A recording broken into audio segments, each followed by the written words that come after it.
you and I are about to see the epic fall and rise of a god. In these dark times, they cry out to the divines they know best, desperate for hope. In this moment, we see Liam Sterling bound by celestial shackles, awaiting death for the crimes he committed. Suddenly, everything shifts as he wakes up alone in a strange, silent meadow and slowly opens his eyes.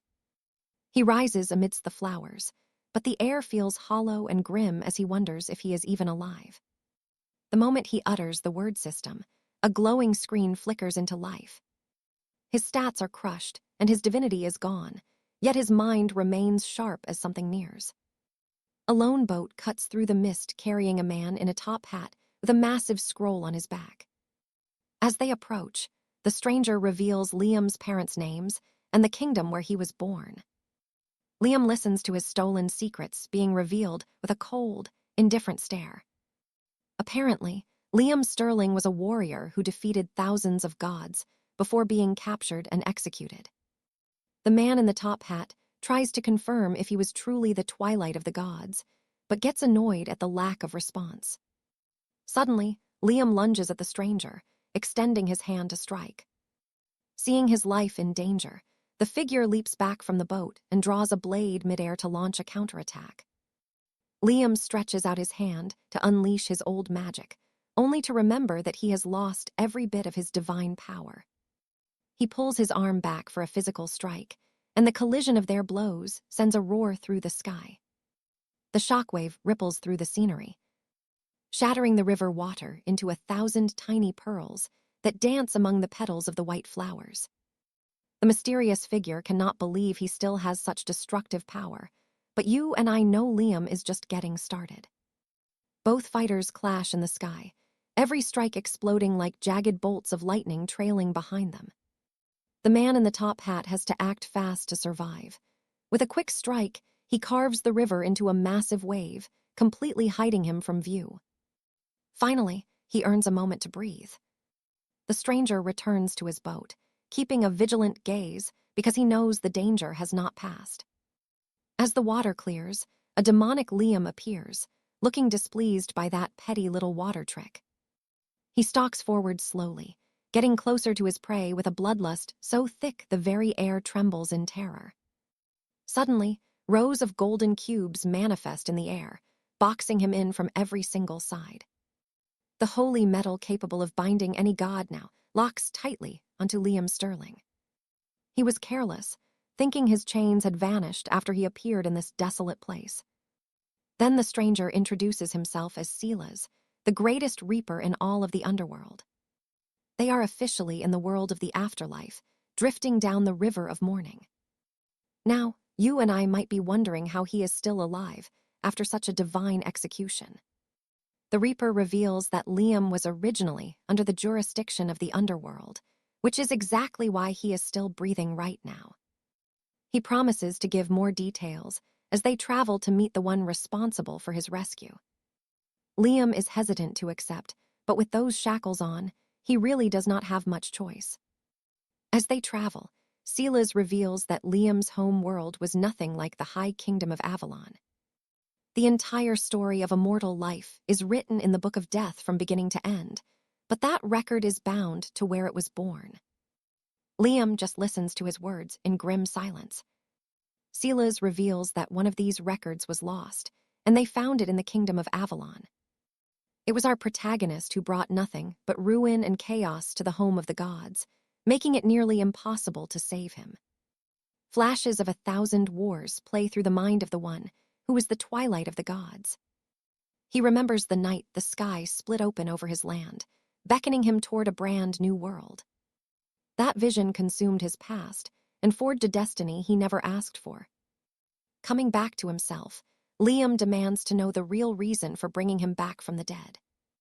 𝒌𝒊𝒍 explains it was an order from his high superiors, from the Void Sovereign himself, King Maros, the supreme ruler and king of the entire deep abyss.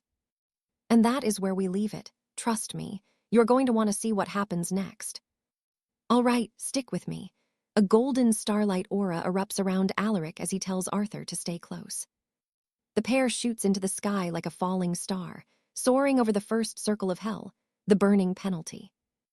Next is the frost abyss. As they fly, they see massive, monstrous beams trapped inside glowing golden cages. Arthur is stunned, but Alaric explains those monsters were once noble war gods who turned into blighted horrors. The Reaper sees how much these fallen beings intrigue our hero. He calls them fallen stars, explaining that Lord Valerius's duty is to punish rogue gods and demons. Arthur had no idea. Alaric whispers that this stays secret, because knowing gods can fall would absolutely destroy the reputation of the heavens. Finally, they fly past the lighter sinners sentenced to manual labor, eventually landing at an imposing black fortress that rises infinitely into the sky. The two of them stop before a colossal gate. "Pay attention now," Alaric announces he has finished his escort of the Twilight God, as the massive doors groan open with a freezing wind. A dark, chilling voice echoes from the shadows, commanding them to enter. Arthur instinctively braces for a fight as the thick darkness inside the castle twists, forming a pair of predatory eyes watching him. Despite the fear crawling up his spine, our protagonist just grins. Things are heating up as Arthur finds himself facing a mysterious man in crimson robes, lounging on a massive dark throne. He waits for the figure to speak, until Lord Valerius finally asks if he is really the legendary Twilight God. But first, he asks if Arthur knows where his soul would have gone if he had died back on Earth. Arthur just shrugs, saying he never cared. Valerius smiles coldly and says it would be hell.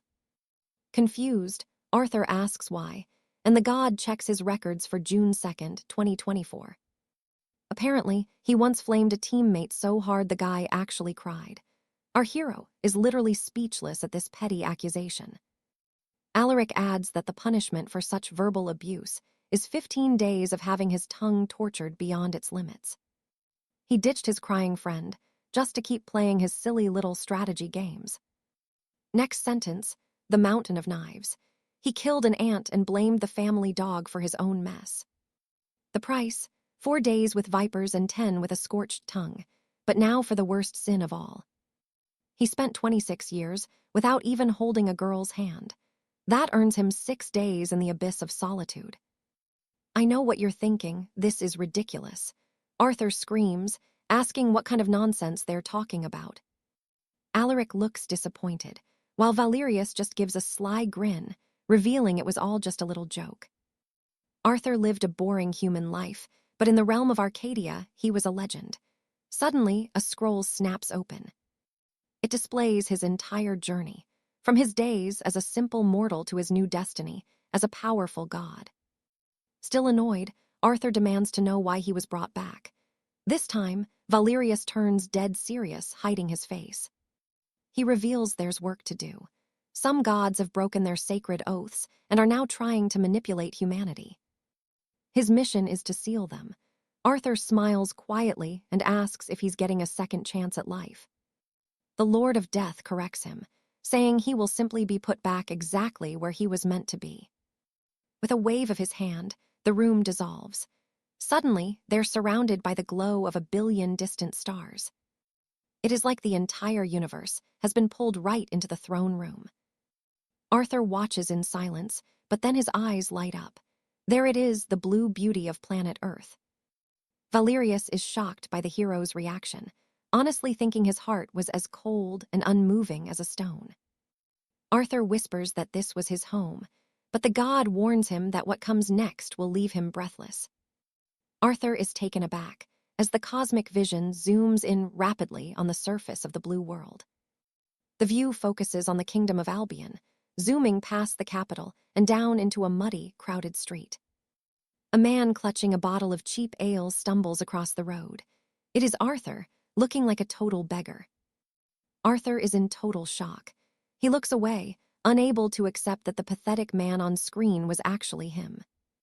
Valerius reveals he is sending him back to that exact time, long before he ever became the legendary Twilight God. He hands down his true sentence: Arthur must seal every god who dared to break the oath.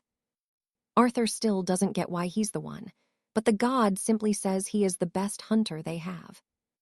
And trust me, you and I will love watching him hunt down Malphaz and his targets. All right, stick with me as we see how a mysterious portal snatched Charles from his home. He suspects an ancient force is coveting his world, slowly encroaching on the kingdom of Albion by using calculated, shadowy moves. They are exploiting massive loopholes in their sacred oaths. These gods cannot touch humanity directly, but greedy humans can. That is the fatal flaw in the treaty. Like a common hunting hound, Charles asks if he is just a sacrifice for their games. Lord Thanatos promises it is merely a penance followed by a fresh life. The twilight of the gods likes the offer, but he still smells a rat in their grand designs. Sensing his warrior is wavering, the god of the underworld offers a deal. A dangerous mission requires proper gear. He offers a reward for a job well done. Charles wants to know the price. Authority. Hearing that, he could not believe how massive the stakes were. Giving such power to a convict breaks the oath, but Thanatos claims it is fine if labeled as king and vassal. Charles grins upon receiving a deal with such an irresistible prize. Now watch this. As the deal is sealed, the Dark Sovereign opens a scroll to begin the regression. The castle gate looms behind him, while Thanatos commands the gates of rebirth to swing wide. Charles simply smiles as he prepares to depart. An epic new future and a fresh life were finally beginning. Alistair and our hero sail down the dark river of the underworld. The man in the top hat warns him he returns as a mere mortal. The twilight of the gods remains unshaken. Instead, he smiles with pure fire. The Reaper warns that divine metal is still bound to his spirit and could crush him at any moment. The two approach a massive gate floating in the void. A golden yin-yang symbol shines at its center, pure as the seed of a new age. Without wasting a second, Sir Charles leaps from the boat toward his destiny. Standing on the precipice, the gate opens, releasing a blinding, holy light. He gives a final, defiant smirk and promises Alistair they will meet again. The man in the hat is ready for that day, but offers one last warning. Before he can finish his sentence, the hero is already diving into his second chance. He still manages to declare himself an envoy, wielding the borrowed power of the underworld king. Suddenly, Charles is floating as the rift vanishes. System windows appear, confirming he has successfully passed through the reincarnation gate. The protagonist looks serene, as if he is truly relishing this new, uncertain future. He drifts into a deep slumber, now holding the official rank of administrator. You saw that right. He wakes up on fresh grass, finally back in his homeland. He finds himself in a thick forest, surrounded by confused people who look lost. Our hero receives a reincarnation achievement, granting him 5 attribute points and all his precious past memories. The crowd is terrified, having been swallowed by a magical portal without any warning at all. Charles looks around and sees they are citizens of the realm. His heart swells with nostalgia to be back on his home soil. But duty calls. He stands up to analyze the terrain of this strange place. He is in a clearing within a massive forest, surrounded by mountains that look unnaturally formed. He recalls a detail from the Dark Sovereign. His awakening would not be exactly in the capital of Albion. Thanatos explained this was needed to hide him from the prying eyes of other gods. Instead, he would be dropped into a random rift collapse. Back in reality, the trapped peasants begin to wail in despair because their communication mirrors have no signal. The system reveals this is the benevolent forest.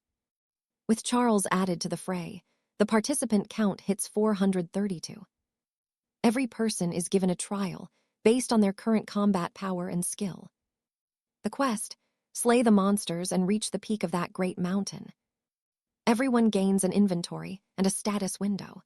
Charles wastes no time and sprints toward Area 220.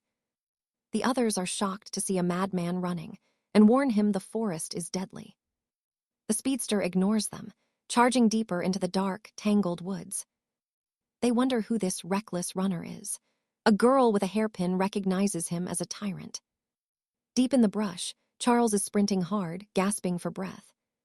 Trust me, you and I are about to see if he can handle being a mortal again. Alistair's stats are a total mystery, hidden behind question marks. Stick with me. This is where he gains the soul reaver's dark authority. This power burns and devours wandering spirits. He gains experience, healing, and can even summon the ghosts of his fallen enemies to fight. Next is the Blade of Judgment, capable of sealing the powers of gods who break their sacred oaths, a terrifyingly strong ability. With no limit on how many powers he can claim, Alistair is thrilled the Dark Deal was actually honored. He admits the Lord of the Abyss did a hell of a job making this all possible. But the Blade of Judgment has its drawbacks, even if it's far deadlier than the Soul Reaver power. The catch: it only works if the target is a deity who has betrayed their own holy oath. Right now, Alistair is nowhere near strong enough to go toe-to-toe with a literal god. Suddenly, Alistair freezes. The wet, heavy breathing of a predator shatters the silence of the woods. Watch closely now. Out of the shadows slides an obsidian adder. It bears rows of gleaming fangs and a blood-red tongue, looking absolutely repulsive under the dim light. Our hero draws a rusty short sword from his pack and lunges into the fray. Like a master chef prepping a meal, Alistair carves through the monster with his small blade. The snake drops dead, and our man just walks away with a smirk, never even looking back once. First kill secured. The system chimes in to announce he has unlocked several brand new skills. He levels up, and a mysterious celestial hunter starts watching him from above. Totally satisfied, Alistair plans to become the strongest rookie the kingdom has ever seen. These dungeons are seen as total disasters, but for some, they are a chance for a new life. But let's be real, they're just hunting grounds where gods scout for apostles to carry out their divine will on earth. That is why desperate people seek divine power here. But most die forgotten, as the gods only care about the top 1% of humanity. There is one fast way to get their attention, though showing them you have absolute, insane potential. Now that a star has noticed Alistair, things are looking up. This deity, the Lady of the Wild Hunt, is actually the goddess 𝒊𝒍𝒆 herself. She is the daughter of the great Drake of Ruin. Alistair just glances down at his rusty old knife. Turns out, his savage blade work was exactly what the goddess wanted to see. He immediately starts showing off his combat moves to keep his new divine fan entertained. He tells her it's just the start, but then a foul green mist drifts past his nose. Looks like this dungeon level is crawling with nothing but venomous beasts. You and I both know a plan is only good until you are jumped by 2 giant serpents. So plan C, become a specialized snake killer. He leaps forward, crushing the first monster. As the levels climb, his hunger for battle truly catches fire. One clean strike, and another beast falls. The power surging inside him grows with every single level up. He readies his next strike, his blade burning with rage. Locking onto his next victim, Alistair strikes with surgical focus. The snake is dead in a heartbeat. His blade finds its mark with lethal precision, spilling blood everywhere. But there is no time to rest yet. More monsters roar in fury, surrounding him and cutting his brief break short. His knife moves like lightning in a deadly dance of steel. The screams of dying beasts are like music to him. After wiping out the first wave, he hunts for more. These snakes are now terrified, treating our hero like their ultimate and most lethal natural predator. But for Alistair, this is nowhere near enough. He claims new skills and earns the title of Serpent Slayer, along with some sweet rewards. Crushing monsters and stealing their power gives him a rush that finally makes his life feel real again. Even the terror of fighting gods in the celestial realm was just a bit of fun for him. So when the gods took that power and punished him, he was beyond furious. They claimed he was a world-ending threat. But let's be honest, the gods were just scared. Scared that a mere human could actually stand above them all. He never wanted to rule the heavens before, but now this fight has become extremely personal. And trust me, you and I are about to watch him drag those gods off their holy thrones. All right, you and I are about to watch Alaric rise from a bloodbath as he claims a throne forged in war. The slaughter wasn't even over yet. Eager to show off even more for Goddess Alara, he activates his soul collector, watching as the glowing life essence of those serpents begins flowing toward him and coiling around his form. This way, he recovers 5% of his health and scoops up the remains of the vile serpents. Fully restored, Alaric grins like a child who just found a mountain of gold. He charges ahead, crushing every monstrous obstacle in his way, while the goddess watches in silence, unable to decipher his strange and powerful system. He was confident the goddess couldn't track how a lowly squire had inherited the absolute authority of the Shadow King. Besides, he knew she wouldn't dare break the laws of causality just to peek at his stats. Clutching a battered, rusty blade, Alaric breathes heavily after nearly wiping an entire species off the map. But the shadows move as even more serpents crawl out. He isn't worried. The underworld's encryption is too strong for even a deity to crack, he thinks to himself. Slaying the last of the serpents, the tyrant hero checks his status window to admire his incredible progress. With fresh stats and rare achievements, he smiles greedily, knowing the goddess is finally hooked on his performance. Now pay attention, because Alaric is about to plan a lethal hunt for the terrifying boss of these vile serpents. Surviving the toxic onslaught granted him a bit of poison resistance. It is still weak, but it is a start. This slight edge is exactly what he needs to face the Crimson Serpent, the deadliest beast in this lair. No sane squire under level 10 would dare fight this beast alone, but Alaric wanted to claim its very soul. It is a massive gamble, but it's the only way to get the gods to notice him. More importantly, he needs that boss's venomous fang to craft a permanent immunity to all deadly poisons. In his past life, the fall of champions was caused by treacherous curses and toxins that left him powerless. Fueled by rage, he grips his dagger to defy the curse of Gaia, and the blade suddenly shatters into pieces. That iron grip was too much for the old weapon. Honestly, that rusty knife put in some good work. Suddenly, a flash of light drops a masterfully crafted, legendary dagger right at the feet of our hero. The steel is flawless, clearly far beyond anything a beginner should be carrying. With scarlet scales on the hilt, it is obvious this gift came from Alara herself. Let's pause, a wager with the gods. If Alaric fails this, his entire second life ends right then and there. Even as a pawn in their game, Alaric doesn't flinch, putting his very soul and life on the line. Mocking the gods' picky games in his head, he finally reaches down and picks up the celestial blade sent from the heavens. He's lived this life before, and he knows exactly how to squeeze a profit from these fickle immortals. Slicing through the air, he is already in love with the weapon's balance even before the real fight starts. He accepts the dangerous bet. Meanwhile, back at the safe refuge Alaric left behind, a loud man is shouting at the top of his lungs for everyone to gather up. The survivors look on, thinking this guy is just another loudmouth looking for trouble. Then he flashes his official credentials, revealing himself as Sir Cedric, bearing a high-ranking military seal from the capital. He is a proud second lieutenant in the Royal Order of Protectors and a seasoned rank sea fighter. With a gaze full of cold discipline, the officer demands that the participants follow every order he gives. The crowd sighs in relief, glad to have a seasoned warrior finally taking charge of their desperate situation. Still, a few people can't help but worry about the welfare of Alaric, who ran off alone. While the rest of the royal order questions Alaric's recklessness, a boy in a blue tunic listens to the chatter.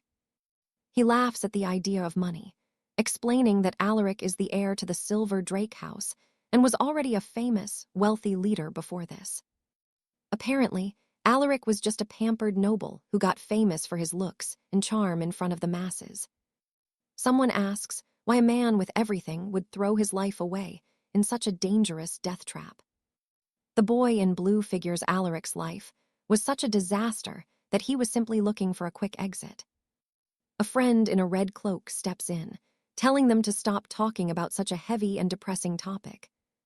Suddenly, a massive system alert flashes, announcing that the vile serpents have been totally wiped out. Trust me, you and I are going to love seeing the shock on their faces, especially the girl with the hairpin, once they realize Alaric cleared the zone alone. However, all right, you and I are watching a total monster of a knight rewrite the rules of this kingdom. The young knight in blue can't believe how this is possible. He struggles to keep his fury under control. Back to the massacre, Alistair was harvesting souls from fallen beasts. As he absorbed their essence, the power grew. He receives the royal commission Lady Beatrice promised for slaying the Crimson Viper within 24 hours. The prize was the dragon's fang and a chance to become a divine apostle. Alistair looks at his blade with pure contempt. Clearly, the kingdom needed him for something urgent. He recalls the war between Marduk and Tiamat, figuring that must be the root of the problem. But that only fueled his ambition. He expected a massive return on this investment. The dagger was worth it. The weapon was forged from a dragon's tooth, but it required specific mastery to unleash its full power. Alistair is satisfied with his progress so far, but he's still hungry for more. Now watch closely, because here is where he turns a simple bet into a death-defying gamble. He vows to kill the Crimson Viper in 30 minutes for an extra reward. Silence falls as the cold wind whistles loudly.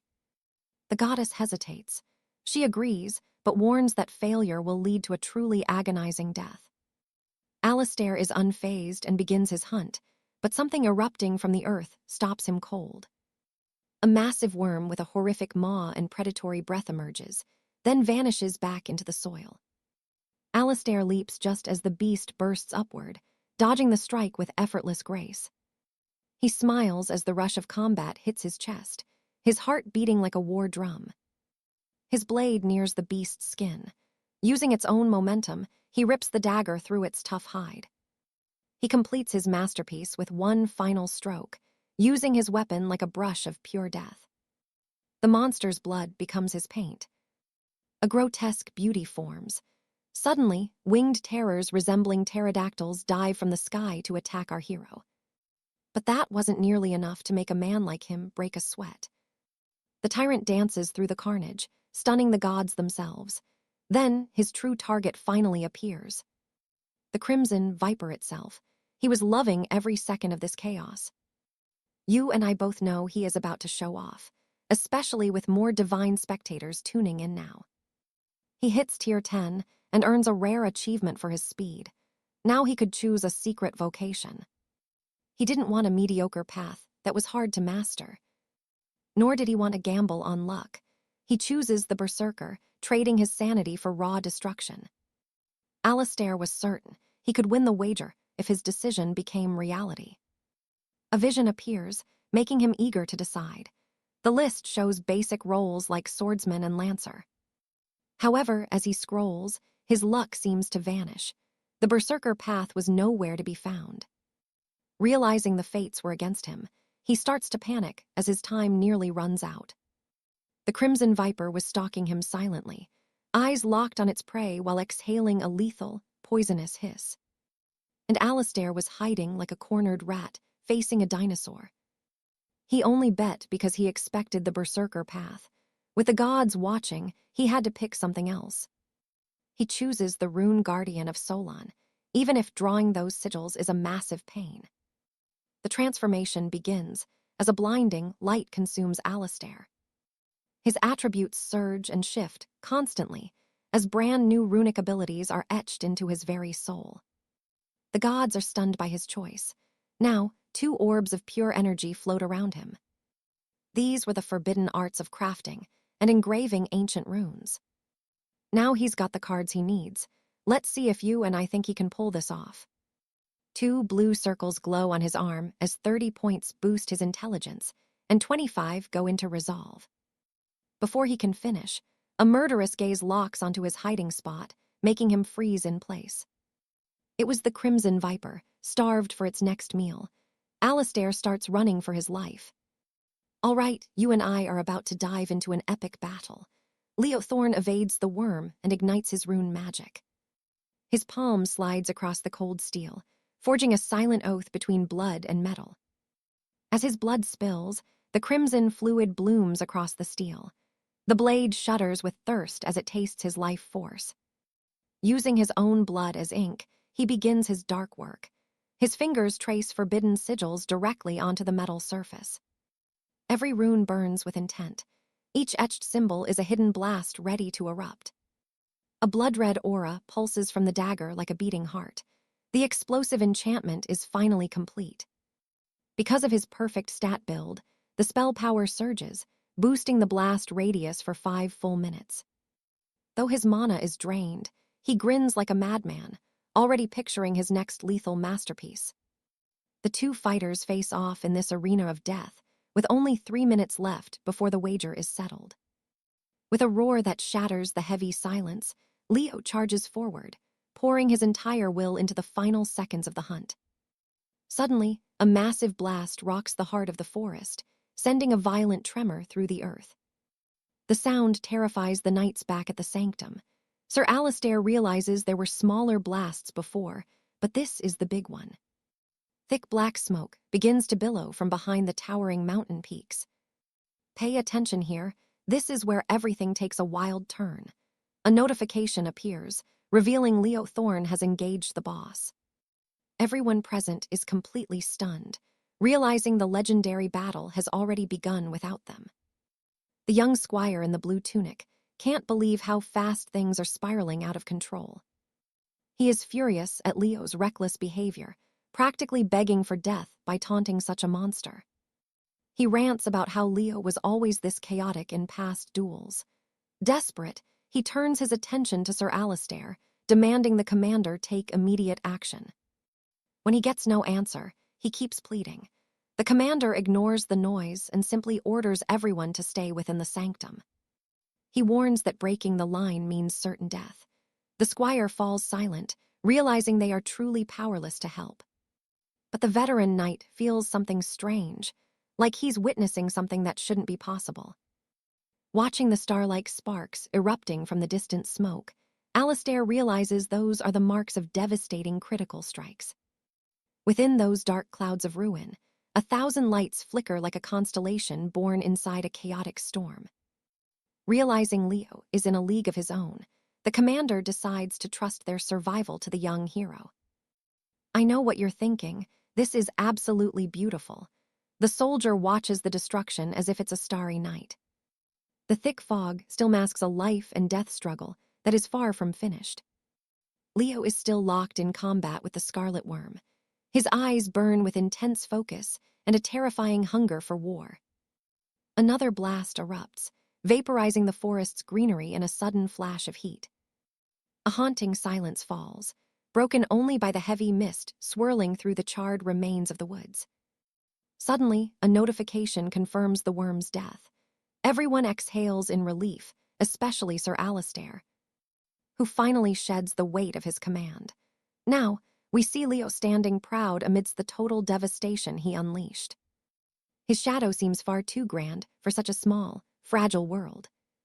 The blood-drenched nightmare emerges with terrifying elegance, ready to strike the group of knights. The squire in the blue tunic freezes like a terrified goat that just saw a predator with a knife and fork. The massive beast lunges at the terrified survivors, who are nothing more than fodder in this high-stakes game. The petrified squire finally tries to move, looking exactly like a disposable victim in a dark fantasy tale. But wait for it. The beast had actually been dead for a while, tossed to the ground like last month's garbage bag. Then Leo Thorne steps out from the shadows, entirely unscathed and victorious. Alistair notices something chilling about the hero. The look in his eyes is nothing like that of a normal human being. The commander formally introduces himself to the man they call the tyrant. Leo simply announces the boss is dead and orders them to finish the weaklings. Sir Alistair offers the weary knight a place to recover from the battle. But he declines, choosing to rest in solitude while hauling the Scarlet Worm's massive carcass behind him. The survivors whisper, wondering if Leo really is the tyrant they feared, or maybe even a demon. Yet they quickly dismiss the idea that he's actually evil. The squire in blue overhears their whispers from a distance, and his blood begins to boil with rage. As for our hero, he is busy reflecting on the harsh words those other knights said about him. And that's where we leave it. Trust me, you're going to want to see what this demon does next. All right, stick with me because Arthur is about to take this dead great serpent far from the safe zone. He places a silencing rune on a rock, and suddenly, a stone barrier shoots up to trap him with the beast. He needs some privacy to sort through his massive loot. There were 4 categories of prizes for the completed quests and bets, but since he was already satisfied with 𝒌𝒊𝒍𝒆, he chooses 15,000 glory points instead. He plans to hoard this currency for a shopping spree once the royal vault finally opens. After all, money is power, and he immediately checks his status to see the gains. Seeing his boosted stats and new skills, soloing that monster was definitely the right move. Then Arthur notices several divine entities showing interest in him, especially the powerful Lady 𝒉𝒊𝒍𝒆. The goddess warns other deities to stay away from her new favorite, making Arthur chuckle to himself. Next, Tiamat's daughter presents a list of ancient rewards to settle their high-stakes bet. Now pay attention, because these rewards are so good, even Arthur wonders if he should serve her. Surprisingly, he rejects every offer, confusing the gods and receiving 1 million glory points as a massive payout. This was his plan, and 𝒉𝒊𝒍𝒆 offers him a seat as her knight. Arthur refuses the offer and claims another 1,000,000 points instead, smiling greedily as a divine bet proves more profitable than any merchant scheme in the kingdom. The goddess is visibly offended by his refusal, clearly fuming with rage. For Arthur, this is no big deal, as more notifications begin to flood in. Dozens of windows appear from other gods, securing plenty of support for his future battles. He remembers the legends of the Great War, knowing that if they are true, more gods on Tiamat's side will soon come knocking. Lady 𝒉𝒊𝒍𝒆 pouts like a spoiled princess, and Arthur can't help but find the scene hilarious. Everything is moving exactly as intended, so it's time for the next phase. Drawing his blade, he begins harvesting the most valuable parts from the serpent's carcass. While the gods watch his every move, we shift back to the survivors waiting in the safe zone. Julian sits next to his friend, resting as the time passes, and wonders if he could actually become a legendary knight in this world.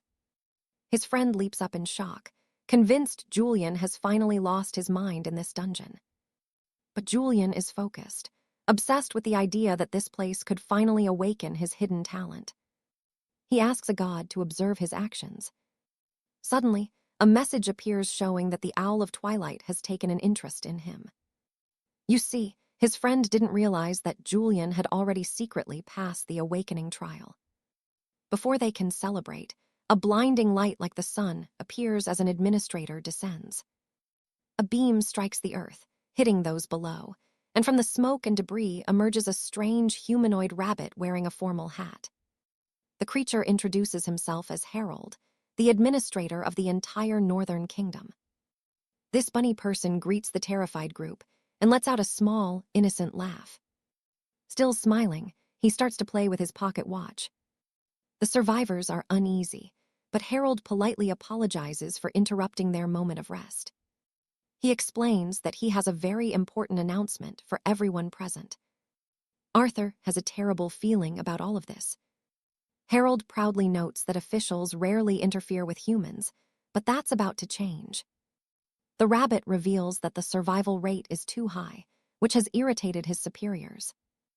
He has no choice but to raise the difficulty level. With a snap of his fingers, Harold announces his will. The safe zone shatters into pieces as the monsters nearby receive a massive surge in power. Despair spreads through the group, but Arthur watches without a hint of surprise. He has seen this before, calling it the filtration. We see him bandaged and broken, surrounded by people lying on the ground who have lost the consciousness and the will to survive. And trust me, you and I wouldn't want to be near that mountain of blood-soaked bodies. All right, you and I are diving into a memory of a trial where God sifted through mortals like trash. Once again, he has to witness innocent people getting slaughtered like cattle, just so a deity can pick a champion. But Alistair knows the truth. These higher beings couldn't care less about the lives of ordinary folk. They only wanted to test Alistair to the breaking point. A system window rings out, You must collect 99 ember shards to reach the next stage. In 5 seconds, the monster wave will begin. Lord Harold spots the herald in the chaos. With 4 seconds left, the knight wonders how a rabbit knows Alistair. 3 seconds left. The overseer admits that the High Council has their eyes on Alistair too. With 2 seconds left, Harold says he's looking forward to seeing him perform. 1 second left, and then the rabbit vanishes into thin air. Not even a minute goes by before the screaming starts. A pack of nightmare wolves is tearing through the crowd. Pure panic. People run or freeze in terror. But Sir Julian, he's the only one charging forward without a flinch. His eyes glow with a red aura, and his smile shows pure determination. Now pay attention to this. The Twilight Owl grants a blessing, but the system window starts glitching out like crazy. Back with Alistair, he just ripped the venomous fang from a crimson serpent. He's thrilled. This is the first step toward poison immunity. Suddenly, notifications flash everywhere. The second stage has officially begun. It's way too early for this. Alistair realizes the purge has started ahead of schedule. He thought he'd have more time to enjoy the loot, so he pockets the fang and checks his status screen. Health and mana are low but okay. The real problem, his stamina is at absolute rock bottom. No time for a break. He grips his dagger and starts sprinting into the heat of battle. A massive, flaming lizard lunges at his side. Alistair starts connecting the dots about how this dungeon actually works. Phase 1 was poison, now it's poisonous fire. The beast circles him, trying to trap him in a corner. It's obvious now. Every level of this hellscape is going to be a different toxic elemental theme. Staring down the fire lizard, our hero knows exactly what he has to do to clear this floor. The beast bellows a roar of pure fire. Alistair slides under the blast, raises his blade, and channels the flames into his steel. With a glowing, white-hot slash, he rips straight through the side of the monster. The wound bursts into flames, and the beast screams in agony, thrashing wildly, but it's still standing. It lunges back like living embers, lashing out with a tail of fire. Alistair dodges, light as a shadow. The reptile spits a wall of fire, but Alistair charges right through that hell, cutting the flames apart. His blade bites deep into scaly leather, tracing a jagged, glowing line across its hide. It looks like a streak of light. As he finishes his deadly dance, the wound erupts in a massive blast of fire. Then, the monster's head hits the dirt, and the massive body finally collapses. All right, Alistair stands victorious over the beast, but you and I see the problem. His stamina is hitting rock bottom. He must conserve every single movement. He reaches his hand, deep into the steaming gash on the beast's chest. He fishes around until he pulls out a glowing ember shard. Then, he opens his mouth wide. He swallows the stone hole, gaining fire resistance and 20,000 points of flame energy. It's too much heat to handle, so he burps out a cloud of fire to clear some room in his gut. He needs more shards to finally unlock that poison immunity. With a greedy glint in his eye, he plans to ignite the legendary Great Furnace of Avalon. He spots a fresh group of fire lizards, just waiting to be fed into his furnace like firewood. Poison immunity, the signature skill of serpents, the scorpion knight of the 12 zodiacs. With this, he's immune to every toxin known to man, and can even turn his own blood into poison. The power of the gods could have crushed the zodiacs, but they forgot one massive, fatal detail. With no defense against the curse of Gia, his divine power faded. He was defeated, but instead of dying, he fell into the abyss.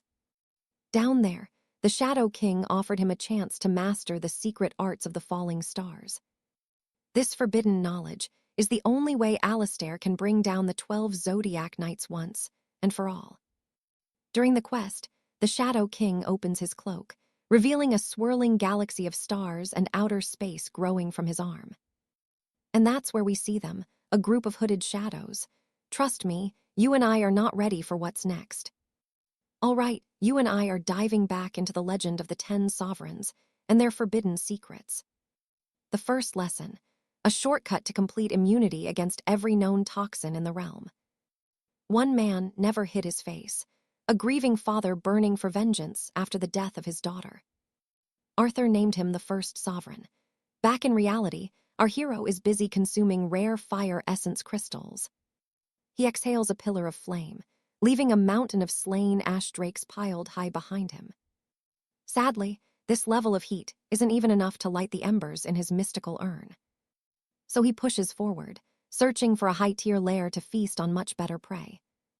Elsewhere, 𝒉𝒂 was having an easy time, cutting through drakes with a single enchanted dagger.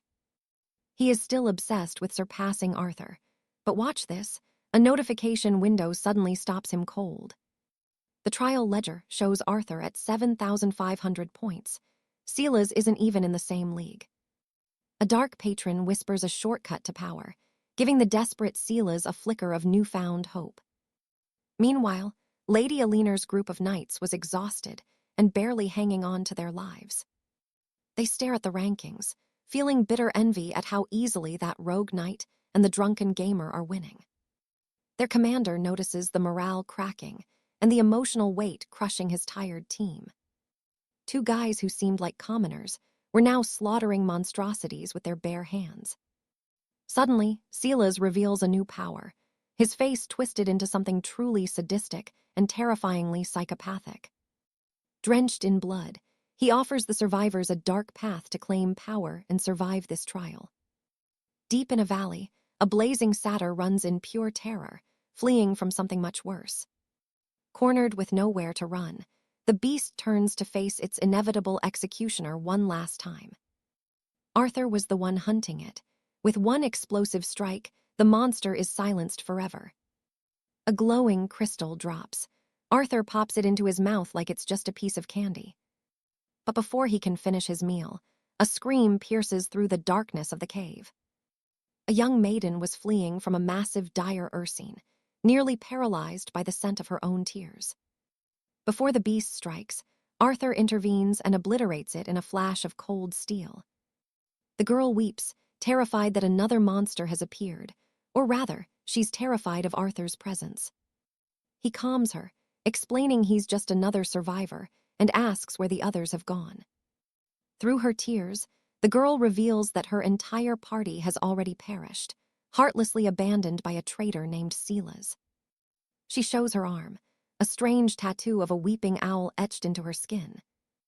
Arthur breaks the news. That's no blessing. It's a devil's pact designed to steal her very life. The poor girl collapses upon realizing she unknowingly sold her soul for a lie. Arthur explains that when the marked die, 𝒉𝒂 gets their strength and the devil claims their spirit. 𝒉𝒂 is growing stronger on blood sacrifices, but pay attention because here is the real twist. This mark was high-tier magic. If a demon king is involved, things are getting way too heavy for Arthur. He tries to slip away quietly, hoping to avoid the massive headache of getting further involved with her. But the girl is faster than a starving peasant, clinging to her savior and begging him for help. Arthur finds the whole situation irritating. He has zero interest in babysitting a rookie in this hell. He gives her a flick on the forehead. Saving her once should be enough for some peace. She's desperate now, even offering to do his laundry if he'll just make her stronger. Arthur stops and stares, weighing the resolve behind her tear-filled and determined eyes. Seeing the fire in her eyes, Arthur wonders if revenge is her true motive. Desperate not to be abandoned, she offers her most precious possession, her last chocolate bar. Arthur asks one final time if she is truly prepared to do whatever it takes. When she says yes, he decides to start by rewriting the cursed mark on her arm. Meanwhile, 𝒉𝒂 is drunk on the power of every soul he has harvested so far. His ally tries to speak up, worried about the dark change taking over his friend. 𝒉𝒂 gives a cold stare. Feeling a demonic aura, his friend flees. And trust me, you and I are going to see things get even darker soon. All right, stick with me as we see Julian staring in horror at the glowing red mark etched deep into his skin. The seal seemed to bind his very soul, shackling his movements as if some unseen master was pulling his strings. Suddenly, a scout arrives calling for Lord Julian, claiming they have finally tracked down the location of the hidden relic. Realizing his former friend now treats men like disposable pawns, the knight in red feels trapped in a cage with no escape.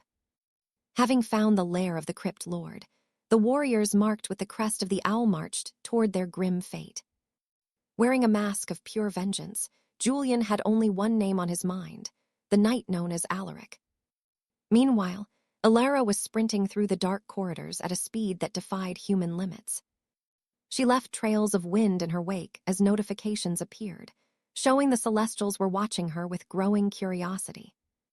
With the Gale's sprint skill active, she tore through a pack of undead, her captivation rune humming with magical energy. The rotting ghouls were frozen in place, but before they could even snarl, steel flashed across their withered backs. It was Alaric leading the charge, his blade carving through the dead flesh of the monsters with surgical precision. Alara looked back in awe, realizing just how terrifyingly powerful her master had truly become. We go back to the cave, where Alaric first noticed Alara's natural talent for extreme speed. Now pay attention. This is where he brands her with the rune, using her as live bait to lure out the shadows. He simply commanded her to run as if the devil were at her heels, mastering the desperate art of survival. Back in the present, Alaric was slaughtering the undead with ease, asking if that was the last of the rotting trash. In a heartbeat, Alara was at his side, confirming that the path ahead had been cleared. He asked if the traps were ready, and with fire in her eyes, she confirmed everything was set for the final clash. Feeling the weight of her absolute trust, Alaric told her to get as far away as possible, and without a single question, the girl obeyed her savior. As she vanished into the tree line, our dark hero prepared himself for the next phase of his deadly plan. A thick, obsidian fog suddenly erupted before him, blinding even the sharpest eyes in the moonless night. Covering his face, Alaric realized the black smoke was a lethal toxin, more rotten than anything he had ever smelled. Massive insectoid claws burst from the earth like a volcanic eruption, forcing Alaric to leap away as the ground shattered beneath him. From the safety of the woods, Alara watched in shock as a nightmare rose from the wreckage of the earth. A colossal spider covered in glowing spectral eyes emerged, looming over the battlefield like a god of death. But Alaric stood his ground, staring down the final boss of the crypt with a single dagger in his hand. Suddenly, he covered his left eye, and when he pulled his hand away, a golden light burned from within. His pupil shifted into a beastly slit, as thousands of zombies began piling up in a single, mountain-sized mass. The stench of decay was so strong it seemed to rot the very air around them. Looking closer, that mountain of corpses was actually the leg of the beast, the terrifying great arachnid of the plague. The massive spider let out a deafening roar, spraying acidic saliva and hateful venom across the scorched earth. Alaric faced the putrid blast without flinching, his boots anchored firmly into the dirt. You and I are seeing the power of the World Eater, the serpent's sight that turned his eyes into narrow, golden slits. He realized the Celestials wanted a show, granting him divine boons without even asking for a price in return. Not wanting to disappoint his audience, he activated his new sight to find the monster's hidden weakness. Targeting the front leg, Alaric's breath turned to flame as his skin shifted into hardened, draconic scales. His poison resistance spiked, the heat from his core burning away the toxins and cleansing his blood. With his new draconic form, he unlocked a hidden achievement that pushed his fire magic to the absolute limit. Now that the deck was stacked in his favor, the tyrant charged into the final battle. Scaling the mountain of rotting meat, he swung his blade in a blinding arc, severing the monster's massive limb. The spider shrieked in agony, a sound so visceral it echoed from the darkest pits of its twisted soul. Vaulting over the beast, Alaric searched for a catalyst to ignite the true power of his 8 trigrams flame. Snagging a high branch to get a bird's-eye view of the carnage. And trust me, Alaric is about to use the monster's own venom to burn this entire dungeon to the ground. All right, stick with me. Arthur needs that venom gland to finish the trial. With the eye of the king, he spots the organ inside the spider's belly. He grips his blade with both hands for a crushing blow. He intends to end it now. The knight strikes with every ounce of his soul, but the steel just bounces off the monster's unbreakable shell. This beast is far tougher than it looks. Arthur is genuinely impressed by its armor. A final boss shouldn't be easy. Suddenly, undead heads burst from the spider's flesh, vomiting a foul green sludge into the air. They spray the poison at our hero, in a whirlwind of stinking death. Arthur leaps back to escape the spray. As he lands, he realizes it's pure acid. He smirks, knowing he can't win this head-on while he's this tired. So, he uses the ultimate secret technique for survival. Tactical retreat. Meanwhile, Lord Julian is sprinting through the ruins until a gruesome sight stops him cold. The ground is covered in lifeless zombies, completely drained of their unholy energy. He's furious, suspecting Arthur did this. No, he's desperate to believe it was literally anyone else. Now watch this. A golden scroll appears, showing the new ruin rankings. His nightmare is real. The gap between him and Arthur is massive, like comparing a peasant to a god. Despair takes hold, and all he can manage is a broken, silent gasp for air. His patron warns that the divine blessing will vanish if he keeps failing. Panicked, Julian bites his finger, his face twisted in pure anxiety. His thumb is bleeding, as his mind races to find any excuse for Arthur's insane growth. To make matters worse, a new vision opens. He sees Arthur engaging the blighted great spider. Julian refuses to be a side character in his own story, so he charges toward the battle to reclaim his glory. Meanwhile, our real hero is still leading the beast deep into a jagged ravine. He looks back, remembering the traps he had Alina prepare. Finally, Arthur comes to a dead halt. The spider lunges like a starving predator. Suddenly, the earth beneath the beast collapses under its own massive weight. The plan is working, and Arthur gains some distance. I know what you're thinking, but Arthur had a plan we didn't see coming. Runes ignite as the beast falls. Fire runes trigger, and a massive pillar of flame erupts from the pit. The undead on its back are incinerated. Another set of runes glows, and sharp stone spikes along the walls begin hum with energy. Countless magic bolts slam into the great spider, tearing huge chunks out of its rotting body. Facing certain death, the monster's survival instinct kicks in as it tries to crawl out of the hole. High above, Arthur hangs from a rope, revealing that the real show is only just starting. The spider can barely move. Its shell is shattered, and its body is on the verge of collapse. It looks up, almost begging for mercy, only to see Arthur dangling right above it. Our hero is done playing around and intends to end this now. He cuts his rope and launches a barrage of piercing energy spikes. The projectiles shred the creature, and the remaining undead clinging to its back. Realizing it is no longer worth suffering for such a small prize, the massive arthropod turns tail and desperately flees. But Arthur wants that gland. He swings down the ravine on another rope, pulling up right alongside the beast to strike again. He is not letting it go. Sharp stone spikes materialize midair. The monster is hammered by the impact, sent crashing into the rocks as Julian's party finally arrives on the scene. Julian freezes at the sight before him. The blighted great spider, the most feared boss of this ruin, was writhing in total agony on the ground. As he watches Arthur fight, he realizes jumping in now would be suicide.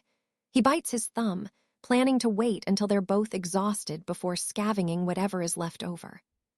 Patiently, he watches his rival battle, waiting for the perfect moment to strike. But then a wicked idea strikes him. Laughing like a madman, he looks back at his followers. His plan is to force his own team into the fray, to wear down the exhausted knight even further. He will make Arthur protect these innocents while fighting the spider, then kill him when he is totally spent. Still, Julian needs a backup plan, just in case things don't go his way. Suddenly, Alina appears, wielding her wind magic. He's thrilled she's alive because she's the final piece of his trap. Trust me, you'll want to see how this betrayal ends. All right, you and I are about to see Cedric's cold resolve in action. His blade is starving for the next kill. Tearing through the rotting flesh of the fallen, he carves a blood-soaked path toward his target. The monster realizes the Reaper has finally arrived for its soul. Falling like an angel of death, he grips the dagger with both hands to deliver one final, crushing strike. He drives the cold steel deep into the hard shell. Blinding light overflows from the hit, raining stars that signal massive damage. It is like a celestial dance as those glowing sparks announce the giant spider is officially done for. The heavy exoskeleton finally gives way, collapsing into 1,000 shards of absolute nothingness. Only the venom gland remained. Cedric grabs the organ, securing his hard-earned loot. Without a hint of disgust, he swallows that rotting heart right away. After savoring that suspicious, expired snack, his body reacts. He drops to his knees while level-up windows flash all around him. A green poison cloud erupts from his mouth as he stands motionless among the giant spider's shattered remains. Point secured, the dungeon begins to close. The sky ripples like a portal. Meanwhile, Alaric's group prepares their ambush, waiting for the signal to start the kill. Alaric sees Cedric kneeling and assumes he is exhausted. He orders everyone to attack immediately. Pay attention here. While the coward hides behind his men, Cedric just stands there waiting for the perfect moment. Alaric feels a chill, but it is already too late. A dark laugh echoes. Cedric is finally smiling back. The tyrant rises, not a single scratch. Suddenly, a notification pops up. They have walked into a trap, and Alina is left in total shock. Cedric savors their despair. You and I know these traitors are finally getting what they deserve. With that grin, he looks like a true villain. They have failed before the fight even started. Cedric stands perfectly still. Then, in an instant, he decides to strike. A cross-slash tears through their entire formation. Alaric hides behind his knights, but Tiamat's fang is coming for his head. The dragon's blade glows with a lethal, shimmering light. Alaric screams as the recoil of Cedric's defense snaps his arm in two. He just laughs. Cedric's blade narrowly misses the heart this time. But the explosive runes trigger, sending Alaric running in pure, frantic terror. He tries to hide in the crowd, but the tyrant tramples everyone in his path without mercy. Desperate, the coward begs for more power. Julian watches from the shadows. Alaric was just a toy for the gods to test Cedric's limits. Drowning in his own despair. This was just a tutorial for our tyrant, a repeat of the dungeon he once survived long ago. His power fails. His last hope crumbles as Cedric keeps advancing, cold and determined as he ever was. Like an emotionless beast, he lunges with his draconic dagger. Red claws of energy shred what is left of Alaric's hope. Steel meets flesh without any hesitation. The executioner mocks him with a final, cold smile. One explosion, then silence, he is defeated. Screaming in pain, losing his last bit of dignity. He watches his fallen ally as the curse activates, and trust me, this dark harvest is only the beginning.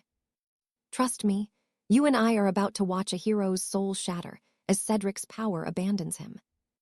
The enchantment once meant to fuel his own power now flows into his rival, Alaric. Abandoned and desperate, Cedric wonders how his hidden ability was stolen. Our protagonist keeps muttering the name of the fallen boy, trying to place where he heard it before. Finally, he decides that digging through ancient, dusty memories is just way too much effort. With his pride in ruins, Cedric asks if he finally remembers. Alaric just rubs his chin and says no. Fury erupts in the loser's disturbed heart. He screams, blaming our protagonist for getting him kicked off the elite team. Hearing that, the tyrant looks at him with total disbelief. Now finally it clicks.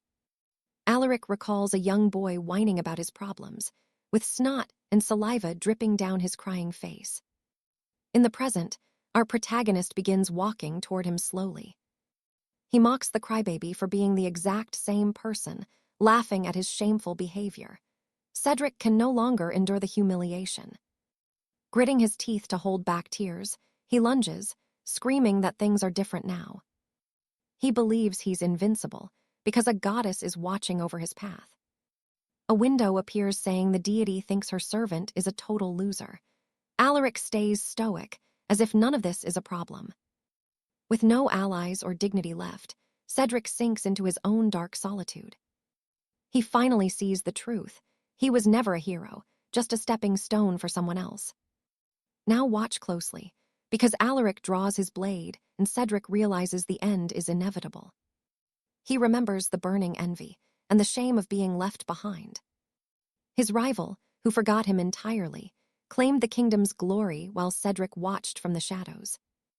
Regret hits as Alaric's blade finally claims the life of the young man who followed him here. He falls to the earth, empty.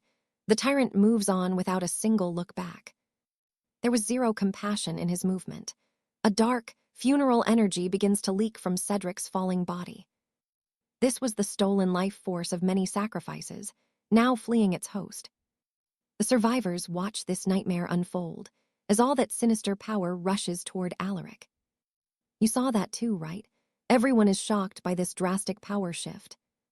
A strange red vortex opens near Alaric's face, acting like a scarlet black hole for that energy. This goes back to when Alaric was marking the girl with the silver hairpin. After he modified the seal, she became a host for the red circle in the owl drawing. He engraved the rune of the path, allowing her to safely absorb power without the deadly side effects. Now, the rune activates, pulling in the massive wave of energy that was meant for her. But this demonic power is impure, putting Alaric's own life at serious risk. It feels like drinking a 100-year potion, but with a much nastier taste. He realizes a god is running a tutorial, testing him to see if he meets their high expectations. The mysterious being offers a reward, and the survivors' seals instantly spiral out of control. They are all impaled on stakes of shadow, looking like a scene from a horror legend. Alaric clearly hates this reward. As the survivors beg for help, 2 windows appear before him, offering a choice between yes and no. Sir Elian watches, and the whole scene feels way too familiar to him. He fears the tyrant will obey the gods, just to avoid being wiped from existence. Alaric stands tall, weighing his choices. To the soldier, his eyes look cold and monstrous. He expects him to choose the most efficient path, like a machine built for profit. The tyrant chooses no.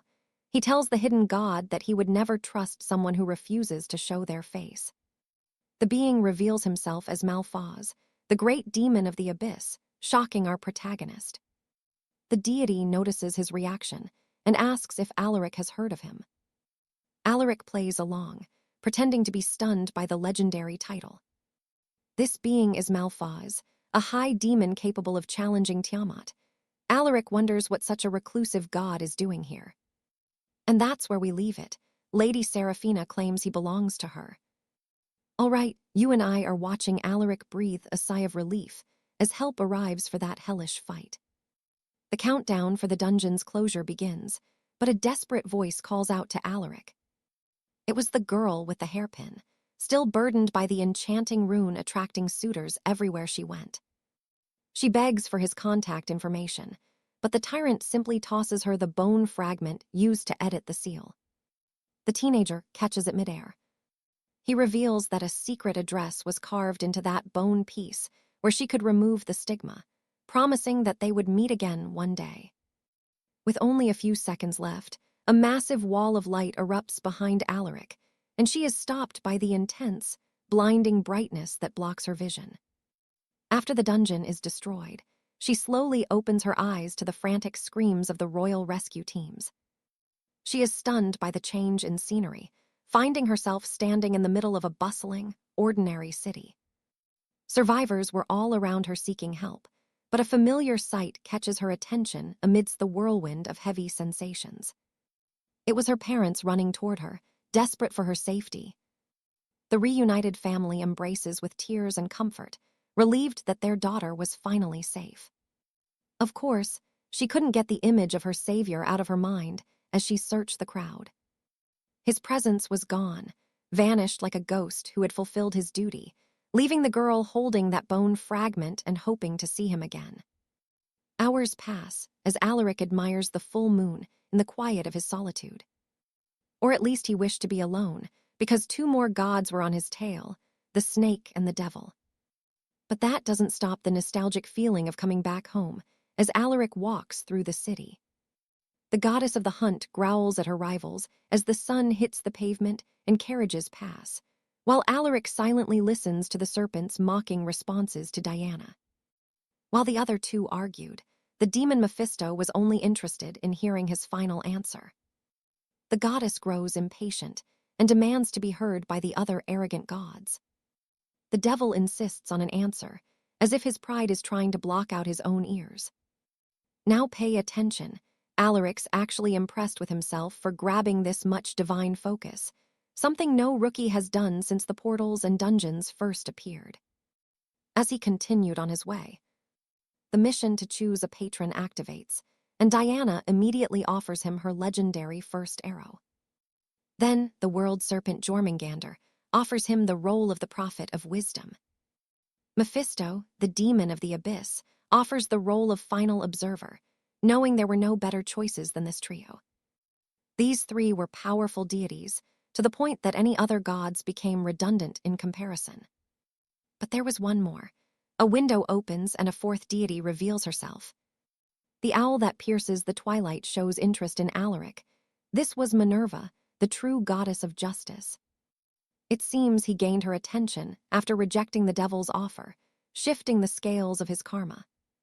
Now 4 voices filled his head, all demanding attention before the time to choose a patron ran out. You saw that coming, right? Alaric stands there and chooses absolutely no god. He earns the title of the man who rejected the gods, removing his hood near an apartment while the deities scream that he is a disgusting, greedy man. Switching scenes, we see a massive building belonging to the High Council, which stands for the World Council of Players, an organization created by the nations to manage and control the damage caused by the portals and dungeons. It was a group that enjoyed total freedom, operating in numerous countries and investigating exactly as they pleased.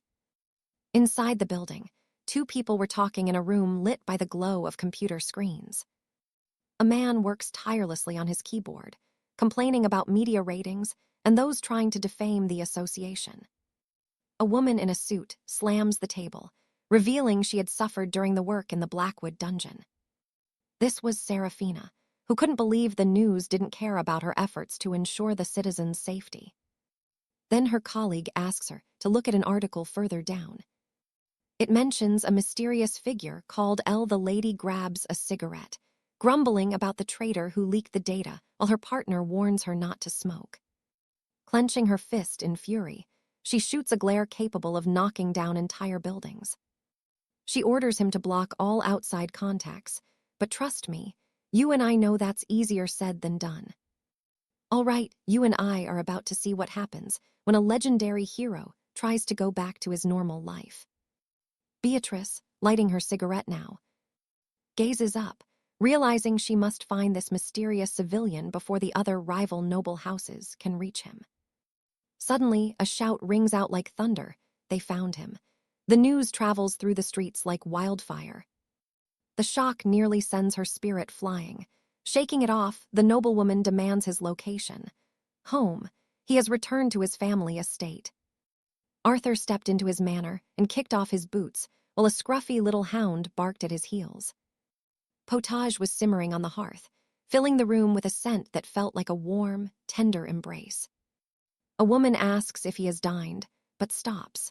With his travel-worn clothes and his face hidden deep within his hood, Arthur looked like a complete stranger to his own kin. The smell of food woke something deep inside him, a human spark that had been buried under centuries of war. The little mutt nudges his leg with a paw, desperate for his old master to notice him. He gently scoops up his pet. Now pay attention, because even a battle-hardened warrior has a soft spot. The woman smiles at the sweet sight, telling him dinner is ready but he must wash up first. Go on, she says. Holding his companion, a familiar peace fills his soul. He was finally back home, but the dining table sat there, cold and gray.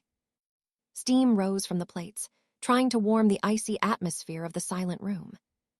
The family sat in stiff, formal silence, as if they were all just waiting for the clock to strike the next hour. This heavy sense of distance was exactly why Arthur stayed away from his family for so long. His blank-faced siblings stand to leave. His father rules a massive medical empire, and his mother comes from a line of powerful judges and high-ranking diplomats. Lady Mary asks if they will return late, and both children confirm they have prior noble commitments. His brother is a master healer, while his sister is a world-renowned musical prodigy. Even after being gone, Arthur feels like an outsider. It seemed no one cared about the quiet gamer, so he eats in silence, trying to fill the emptiness within his own house. Suddenly, a man slams his hand on the table, angry that the youngest son is so quiet. Arthur doesn't understand why his father is acting so aggressive. Mary tries to calm her husband, but Lord Cedric ignores her. He shouts about how they worried when the void opened at the southern gate. I know what you're thinking. How can he stay so calm while his family is falling apart? He shows no emotion at all. His father stands up, furious at the total lack of respect and explanation coming from his youngest son. Arthur keeps a stone face as he swallows his food. Lord Cedric threatens him, saying if he continues this way, he should just leave the estate and stop causing trouble. His mother enters the fray. She defends Arthur, begging him to speak. Refusing to listen, his father grabs his case and storms off to his daily duties. He hides his tears as he leaves. Arthur notices the pain and starts to feel a flicker of guilt. The door slams shut with a heavy, lonely thud. Arthur looks down, realizing he left a deep, painful wound in his family when he vanished into the rift. His mother tells him not to take it personally. His father was just angry and spoke in haste. Then Arthur finally breaks his long silence just to agree with her. He looks closely at her. Her hair was elegant, and her eyes still held genuine kindness, but the long years of worry had left their mark on her face. He realizes he was a terrible son, remembering how he spent years locked away in his room, obsessed with his games. He had never tried to be close to them, so Arthur says sorry. His mother is shocked by the apology. He then promises to be more careful from now on. Later, he enters his old chambers. Trash and old bottles were scattered everywhere across the floor. Cleaning up the mess, he can't believe he once lived like this. Then he notices that something had followed him all the way from the battlefield. It was that scruffy little hound. Holding the dog, Arthur thinks about how to finally fix his broken life. He decides that cleaning his room is the best start. Elsewhere, a golden sports carriage speeds through the streets. Someone was very surprised to be riding in such a high-priced carriage. It was the duo from the High Guard, Beatrice and her squire, who still couldn't believe how she managed to buy such an expensive ride. So that's where we leave it for now, but trust me, Arthur's epic journey is just getting started. All right, you and I are jumping back in as Alaric deals with a pestering familiar and a very annoying snake. Thinking of his family's cold reaction, a deep shadow of sorrow flickers in his dark eyes. Standing up with fresh resolve, he vows to show them he's a new man. He'll focus on becoming the ultimate knight to win back their respect, remembering how well his initial journey has already paid off. His second objective was finally within reach, especially since the traitor Tybalt was now in this realm. We cut to a flashback between Malachor and Ignis as they discuss their very first target. The Lord of the Dead reveals that this backstabber is currently hiding among the living. The champion immediately asks for a name. It turns out to be someone he knows all too well. It is the beast known as Tybalt the Fallen Tiger. Hearing that name, veins bulge in his neck as a twisted, vengeful grin spreads across Alaric's face. I know what you're thinking. That's a terrifying look. He's radiating such pure malice that even the local stray runs away in fear. That god was one of those who sentenced him to the divine trials. He could never forget that bastard's mocking laughter echoing in his mind. He knew capturing a snake like him wouldn't be easy. The villain was famous for his cowardly ambushes. Suddenly, a notification pings on Alaric's device. the Silver Lion clan was recruiting new blood. Ever since the dimensional rifts first opened, various deities turned their eyes toward Earth, forming clans of followers. For instance, Tybalt himself was the patron of these Silver Lions. Scanning the rankings, he sees they're currently the #1 power in the kingdom. Lacking the raw strength for an all-out war, he decides to strike from the shadows and dismantle them piece by piece. Alaric heads toward the riverbank park, promising his mother he'd be back before the sun fully sets. He reaches a desolate, mountainous region far from the city walls. His carriage departs, leaving him alone against the horizon. He dives into the thick woods, leaving the path behind as he picks up his pace. He needed absolute silence for this next stage. No people, no distractions, and definitely no annoying pets. However, it seems that spicy stew from earlier was staging a full-scale riot in his gut. He had to move fast. He considers using a purification spell, but pauses. Sometimes, you just have to handle things the old-fashioned way. From his humble throne in the woods, the sounds of nature being very loudly conquered echoed through the trees. Finally free from that internal crisis, he was ready to move.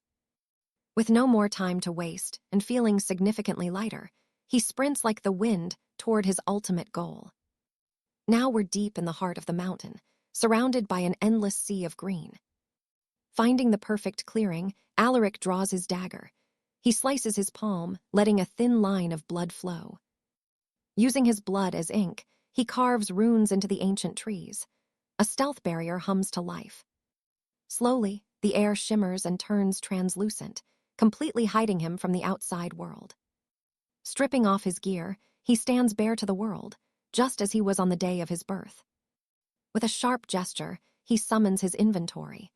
Moving with fluid grace, he begins pulling out various rare materials. As he drops the items, they hover in the air, each one radiating a deadly, toxic aura.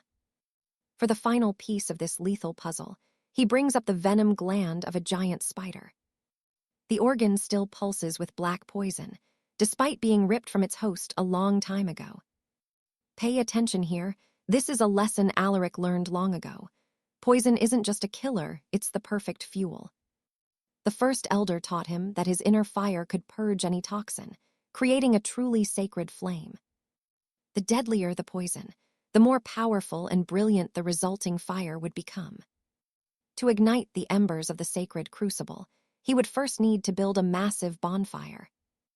Once activated, the fire consumes the poison, leaving the body in a state of perfect purity.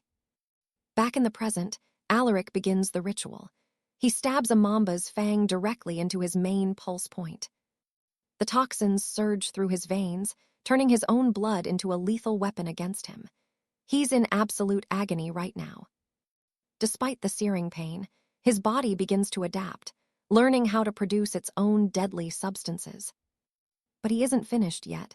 Next, he tears into his own flesh with a tiger's scorched claw.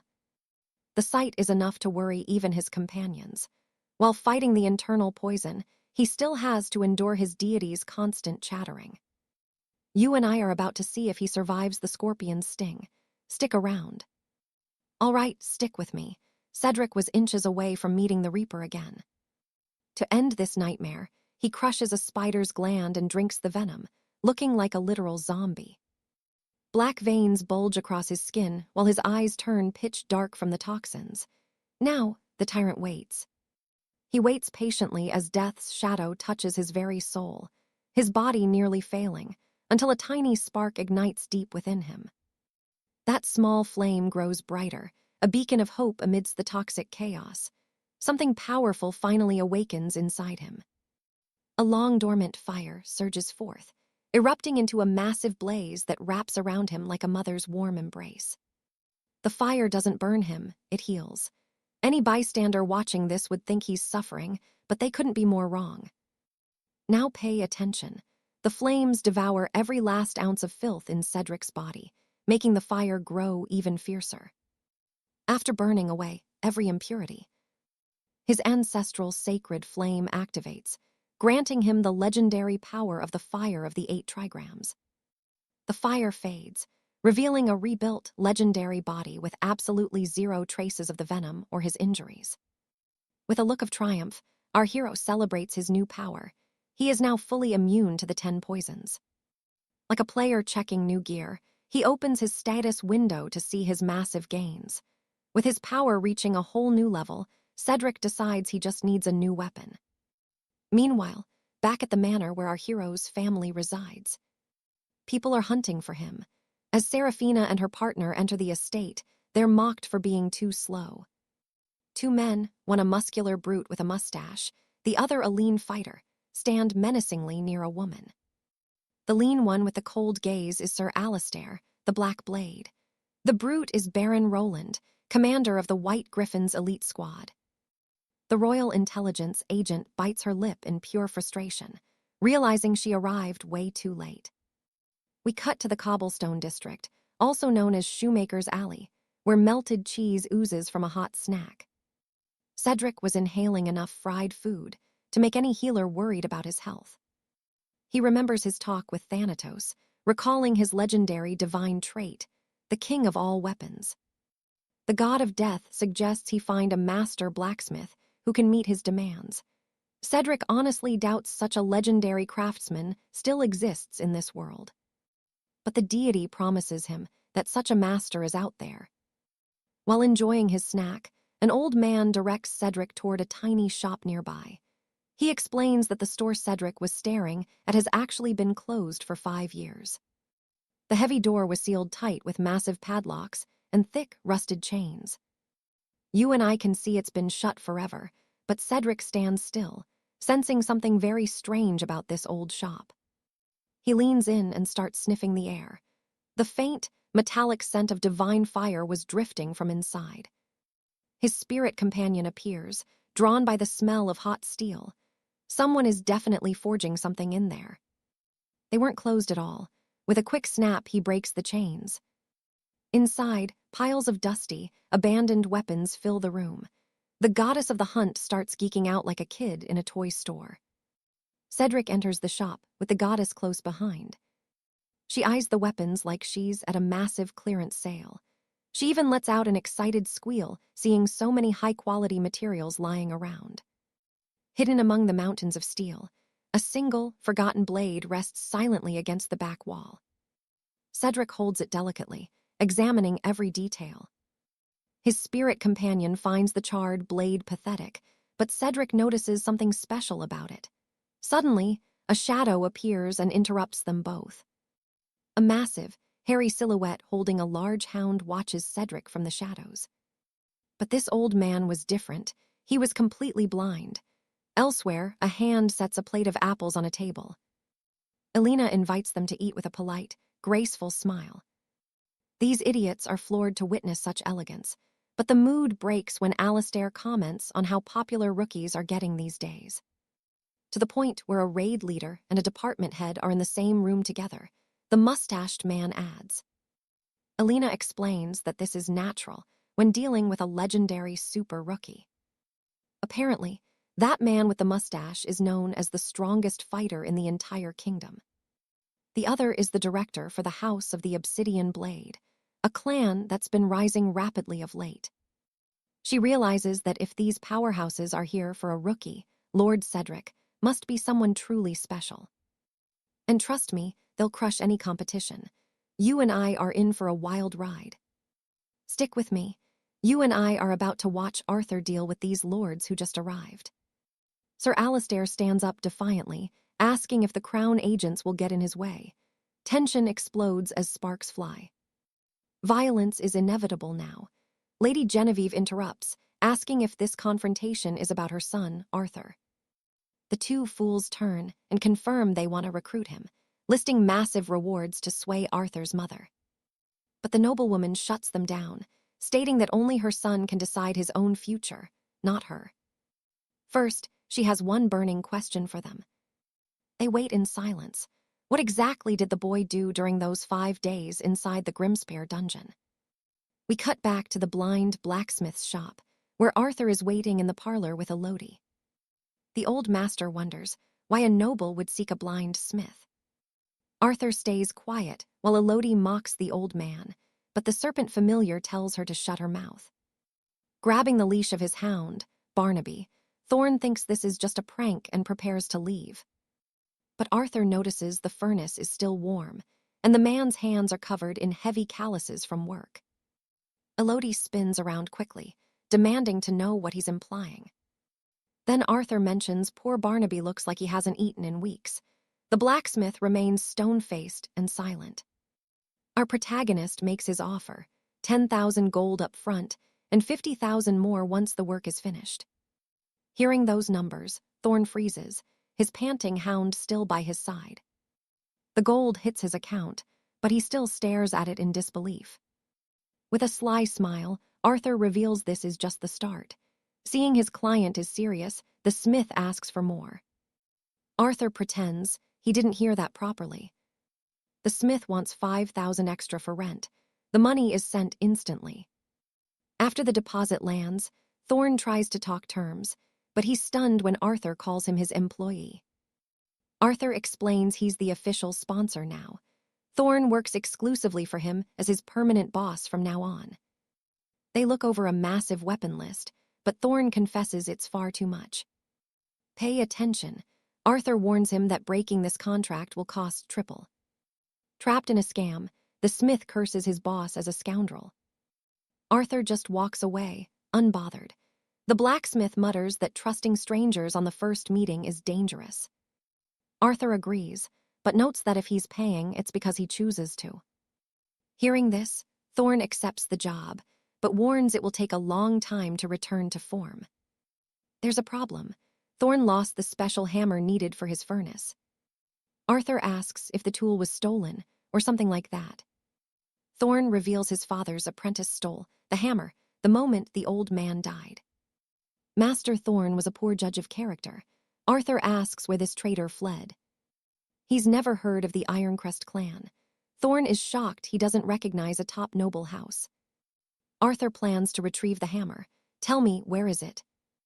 Charge in alone. Let's see how he handles this suicide mission together. But Arthur promises that if there are no witnesses, there won't be any issues. Thorn's mind completely glitches, seeing this young noble acting like he's powered by pure magic and secret alchemy. If he's that capable, Thorn says the hammer is hidden in Iron Peak. Night falls, and city lights flicker in the chill. We see an ancient stone structure with tall, rounded towers. Arthur arrives and begins scouting the knights guarding the tomb's entrance. The Ironcrests want the traitor to open a dungeon and pillage its treasures. The chamber is sealed. They need a master to forge the key. With so many guards, Arthur realizes something legendary must be hidden inside. Looking at the moon, it's already 8:40. Trust me, he needs to hurry for his mother. Arthur sends a quick letter saying he will be back after supper. He then investigates House Blackwood, uncovering a dark trail of gore and violent crimes. Rumors suggest they are behind everything from human trafficking to smuggling illegal potions across the kingdom. Stick with me, we are about to watch him turn into a cold-blooded judge. He decides to wipe House Blackwood out, earning a blessing from Lady Minerva. Unbreakable will, granting total mental immunity. Arthur sends a hollow thanks to the goddess. His motives were never about justice, and honestly, he would have preferred a more offensive upgrade. He prepares for the slaughter, reaching into his cloak. Meanwhile, the overseers are back with snacks, eager to watch the carnage unfold. He pulls out the grinning visage. This mask hides his face and magically blocks anyone from recognizing his true identity. Donning the mask, he grips daggers forged from frost hawk plumes. He is ready to bring a frozen hell to his enemies. When he launches the blades, they rip through the air with the fury of a blizzard. The guards feel the sudden chill, but they are far too slow to react. One guard takes a hit to the head, and an explosive ice flower blooms, freezing the life right out of him. The soldiers fall one after another, encased in icy tombs. The entire camp transforms into a cold, silent graveyard. Now pay attention. Arthur lands and draws the dragon's tooth. With a swing, jagged ice shards erupt, tearing through everything in his path. The killer moves with lethal grace between the frozen statues. His daggers dance, spreading ruin across the frost. The mask's smile radiates a calculated, cruel hunger for more blood and suffering. He lets blood drip from his hand, turning it into a deadly toxin that infects his victims. As the poison spreads, he walks toward the entrance while a chorus of screams echoes behind him. A dark melody of pure misery and absolute despair. The mask leaks dark energy, as if his very soul is feasting on the agony he has caused. Entering the crypt, Arthur hears the gods cheering for the bloodbath. The heavy doors swing open, and the tyrant enters the tomb of Beatrice. The mask activates, granting him magic vision. This gear was a gift from Izzy to help in the dungeon. Arthur assumes the master thief, set up the forge near the final chamber to craft the keys more easily. Quest notifications fill his view, and Queen Beatrice makes it clear she expects big things from him. Suddenly, the hero stops in his tracks. I know what you are thinking. Is he losing it? Even the goddess of the hunt is confused when he demands the presence reveal itself. Since it won't show, he prepares to leave, threatening to give the reporting rights to a different administrator. That definitely gets a reaction. A mischievous herald finally appears, wearing a smug, tricky smile. The rabbit introduces himself while squishing his own cheeks. Lady Minerva is stunned to see who it is. He mocks the goddess, saying she is slow since the other gods already knew he was hiding there. Minerva doubts him, but the strange rabbit creature was telling the truth. The other gods laugh at her ignorance, leaving her red-faced and Barnaby feeling a bit awkward. Arthur cuts the divine chatter and asks if the rabbit is here to write the report. Barnaby is shocked he knows about that. The hero mentions that since he finished the tutorial, it was obvious a report would be required. Barnaby is stunned that a newbie knows so much about the internal evaluations of the administration department. Putting on his training gear and pulling a notebook out of thin air, he starts adding new info to the document. For some reason, the rabbit shoots a sharp, suspicious look at the protagonist. Arthur stands perfectly still, watching the little animal do his magic work. Barnaby reveals that everyone is interested in Arthur, and he is under pressure to write the perfect report. He starts sweating, terrified he will lose his rights to another administrator. He cries in total despair, but Arthur is kind enough to let him keep working. The rabbit is overjoyed, with a newfound sense of hope shining through his blue hair. But the hero wasn't going to let him off for free. Barnaby asks what the price will be. Arthur says he will think of something later. The rabbit's ears droop in pure concern. This does not sound good. Arthur reassures him it won't be difficult. Barnaby accepts, but warns he will only help within his powers. With a wicked grin, the young hero seals the deal. And that is where we leave it. You and I know this contract spells trouble. All right, you and I are about to watch a rookie shake the foundations of magic, break the oath, and his power vanishes forever. Arthur turns and walks away after finishing his business. Barnaby scurries on his tiny paws to keep up. Nearby, Serpents grins, loving that someone is finally outsmarting the high administrators. Deep within the castle forge, a smith screams in fury. Another key has shattered into a useless pile of scrap. A massive fist slams into the stone wall. It is Lord Jasper, the brutal commander of the Conquest Division. He is consumed by rage and terror, knowing he might become the next sacrifice if he fails his master. He demands they drag Silas forward. Two guards shove the ragged, trembling man toward him, while Silas begs for any soul to save him. "Did you fail me again?" The broken smith stammers in pure terror, pleading for his life. He begs for more blood, swearing that with a fresh supply, the next attempt will surely succeed. Suddenly, Jasper delivers a brutal kick that sends the man flying. Silas wipes blood from his mouth, staring up at his master with hollow eyes. The Lord snarls that he has already given him everything required. Yet the results never change. Nothing. Kneeling low, the disgraced apprentice whispers that the quality of the forge fire was simply too poor. Jasper feels insulted, as if the old fool is blaming him personally. Silas panics, desperately begging for more time and fresh blood to finish the work. Jasper looks down with pure disgust, asking if blood is truly all he needs. It seems the traitorous Smith opened the second lock. Now, he just needs enough fuel to break through the final seal. The Lord agrees. But he warns this is the final chance. If he fails, his family dies. Jasper then roars at his men, demanding to know where the supplies are. Suddenly, a magic screen flickers to life, announcing a new rank. Jasper stares at the 57th spot held by Arthur, wondering what is happening. Somewhere else, soft little paws are typing away without rest. Drenched in sweat and totally exhausted, Barnaby is busy recording the unbelievable feats of this legendary new knight.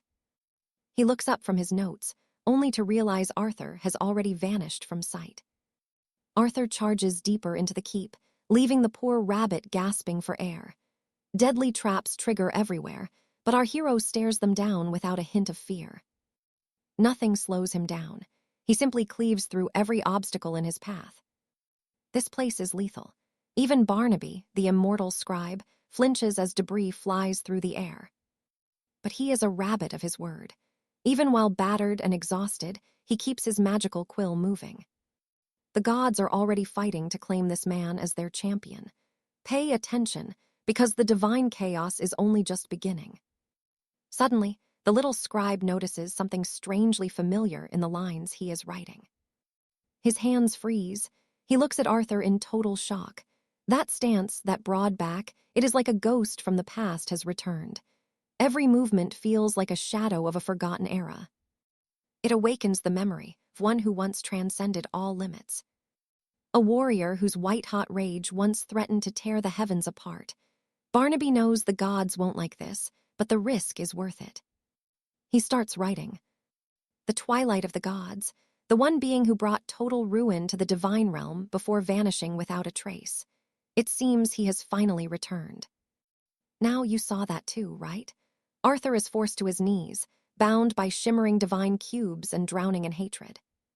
Seeing the twilight of the gods finally broken and punished, Malachor smiles like a predator that has caught its prey. Then, Arthur hears something that insults his very soul. That bastard laughs and mocks him, leaving a scar of humiliation deep within the hero's heart. Back in the present, Arthur dodges massive pendulum axes with ease. He lands perfectly, but Serpents warns him of a foul, rotten stench hanging heavy in the air. The thick scent of blood and a suffocating aura of evil hit Arthur like a wave of pure terror. He enters a chamber filled with broken victims. This sight drives Minerva, the goddess of justice, into a holy rage. Arthur finally understands the truth. His enemies are using human sacrifices to forge their dark key. Loud, arrogant shouts echo through the hall. Two men appear, dragging a group of shackled prisoners who are desperately crying out for help. One man threatens the captives. The tattooed guard tells his partner to stay calm and finish the task. Suddenly, a blast of ice erupts, freezing the tattooed man solid and terrifying his comrade standing nearby. He stares, unable to grasp what happened. The strike was so fast that his mind couldn't process it. Trust me, you and I are in for one hell of a ride. Right away, you and I witness a knight succumb, freezing into a jagged sculpture while his final breath crystallizes in the frozen air. Sir Alaric moves with his blade, shattering those living ice statues, not through brute force, but with the deadly grace of the Reaper himself. Suddenly, from the shadows, an assassin strikes a lethal arc toward him. With predator instincts, our hero strikes back. His blade moves like lightning, cutting right through his enemy's very destiny. Clinging to his mangled shoulder, the assassin lets out a pathetic cry of pure confusion and helplessness. Looking like a demon of absolute fury, Alaric closes the distance, his silver dagger gleaming like a hungry, sharp fang. Then, with the cold precision of calculated violence, the steel tip pierces the man's other shoulder with brutal accuracy. Sensing death closing in, the traitor gasps for Alaric's name, but he is met with a sight that paralyses him. The knight's eyes were those of a monster, letting cold terror crawl deep into the man's heart. Broken by the agony, the man wails for mercy. Alaric Alaric just stares and asks if he truly wants to live. Then the interrogation begins as our hero demands every secret about their dark cult in the dungeon. A few minutes pass, and the coward spills everything, completely selling out his allies. Now we see the truth. Alaric has 30 enemies left, including a dangerous commander named Lord Sterling. Having finished his confession, the traitor waits for his reward, hoping to be allowed to live. Alaric looks down with pure disdain.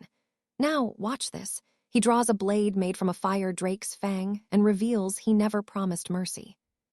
With one quick and surgical strike, the protagonist ends the wretch who just moments ago begged for life.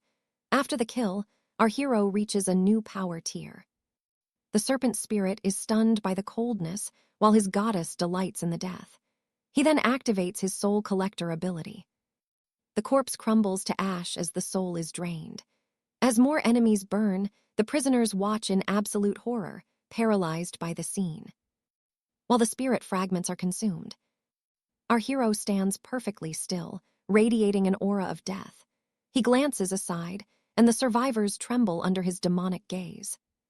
Alaric starts walking again, his steps heavy. Trails of ash follow him, devouring every cell of his fallen foes down to the atoms. The captives are paralyzed, seeing only a monster in human form standing before them in the dark. As he passes by, the crowds part in fear, whispering and wondering if they were looking at a ghost. Time jumps forward to a deeper part of the dungeon, where a group was frantically discussing the legendary Alaric. Now pay attention. It is as if they summoned a calamity, and the tyrant is hunting them like rats. Screams of terror echo behind the stone walls as the gleaming blade finds its mark, delivering swift and sudden death to those in his path. Suddenly, a massive explosion ends the deadly symphony. The noise of total chaos vibrates through the walls as the commander, Julian, feels the terrifying weight of being left all alone. He screams, asking where his men are. The power rankings suddenly appear, delivering the grim news. The name Alaric was climbing toward the top at an impossible speed. Heavy footsteps approach. Seeing that Alaric is only 2 spots from the peak, Julian desperately calls out for his remaining guard.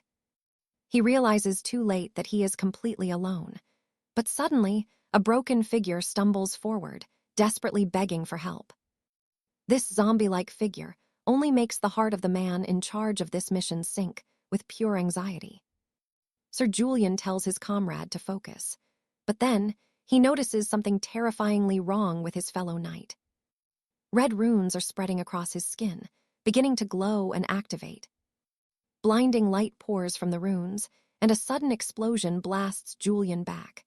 The magical heat burns him, causing an agonizing sensation across his body. He had been riddled with deadly poisons. He reaches for a healing vial with a green cross, but through the flickering flames, something is slowly stalking him. It was not salvation coming to his rescue. It was much worse. It was Alaric. Our hero lunges forward with his weapon held in a deadly thrust. But the strike is parried by a massive blade. A heavy claymore blocks the advance of Alaric's jagged dagger.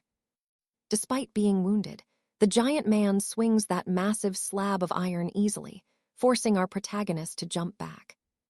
His eyes were shut, likely blinded by the poison. Yet somehow he could still track Alaric's every movement.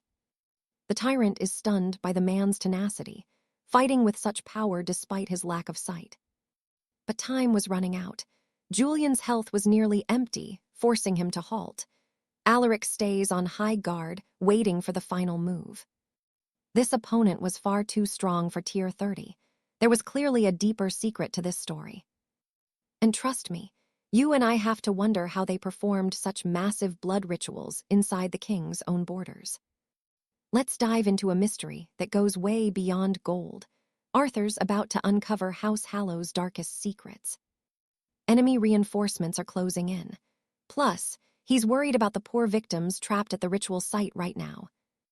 The scene shifts to another chamber, where a man is ushering the survivors inside for safety.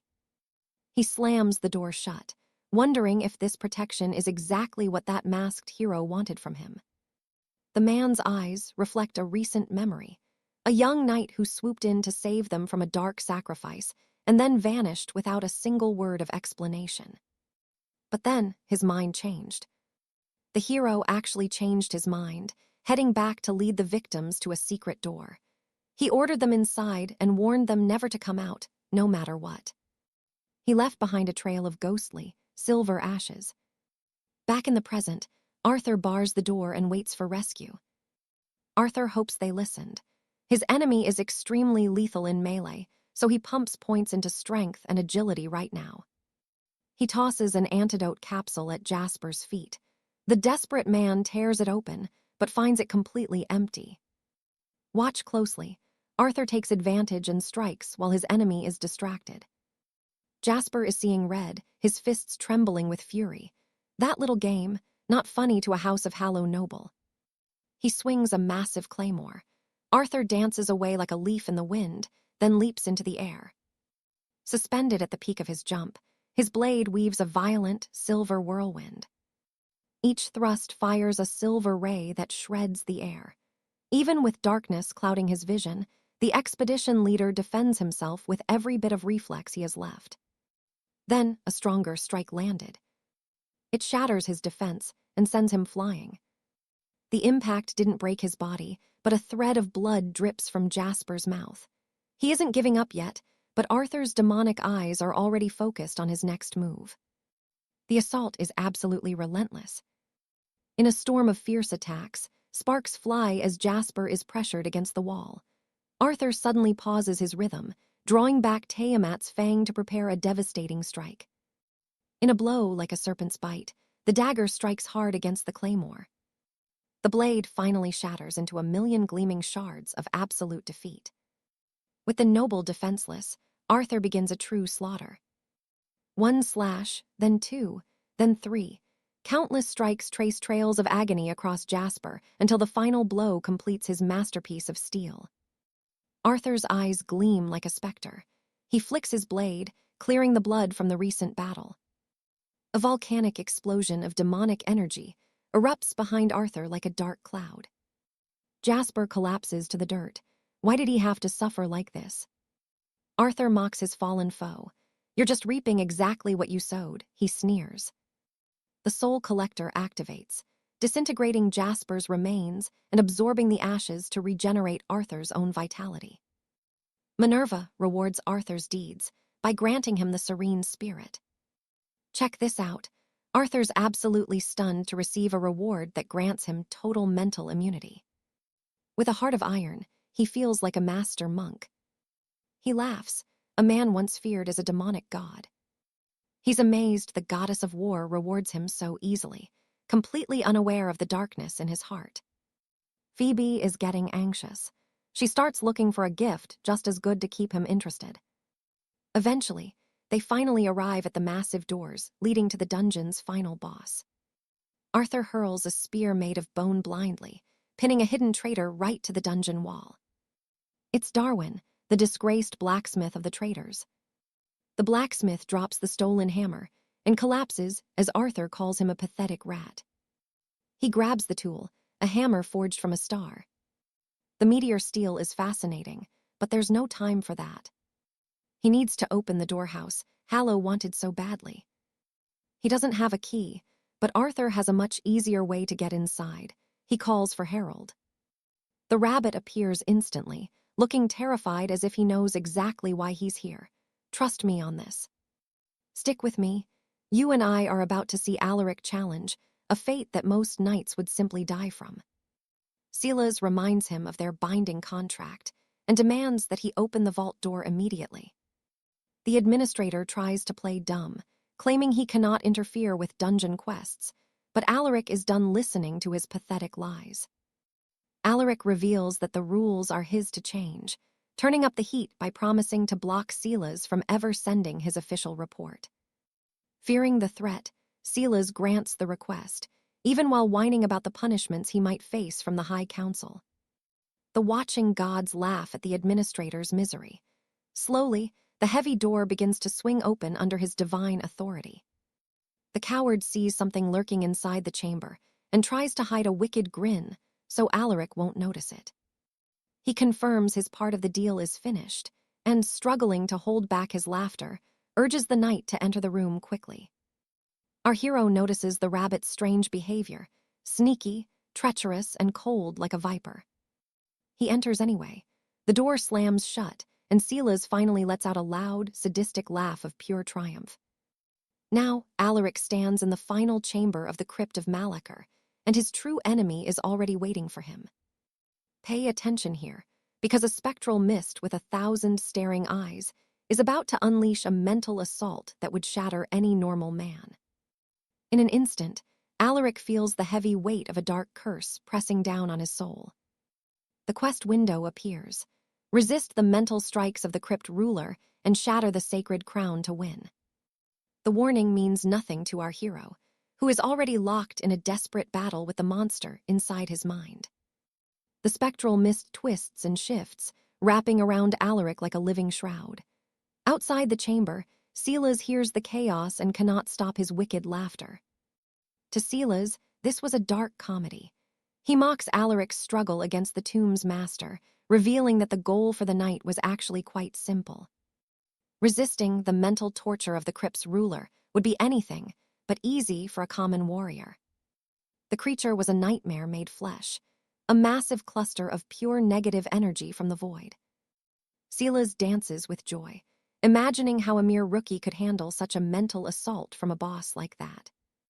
For him, this was just petty revenge for having his pride wounded during his duties as an administrator. Having seen enough, 𝒉𝒁 decides to leave. But then, 2 system messages suddenly flash before his eyes. The serene spirit skill activates, forming a shield of indomitable will. The administrator is absolutely terrified by the system message, praying that what he sees isn't actually true. He spins around to look at the sealed door, where countless windows are now announcing Alaric's overwhelming and impossible victory. You saw that too, right? 𝒉𝒁's smirk vanishes as the entire crypt begins to crumble before his very eyes in absolute shock. Alaric was a legendary rune master. It is a class that requires absolute mental focus to even function. With only 1 second left, the dungeon reveals its final reward, a shimmering golden key. Claiming his prize, Alaric simply stares at 𝒉𝒁 from across the ruins without saying a single word to the traitor. The dungeon entrance vanishes, leaving the 2 of them alone. Time passes until the full moon rises over the iron quarter of Oakhaven. Feeling the familiar weight in his hands, Master Thorn wonders if this tool is truly the legendary hammer of myth. He cannot stop staring, repeatedly asking the knight about the origin of the hammer. Alaric snaps at him, demanding to be addressed as boss. Munching on a honeyed pastry, the knight asks the blacksmith if he's finally ready to start working with his tools. The old smith admits he is out of practice, and that a single month wouldn't be enough to finish the requested gear. Hearing that, Alaric cuts the deadline by 1 week. Thorn argues that even a simple whip wouldn't be ready in 2 weeks. The tyrant orders him to finish both the whip and the spear in 1 month. He promises to triple the payment, and warns that he will return exactly on the deadline to collect his new weapons. He also spots a sword covered in thick rust and asks if it's for sale, much to the surprise of the old blacksmith. 100,000 gold coins hit his account. The smith just stares at the fortune in his bank records. He just shouts and lets Alaric walk away with the ancient, family relic sword. Rich and with his honor as a craftsman restored, Thorn wonders who his new master truly is, just as his loyal hound Pip arrives to greet him with a happy bark. None of that matters now. There is work to be done. He slowly opens the doors to the grand forge. The furnace roars to life with a brilliant flame. Thorn strips off his shirt, revealing a powerful physique, and slides on his protective iron goggles. The blind blacksmith prepares for his task. Outside the city walls, Alaric recalls a dark conversation he had with Lord Morrow's. It was said that Master Thorn had been slaughtered long ago by the Night Stalker. Makes you think, doesn't it? A dead man forging steel. Trust me, this secret is just the beginning of the journey. Stick with me. The god explains that Wayland wasn't a name, but a sacred title passed down to his chosen successors.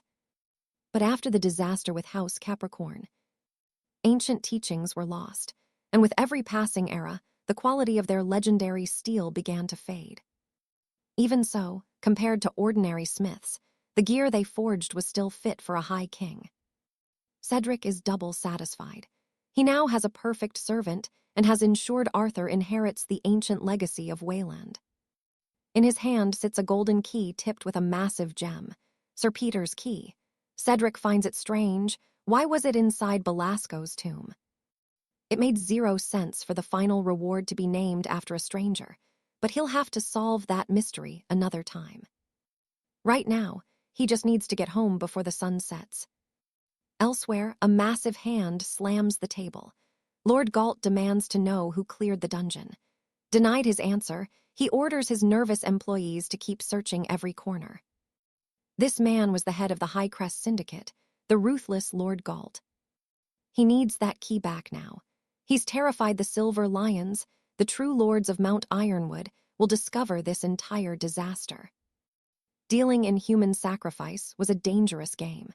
That's why the High Crest Guild was hired to scrub the dungeon clean. Pay attention. The clock is ticking as Galt orders a carriage and rushes toward the dungeon's ruins. His men prepare for a suicide mission.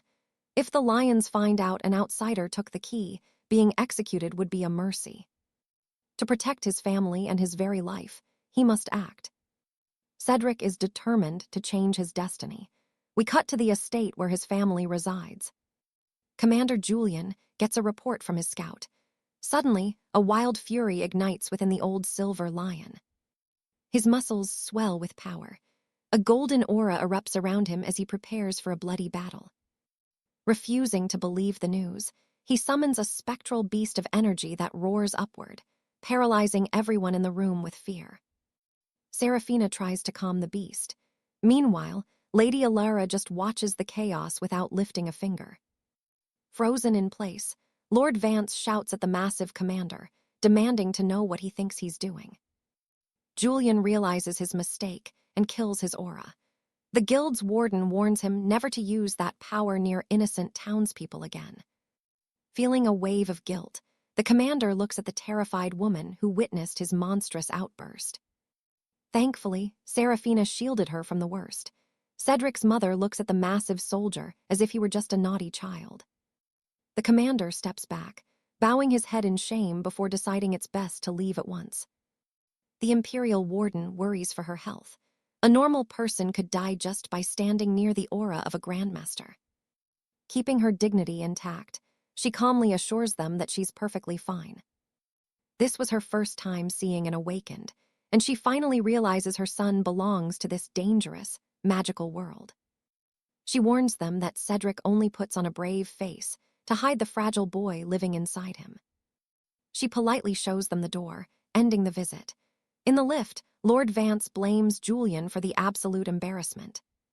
Picking his nose, the commander grumbles that he's still going to meet Cedric, no matter what it takes. You see what's happening.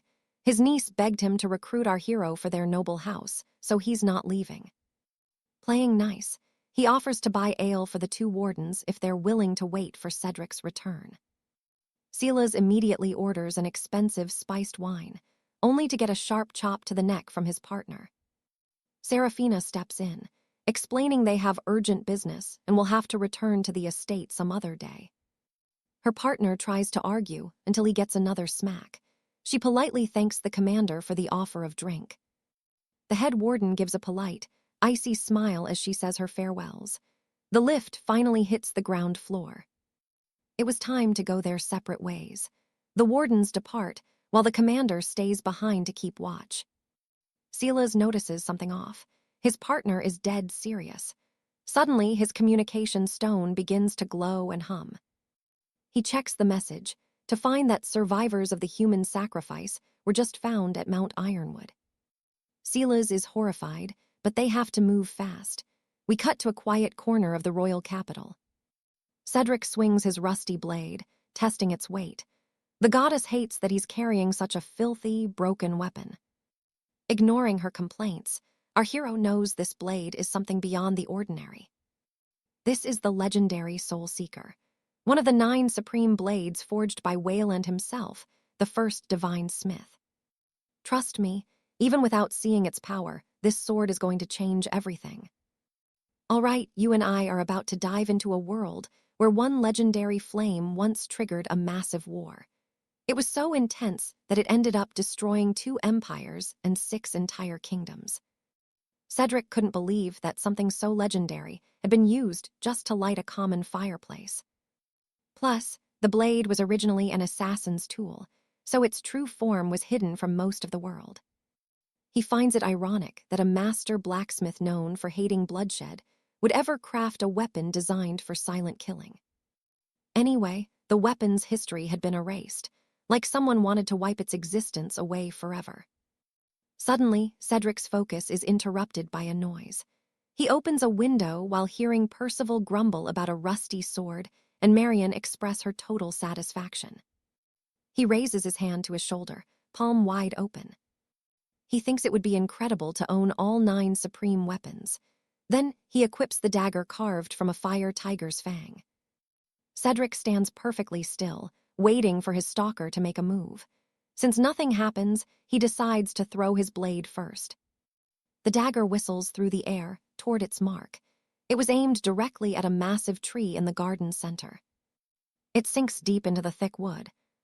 It looks like Alaric was trying to hide, but he completely failed his stealth attempt and looked pretty annoyed about nearly getting hit. Suddenly, Cedric charges forward, refusing to give his new opponent any room to recover or fight back. Now pay attention here. Our hero's eyes were as dark and cold as a god of war.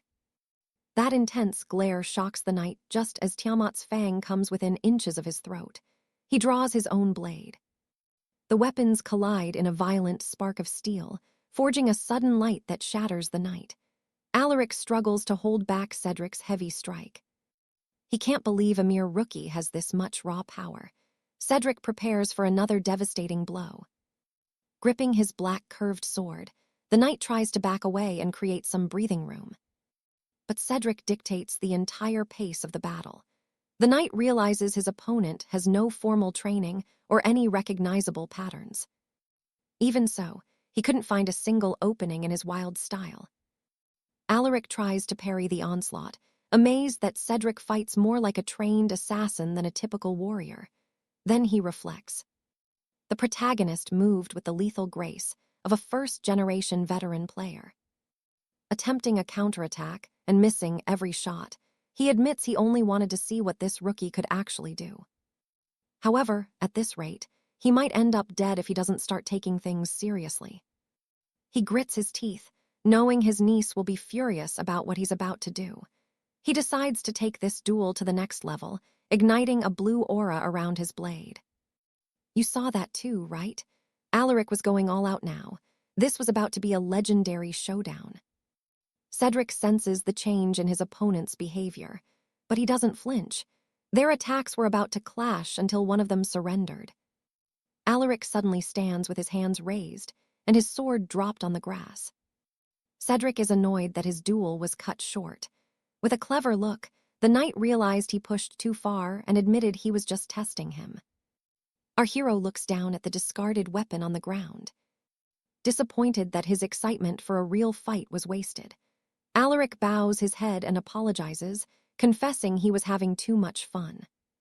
Pallas goads them to keep fighting, but Cedric was more interested in figuring out who this mysterious man actually was. The bearded man seems slightly offended by the protagonist's lack of formal respect.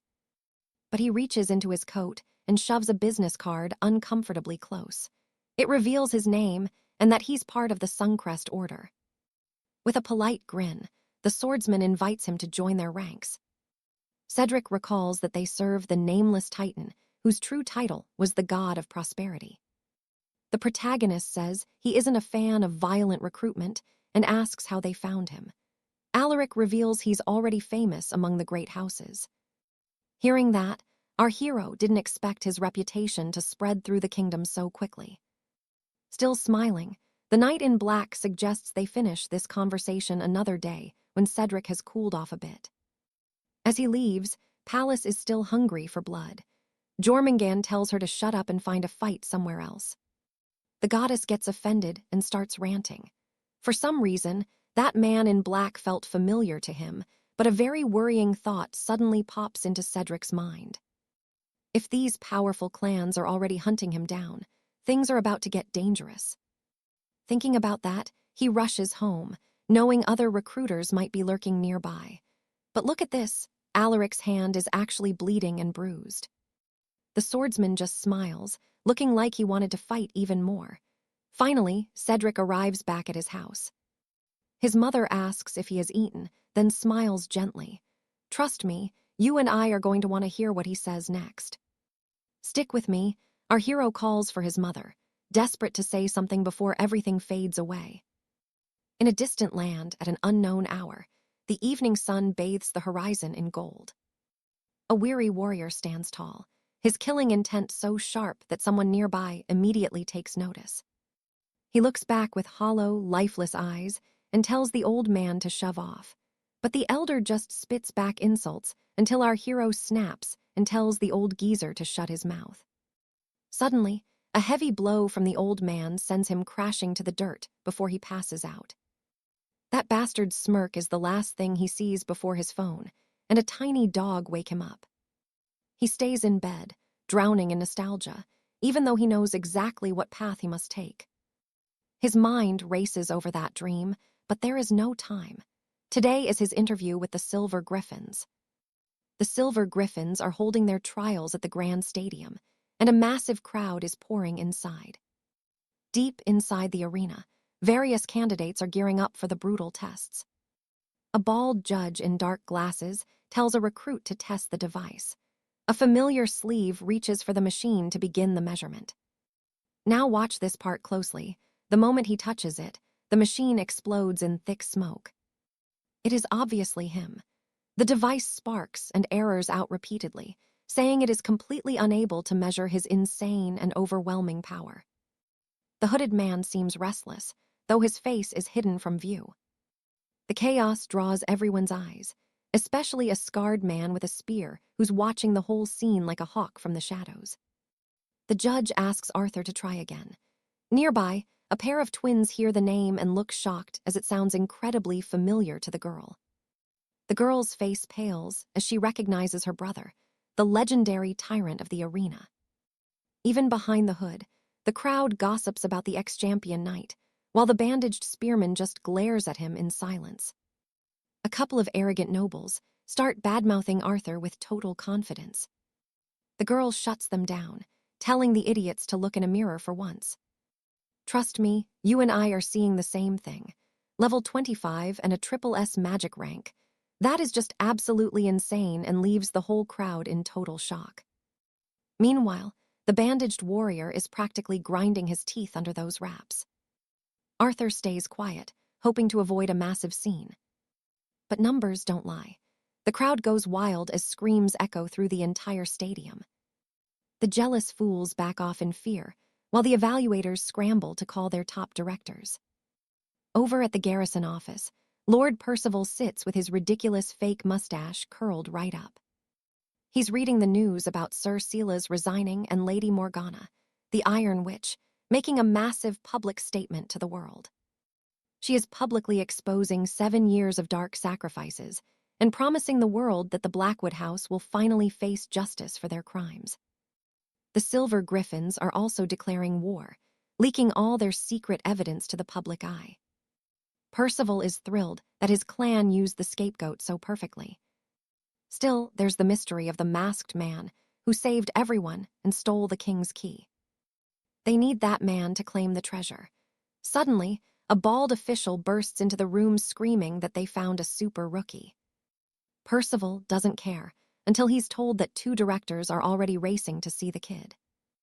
That finally gets the Lord's attention. He is shocked that one rookie is causing this huge fuss, until his man mentions the name Arthur, the champion they have all been waiting for alongside the Iron Witch. Hearing that name, he's finally hooked. The official confirms the recruit passed every single test with a mind-blowing ~S rank plus rating. Something clicks for the blonde noble, and he decides to go recruit the kid himself right now. Back at the arena, news of the tyrant's return is already blowing up on the scrolls. Arthur talks with an evaluator. Honestly, is being bald a requirement to work at this testing site? Our hero is getting seriously annoyed with the audience. He remembers his glory days as a champion and hates listening to these jealous peasants talk trash about him. The mood shifts as other warriors regret showing up today. Lady Alara is already acting like a proud mother watching her child get all the praise. But Arthur notices two mysterious figures sitting in a section of the bleachers that's totally empty. And trust me, you and I are not ready for the golden aura about to explode. All right, stick with me because Alistair is about to face his most terrifying challenge yet in these royal trials. Lord Cedric explains the next phase, a hunting trial where candidates must select two monstrous targets to defeat. But Alistair wants a real challenge, demanding they summon the strongest beast possible, a dragon. The nobles are shocked. They cannot believe this arrogant warrior would willingly choose to fight a high-level monster. A massive magic circle erupts as the summoning begins. From the glowing light, the head of a nightmare emerges. It is a shadow drake, covered in obsidian scales and possessing a face more demonic than reptilian. The beast locks eyes with our hero, sensing easy prey, but Alistair just smiles at his massive new opponent. The crowd feels a cold dread sinking into their hearts. This was far too dangerous for a simple recruitment test. Meanwhile, Hugo watches with an impatient sneer, convinced that Alistair is simply frozen in fear by the massive beast. But he is wrong. Alistair is remembering the day he was judged and humiliated, left broken on his knees. He could never forget that face, the mocking smile of the rival who wounded his pride so deeply. Fueled by the memory of Hugo's laughter, Alistair's motivation reaches a boiling point. He is ready for total war. His eyes burn with absolute determination as he challenges the fearsome shadow drake to a brutal face-to-face duel. Now pay attention, because the drake charges forward with a maw like a bottomless abyss, ready to swallow him whole. Alistair stands perfectly silent, letting the tension build like a bow string about to snap. He tosses a black cylinder from his inventory into the air. Let's go back and see Alistair meeting with a master craftsman. The first thing Alistair noticed was how exhausted the blacksmith looked. Master Oswald appeared completely drained, as if work had sucked away his life energy.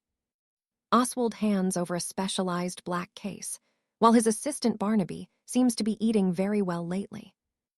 Our protagonist is quite picky when it comes to the quality of his gear. This irritates Master Oswald, who tells him to test it himself.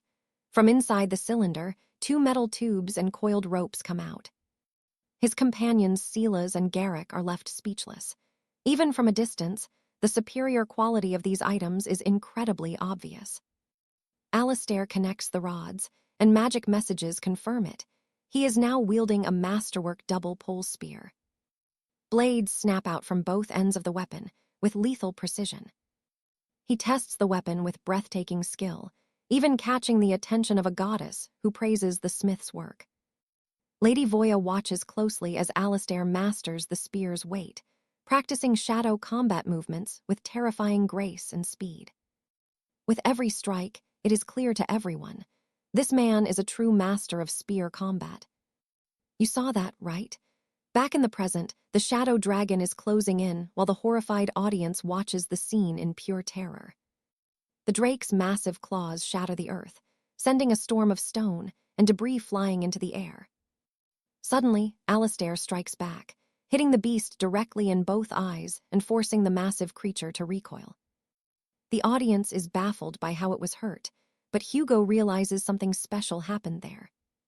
Commander Sterling, leader of the First Legion, realizes Alistair's low level is a lie compared to his actual skill. His absolute mastery of multiple weapons proves he could likely win this entire trial with just a basic bow. Watching the warriors back, the commander decides right then that he will recruit this man at any cost. Alistair activates his magic, releasing ropes from his wrist. A notification reveals his new weapon, the nine-tailed viper. The spectators are confused. a spear and a whip used together. It is a truly bizarre combination. The lines entwine with the blades already stuck in the monster, digging even deeper into the beast's dark flesh. The shadow drake screams in agony, now blinded and losing all will to fight against the warrior. But Alistair is far from done. He pulls the enchanted ropes with all his might. Using the whip's tension and the blades as anchors, he launches himself high into the sky, activating more magic. The sharp tips rip themselves out from the monster's body. Hanging between the clouds and the terrified beast, Alistair summons the weapon fragments back into his hands. He joins the rods with lightning speed as the drake tries to flee, but Alistair has already calculated the finish. He dances through the air, letting gravity pull him down toward the dragon's vulnerable skull. A fountain of red erupts as Alistair's spear thrust carves a trail of starlight through the beast's dark head. So that's where we leave it. Alistair just conquered the beast. Upon touching the ground, the air shimmers in sync with the spear. Cyan moves his hands like a river of pure liquid gold, even facing death. The wyvern coils pure malice into its tail, and with one last breath of fury, tries to whip our hero where he stands. But it is useless. Cyan slides across the stone after a perfect dodge, the heavy thud of his movement echoing through the silent surroundings. The crowd is speechless. You and I are watching a total slaughter right now. On one side, a youth landing lethal hits like it is nothing. On the other, a legendary beast reduced to a limping lizard. Called a monster, Cyan does not care what these noble people think.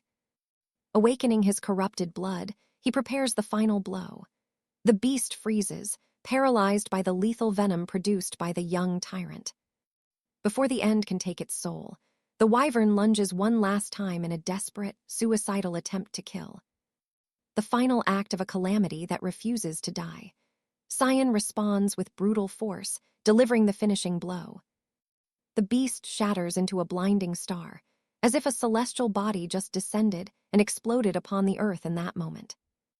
Shimmering shards drift gently through the air. Amidst the whirlwind of remains, Cyan levels up with a cold smirk, showing that arrogant feline spirit exactly what he is capable of. The golden aura of the great lion watches him carefully. It praises his legend, demanding he become its apostle. Lord Cedric watches with anxiety, desperate to claim the young man for his own house. Suddenly, a streak of light flashes past. It is a presence the first team leader knows all too well. Cyan senses a new threat, approaching as the lion's gaze locks onto him like a predator hunting its prey. Pay attention here, because a bolt from the heavens just slammed down. Sir Roland arrives, muscles bulging, attacking Cyan with a heavy sword strike. With a wild grin beneath his ridiculous mustache, Roland is impressed that this rookie actually blocked his strike. Cyan feels nothing but disgust as the Shadow King's foul energy touches his spirit. The muscle-bound knight shows a genuine interest in Cyan's mortal strength while continuing his ferocious, non-stop assault on the boy. Determined to show him the power of a true lion, Cyan holds back, wondering if he should fight or save his energy. Suddenly, the duel is cut short by another voice. 3 massive claw marks tear through the sky like lightning. The powerful strikes blast the 2 fighters far apart from each other. Charging his aura with electric fury, Roland challenges the newcomer. Duke Alistair just smiles, mocking the knight for being disrespectful. The auras of the 2 legendary knights clash, creating a terrifying vortex of energy that threatens to swallow the arena. The audience watches in absolute awe as these 2 titans engage in a brutal duel of sheer willpower. But then, 2 more high-ranking leaders join the fray. The stadium descends into total chaos, filled with roars and murderous intent. I know what you're thinking, they all want him. And Cyan just watches, hoping they kill each other to save him the trouble. The leaders continue their aura battle, refusing to back down as they constantly challenge one another's dominance. Our protagonist just stands there. If they wipe each other out, his mission to capture the Shadow King becomes easier. Suddenly, a crushing pressure interrupts the clash. It is so powerful it makes one leader bleed, freezing everyone in place with raw force. Lady Seraphina recognizes the power immediately. A silhouette stands hidden within the blinding light of this newly arrived, overwhelming aura. It is the Archduke himself, Oswald. Even Cyan feels a cold chill of intimidation looking at the old man. It makes sense. This man is the second in command of the Silver Lions, a legend you never underestimate. Cyan's nose begins to bleed from the sheer weight of the Archduke's presence, a force beyond any rancor. Now he understands the power of a high rancor. As Oswald lectures his subordinates, Cyan sees no path to victory. Even Sir Roland is reaching his limit, just trying to stand under the old man's heavy, suffocating aura. Still hoping he has the upper hand in securing the new recruit. The mustache guy stays hopeful he will be chosen, but the cunning old man decides to take Cyan for himself using a lame excuse. The four leaders stand there with their jaws on the floor, stunned by the audacity of the old man. Some time passes after all that mess, and we find ourselves inside the private office of the Archduke. Our hero changes clothes while the gods watch with interest, but it is not just the deities staring at Cyan's battle-hardened body. The sleazy old man is also unashamedly admiring his physique. Oswald finds it fascinating to see so many battle scars and hardened muscles on a rookie, assuming Cyan has seen hell.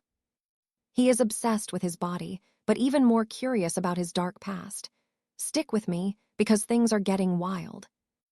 All right, stick with me because Alistair just stood before the great patron to demand his true destiny. Alistair was now dressed in fine robes, worthy of a high knight, as he weighed his next words carefully.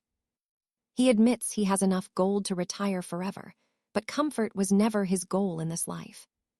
Instead, he demands a seat at the strategic vanguard, aiming to lead the most elite division in the house.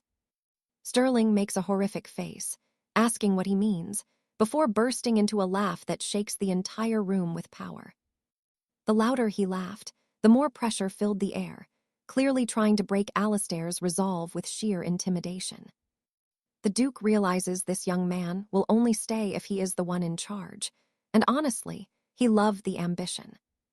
He explains the vanguard is the clan's very heart and soul, and Alistair must do something legendary to earn it. Alistair offers to shatter every record within the deadly Ruby Peaks. There was a dungeon there for testing new knights, and our hero wanted to prove his score was second to none. Sterling asks if he only wants to be the best rookie the Silver Griffins have ever seen. But Alistair wants to be the best in history, so no one can ever challenge his right to lead the department. Alistair senses something off about the Duke's behavior. The old man was clearly wasting time for a reason. Now pay attention.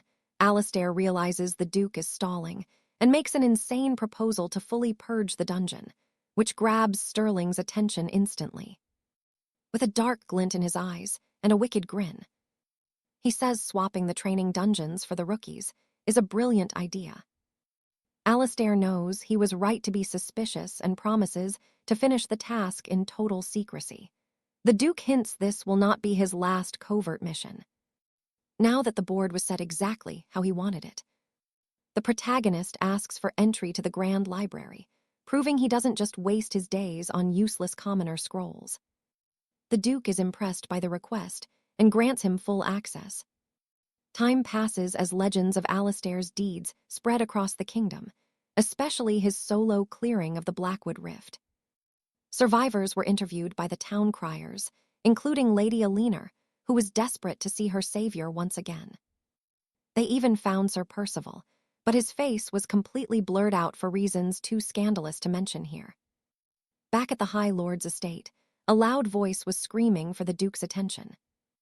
It was Captain Julian himself, crying like a young girl hoping to see her favorite legendary knight. Sterling reminds him he could lose his position for this.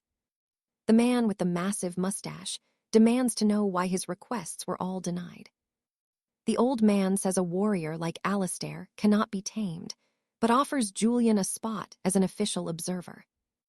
That ridiculous offer finally stopped Julian's tears, but he still wanted to know exactly where the young legend had gone. Sterling replies that he tucked him away somewhere a brute like Julian could never find. Days later, far outside the city walls, Alistair reaches his goal. He stares at the massive mountains, ready to conquer the dungeon. He notices something strange moving behind the cliffs.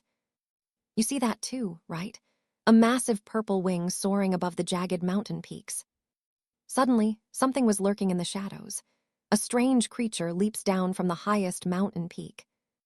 The sky was bathed in a deep crimson light as Alistair watched the beast descend from above. A sudden gust from the creature's wings sent debris flying into Alistair's face, forcing him to shield his eyes for a moment. But he didn't blink, finally seeing the majestic and terrifying form of the beast in front of him. This creature was his true target. He had to eliminate a corrupted power that was twisting local monsters. He paused to admire the red mountains, though the color brought back bitter memories of his time in Eldoria. He wasn't alone out there. Someone was stalking him, moving silently through the cold mountain air. A disheveled man in a worn blazer was hiding behind the thick trees, watching every move. Alistair realizes this is the same shadow who watched him in the library and followed him all this way. The Duke clearly didn't trust him yet. A few days earlier, inside the massive archive of the Silver Griffins, the protagonist was exploring the vast halls and remembered a dark conversation with the Reaper himself. They were discussing the Void King. The god of the dead wanted to know how the Griffin followers behaved. And trust me, you and I just learned that when followers mimic their gods, they create chaos wherever they go. All right, you and I are diving into a story where stealing from gods is just another Tuesday. That vault was the White Tiger Library, and Thanatos even offered a list of artifacts Arthur could actually use.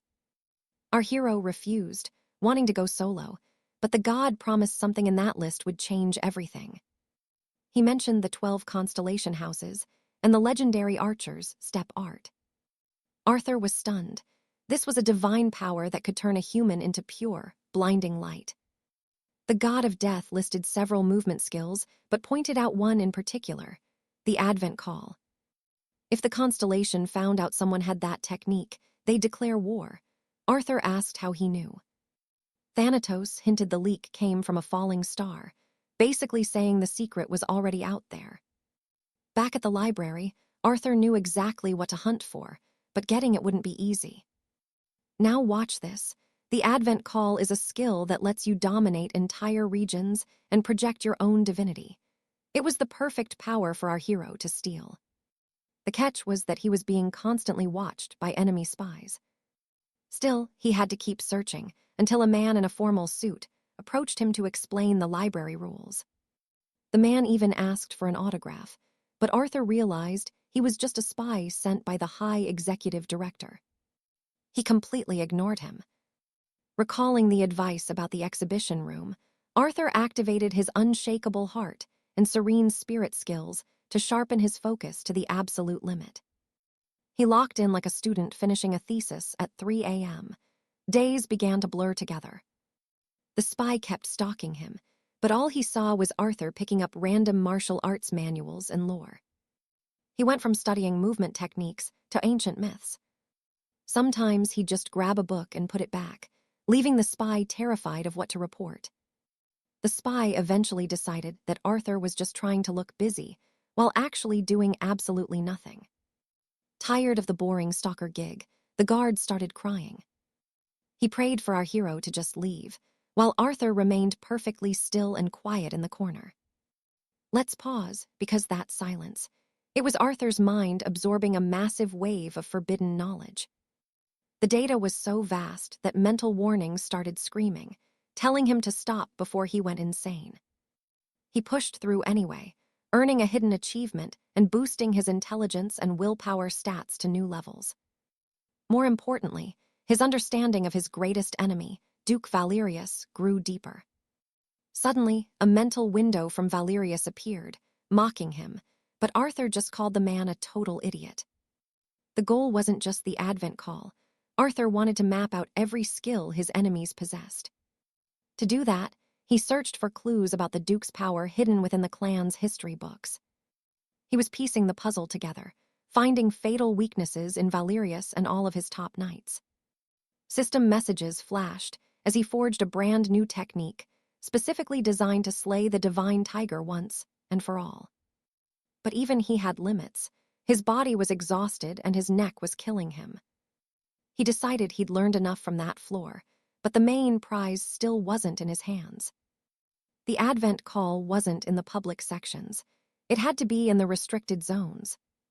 With only 3 hours of free access left, he knew he had to move fast and dig deeper. His unshakable heart was fading, but serene spirit pushed his mental capacity to the breaking point. While scanning the shelves, he felt a strange, dark energy. Finally, he found the hidden lead. A cookbook for monster meat, which he started reading upside down with intense, childlike focus. He discovered something hidden inside the text, and Arthur immediately began deciphering the secret message. He saw a vision of a white-haired figure kneeling, bound by massive black rods on a floor. Their eyes were bleeding, a tragic soul trying to leave one last legacy for someone. The book revealed that Sir Marion had betrayed his closest ally, a man he once called his brother. That man was the Saint of Swords. He was one of the 9 strongest knights in the world and a founder of the order. Arthur found it strange that anyone would call such a man their brother. And that's where we leave it, with a mercenary turned apostle and a betrayal that changed everything. All right, you and I are diving into a story where the hero's entire life was a lie. This entity identified as Hanu, the elder brother to the Lord of the Celestial Tiger, but then snapped that he was no longer kin. Long ago, he was the heir to an obscure noble house, a dedicated knight who honed his blade every single day. But his routine shattered when his master took in a new ward, a disciple much younger than himself. The boy had delicate features and long lashes, but his expression was deathly serious. Their master grew frail and sickly with each passing day, leaving Hanu responsible for the young boy's care. Hanu had 2 massive regrets from those quiet years, never seeing the darkness in young Xiang's heart, and never suspecting the true intentions of their house's guardian, the Tiger of Sorrows. Sadly, that divine beast lived only for the chaos of war. Hanu's heart sought peace, something he could never compromise on. That god could destroy everything and find a new champion, but Hanu still needed his clan's power. Pay attention here. When the champion finally drew his blade, the massive energy released from just unsheathing it was terrifyingly impressive. That blinding flash of light instantly spiraled into a deadly, spinning whirlwind. The tiger was forced to defend itself. It couldn't replace its champion yet, so the divine beast could only grit its teeth in absolute fury. Hanu was certain he had chosen the right path, but his younger brother clearly had a different, more sinister plan. Changjin recalled rumors of the beast's sudden weakness and realized the truth. The creature had actually been sealed away. The tiger was reportedly paralyzed for 100 years after that clash with the Celestial Sword Knights. The cult of that beast spread ruin across the kingdom, which is why Hanu chose a life of pacifism. Our hero felt his stalker's eyes on him, finding it hilarious that the guy was reading his book upside down. Back to the fall of the great beast. The plot to overthrow the noble house had been rotting for years. Hanu never noticed the slow poison destroying his body, eventually leaving him so weak he could no longer even lift his own blade. When the end came, Miang left him alive but trapped in a dark cave, bound and stripped of every ounce of his magic. Hanu wept for his brother, consumed by the loneliness and agony of being betrayed by his only remaining kin. He watched the tiger star shift its gaze, choosing a brand new champion. Now think about this. He had to watch that traitor steal his title and crush his home to build a new fortress. The traitor even ignored his master's dying wish to stay hidden, spreading terror and chaos across the lands for another 10 long years. Then a mysterious call drew his fading vision toward a dark presence as a strange voice finally reached him.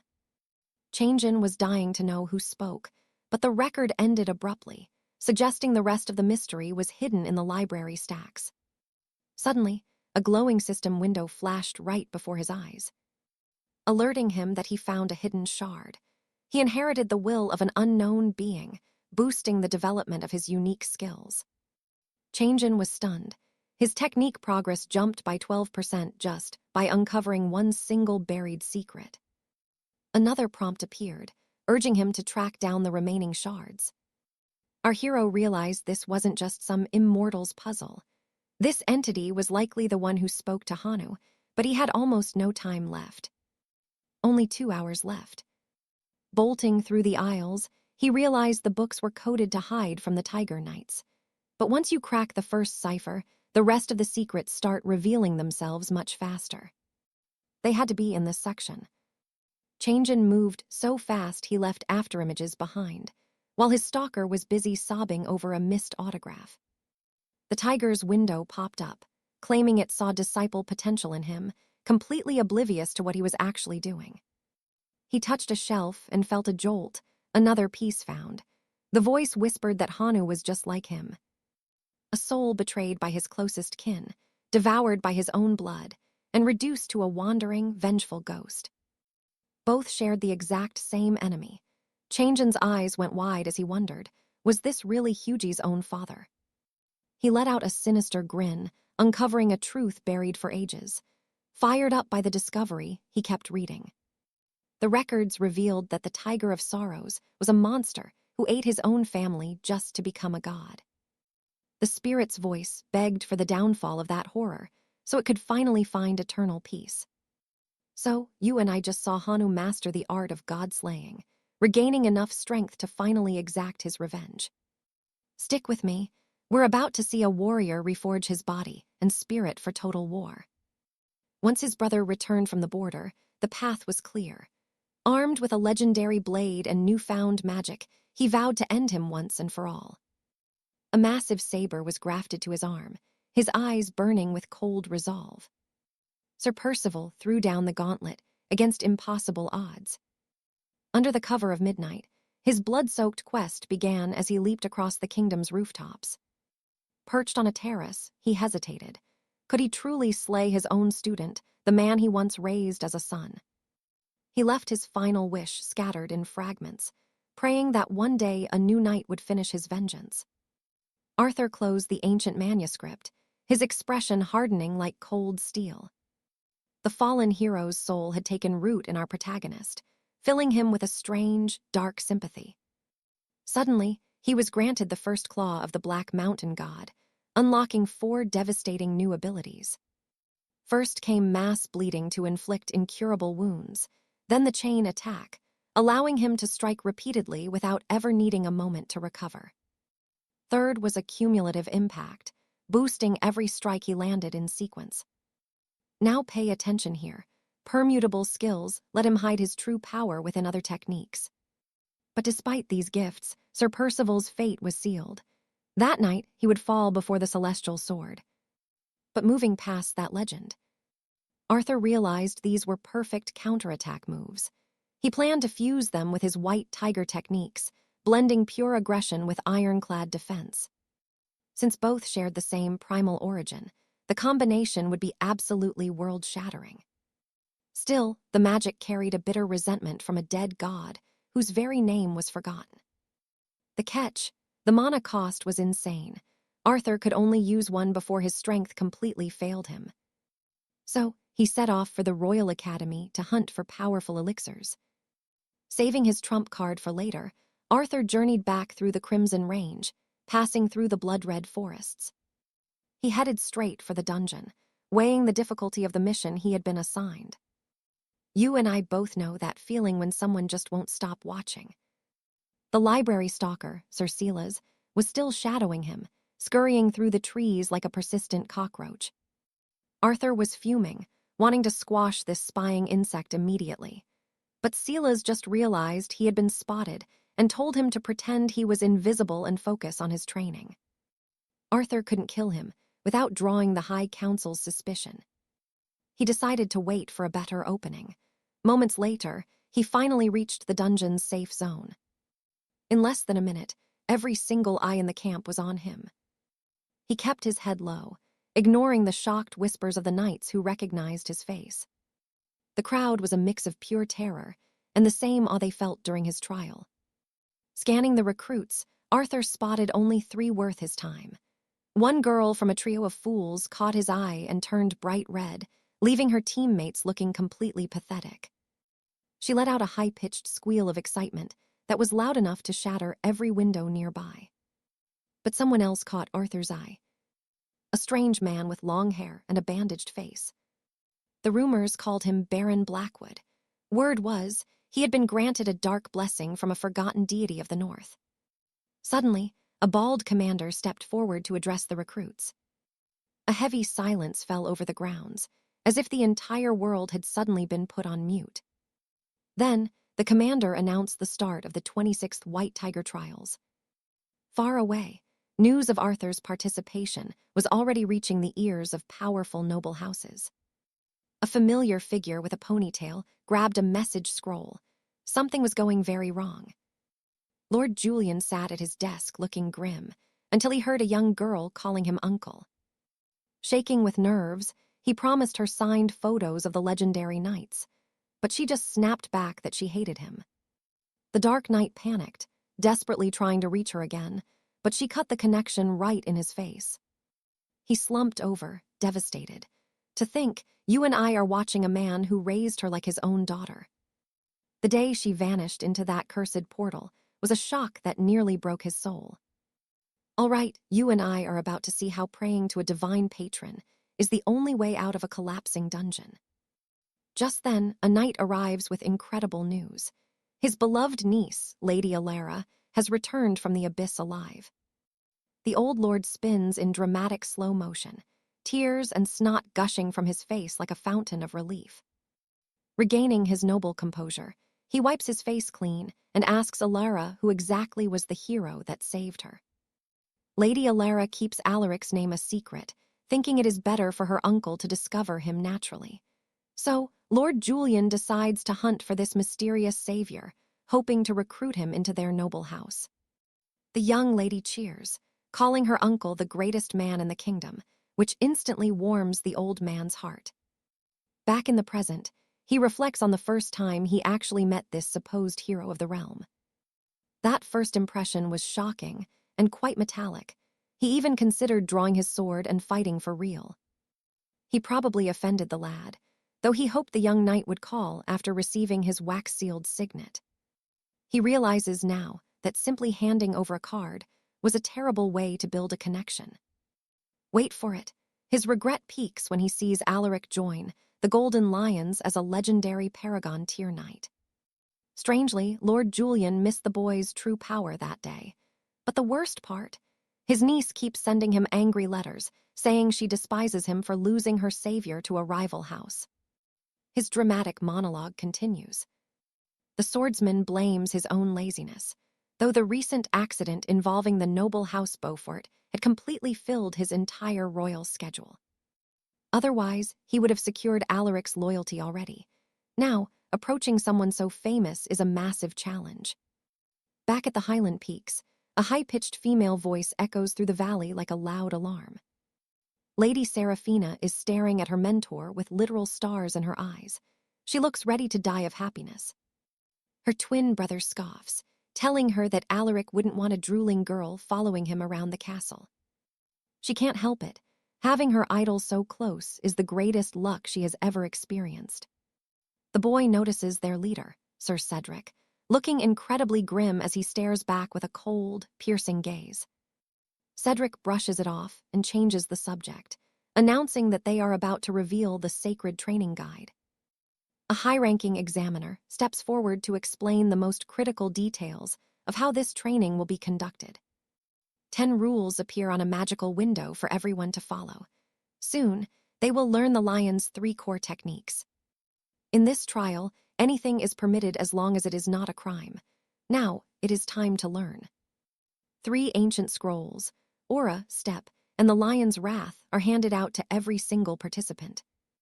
The twin trembles while holding them, finally feeling like a true knight of a legendary noble order.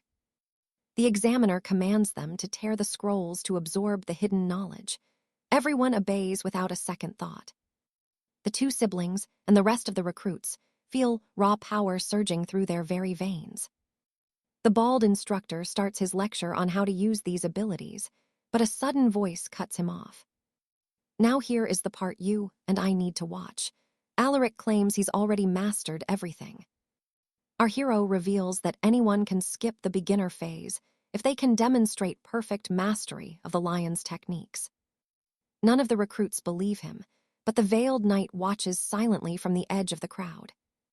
He remains quiet amidst the chatter, yet he seems genuinely intrigued by what Alaric just proposed. Once again, Seraphina starts swooning over Alaric, which only makes their team leader even more green with envy. Cedric is convinced that the boy is just putting on a fake show. As the son of a high executive noble, he knows Alaric never had access to these scrolls beforehand. He assumes Alaric is just being arrogant, thinking he can master divine arts on his first try. Moments later, he glares at Seraphina, imagining her crushed expression when she finally sees her idol fail in front of everyone. Alaric takes a deep breath and exhales. Suddenly, a massive golden aura erupts, activating both his lion steps and energy. The power condenses into the shape of a giant golden beast, gaining incredible mass by the second. The surrounding knights are stunned. Mastering so many complex abilities in mere seconds is simply unheard of. Cedric is frozen in shock, but Alaric isn't done. He is about to show the lion's threat. A fierce creature of pure golden light emerges from Alaric's body, terrifying every single person nearby. Even the veiled knight, who usually acts like a stone statue, can't look away now. The others just watch with their jaws dropped. He strikes with his blade, creating a massive golden wave. Trust me, you and I are witnessing a true monster. All right, stay with me. We are about to see a recruitment exam go absolutely wild, as this attack nearly kills the evaluator. Luckily for the bald examiner, the strike missed by mere inches, but the massive blast sent deadly debris flying everywhere. 3 massive gashes ripped through the earth right beside him, looking like the claws of some legendary, giant tiger. Far in the background, that same slash actually found a target, a monster lurking just outside the safety boundary. In all his years overseeing these trials, the official had never witnessed power on such a terrifying and elite scale. Changyan just shrugged it off, claiming it was his first attempt, leaving the examiner completely lost for words. The other recruits watched with pure envy and shock, reaching one simple conclusion: this man's ego was as massive as his power. Feeling a sudden breeze, Changyan turned his head, already knowing which powerful figure was about to reveal themselves. Yu-Jang dispelled her concealment magic and stepped forward, asking if this was the result of all those hours spent in the archives. He felt a sharp sting of jealousy, seeing a kid master arts that took him 10 long years to perfect. Still, he couldn't help but admire the boy's dedication to studying obscure lore, just to push past the limits of normal men. He then apologized for completely misjudging him. He thought the boy was just playing pretend in the library, but now he bowed his head in respect to such genius effort. Changyan stayed quiet, knowing this was all a huge misunderstanding, but if it worked in his favor, he was not going to complain. Now pay attention here. While the crowd bought his story about hard work, none of them knew about the hero's secret advantages or his privileges. Yunio didn't care about the details. She was already starstruck by her idol, seeing him as if he were glowing with divine light. Who watched with visible pride, satisfied to see his future champion dedicating himself so fiercely to mastering his natural gifts. Meanwhile, Pavalad just watched from the shadows, feeling completely isolated and alone. Chang played dumb around the goddess. With the show over, he formally requested permission to begin his true hunt within the dungeon. With his approval secured, he walked arrogantly out of the safe zone. As he vanished toward the horizon, the remaining recruits stood in total silence, just watching him go. But a shadowy group had darker plans in mind. Not long after, we find our hero deep within the treacherous Crimson Mountains. Changyan reaches a cursed land filled with twisted trees and crawling horrors that move through the undergrowth like flickering, dark shadows. The local beasts seem to know about his pact with Siwon, which left our protagonist feeling a bit on edge. The woods didn't help. The very air felt heavy against his skin, and the woods remained deathly gloomy even at high noon. Knowing this was no place for a commoner, he summoned his 8 trigrams flame to purge the curses from his aching body. Immediately after, he used the unshakable heart to shield his mind from incoming mental attacks. Let's pause for a second, notice how that serpent is watching. As Changjin readies his spear and steadies his soul, we both know he is planning something big. A heavy silence falls, like the final breath right before a massive thunderclap. Black claw markings manifest on his face. Sensing a threat nearby, he triggers the tiger's step and begins to channel his energy.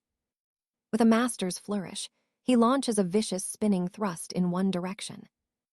Then, he fires a beam of raw energy from his spear tip, triggering a massive blast that forces a screaming monster from its hiding spot. It looks like Changjin found the weak point of those one-legged ghouls. Instantly, several of the one-legged creatures start hopping away from our hero in absolute terror. As the swarm of horrors retreated, he realized his true target was near. Suddenly, a thick, ink-like aura began to ooze from his entire body. As that forbidden power surged across his skin, something deep inside him began to shift and transform. His gaze turned predatory, like a beast eyeing its next meal. Before hunting for the Black Mountain God's claw, he decides to test his new strength. Changjin readies his new ability. With one swing, a wave of dark magic erupts, and the fleeing army of monsters is wiped from existence in seconds. Even though the initial strike was already finished, the shockwave kept tearing forward, smashing through everything in its path like a literal storm of war. While watching the inferno left behind by Chang's devastating attack, the beast was in awe, unaware of the move's dark origin. After the test, our hero lets out a heavy sigh, having drained half his mana. Now that he had witnessed the true might of those divine claws. So what do you and I take from this? Never underestimate a genius. As he resumes his search, he easily whips a ghoul that dares to ambush him. Alaric activates his serpent gaze. Let's watch as he wields that blade like a part of his soul, dancing with the grace of a venomous snake. The more monsters he slaughters, the more loot we see him claim. Then, ending the bloodbath, he triggers his essence harvester. While he siphons the ashes of his enemies, something strange appears. A weird flower with blinking eyes watches him closely before ducking away, trying to act like a normal plant. Eyes wide like dinner plates and drooling like a hound at a feast, he finally spots his next delicious meal. The plant shivers before this apex predator, who stares it down like a hungry knight at a royal banquet. But hiding is useless when your roots are stuck, and soon it finds itself snatched up by the stem. Without a shred of mercy, Alaric yanks it upward until the roots snap in a brutal botanical execution. The screaming flower lashes out with its petals, fighting with the frantic energy of a panicked beast and the fury of a trapped animal. Seeing this little creature struggle so hard brings back a sharp memory from his past. Back when he spoke with the council, one elder called him insane for trying to stoke the flames of the eightfold censer. Then the mysterious figure unmasks, revealing a scarred old veteran with an eye patch who warns that turning a healing relic into a weapon is pure madness. Even so, he agrees to share the secret method. Pay attention now, the plan was simple. Just add more fire to the fire. But that extra flame must be savage and cruel. He points to a target for the ritual, the Wraith of Ruin, known as the Inferno Spectre. Gripping the bulging-eyed flower tight, Alaric remembers exactly the terrifying creature the old man described. It is the same entity he encountered once at the jagged peaks of the blood-red highlands. A specter that drifted like a living wildfire toward some dark, forgotten destination. With a hungry grin, he marks his next prey. But he must turn those low censer embers into a truly roaring, unstoppable inferno first. To do that, he needs to eat toxic blooms. In a nightmare for any nature lover, Alaric devours the screaming plant in one single gulp. But that was only his first snack. A massive garden of death awaits to fuel his dark ambition. As he crunches on roots, he feels his mana surge and his internal fire ignite. This was no peaceful forest anymore. The flowers wailed for the end as the relentless Alaric hunted them down.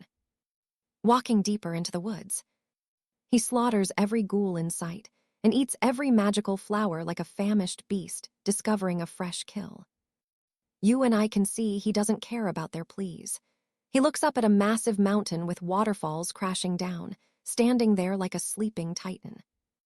Alaric scales the cliffs until he reaches the summit, finding the lair of a truly gargantuan beast. This was the lair of the Inferno Spectre. Looking at it, he recalls the second elder's warning that this creature is both formless and solid at the same time. Our hero wonders if this freak of nature is some kind of undead. The old man explains it is a living hive of ghosts representing pure fire and death. Alaric asks if there is a weakness, and the elder confirms the beast possesses something that functions like a core. Its right eye is the crystallized malice of thousands of ghosts, forged into a single, deadly gem. He needs that gem to evolve the powers within his eightfold sensor and unlock its true, destructive potential. So he begins his work, laying lethal traps all around the creature's nest. Meanwhile, a hairy examiner looks at the list of new recruits. He is stunned to see so many rookies passing under Alaric's chaotic influence. Elsewhere in the shadows, a trio of mysterious men wonders if they have finally found the right location. One confirms they are definitely on the path of destruction, carved out by that heartless tyrant. The impatient leader orders a plan to begin the hunt for Alaric. Suddenly, something fast and dangerous moves through the crimson trees at high speed. It is a band of jealous rivals, all out for Alaric's head. Two of them argue about the hero's power, wondering if it is sheer talent or some secret noble privilege. The larger one worries if the knight commanders will catch them and stop their little assassination plot. But the scarred man reveals that the Silver Sentinels are just greedy mercenaries hiding behind masks of hollow, fake justice. In the underworld, the term assassin describes those who are happy to slaughter anyone for either gold or pleasure. The one with the goatee is already dreaming of Alaric's gold and his noble family's vast fortune. But trust me, even the big guy is hesitant. You and I know Alaric hasn't even done anything to them yet. Right then, you and I are diving into a world where one wrong word can get you killed by your own allies. He quickly tries to smooth things over, explaining that reckless violence would only ruin their grand mission. Their main target was the Orb of Phantoms, a relic with power beyond imagination. With it, the highborn exiles could finally crush the Order of the White Lion, but his prideful allies felt insulted. Eyes glowing with a murderous red light, they demand he choose right now death or the hunt. He answers with one word, kill. The pair settles down, but promise a slow end if he speaks again. Then they vanish into the trees with incredible power. The stout knight knows this is a disaster waiting to happen, but he has no choice but to follow. He leaps after them, struggling to match their pace as they reach the jagged Iron Peak range. A thunderous boom shatters the night as an explosion rocks the valley. Arthur had snared another beast, but not his prize. Creatures across the mountains were falling into his traps, one after another. Despite catching more beasts than an expert hunter, the main specter of the peaks remained hidden for 10 whole days without a trace. At this point, the only logical conclusion was that the elusive monster had finally fled the region. Knowing he was wasting his time, he prepares to hunt it down personally, leaping from a high ledge. Now pay attention, because everything changes when Arthur leaps down, landing on a pile of debris that triggers a massive explosion while a human cry echoes from the ruins. Arthur was definitely not alone. Standing before him was Benedict, the bandaged warrior who looked ready for a fight. The young spearman had seen too much, and in this world, witnesses are rarely allowed to live. With a grin that could haunt dreams, Arthur readies his blade to strike down the intruder. Like a bolt of blue lightning, Benedict blocks the incoming steel, sparks flying as spear meets dagger. The two warriors clash in a violent symphony of cold iron and pure chaos. Arthur is actually impressed, realizing this mysterious challenger possesses the skills of a 36th rank knight. Immediately, Arthur seizes the advantage. Benedict retreats under the pressure of Arthur's steel hurricane, feeling the cold edge of a dagger near his throat. Sensing a single mistake. This time, Benedict has no way to block normally, so he ignites a dark, cursed aura within his hand. Arthur jumps back, wary of the strange power, giving Benedict a moment to prepare his next move. A blast of shadow energy narrowly misses Arthur as he dodges, leaving the bandaged man off balance. Swapping his grip to a different blade, the protagonist readies a devastating counterstrike. The edge grazes Benedict's eyes before a shockwave of power shreds the bandages right off his face. Eyes clamped shut, he fears for his life, only to realize he is still breathing with a completely rusted sword resting against his bare neck. Now, hear this question carefully. He demands to know how a mere boy can wield the forbidden Shadow's secret technique. Arthur remains silent about his past, but memories of the kingdom of Avalon begin to resurface. In those days of endless war, he had brothers in arms, until they abandoned him in his madness. He still holds those old memories close to his heart. The goddess of war, the sleeping dragon, the iron lion, and Cedric, the wandering shadow. Cedric was a legend, a unique master of a power that shouldn't exist anywhere else. Seeing his old friend's signature move on this dying boy felt impossible and deeply unsettling. He suspects the boy doesn't even realize the true nature of the power he is mimicking. Benedict demands answers, but Arthur refuses to speak until he gets his own questions answered first. Losing his temper, Benedict decides he will force the truth out with his spear. The warrior roars in pure frustration. Unleashing a flurry of black aura thrusts that force Arthur into a desperate defensive stance. Arthur deflects the storm of dark steel, weaving through the strikes with impossible grace. Utterly frustrated, Benedict screams for the truth, while Arthur resolves to keep him alive for a long interrogation. Their weapons clash with a violent energy that shakes the entire forest, and trust me, this fight is just getting started.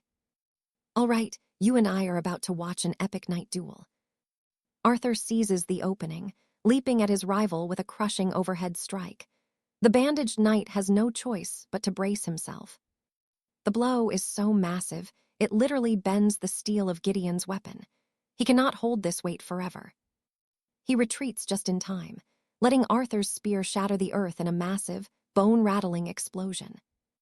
But backing off was a massive mistake. Arthur is already channeling his secret arts, fusing his Wraith Strike and Lion Stride into one devastating power. He triggers the lion's aura instantly. A massive golden beast erupts from his mana. Gripping his spear with both hands, he channels the ancient master's most secret techniques. To Gideon, the man in front of him is no longer human. He's become the literal embodiment of a golden predator. Arthur charges. Even though his spear is parried, the sheer pressure of his aura tears through Gideon's very spirit. Crushed by the overwhelming force, the bandaged knight screams as he is sent flying straight into a solid stone wall.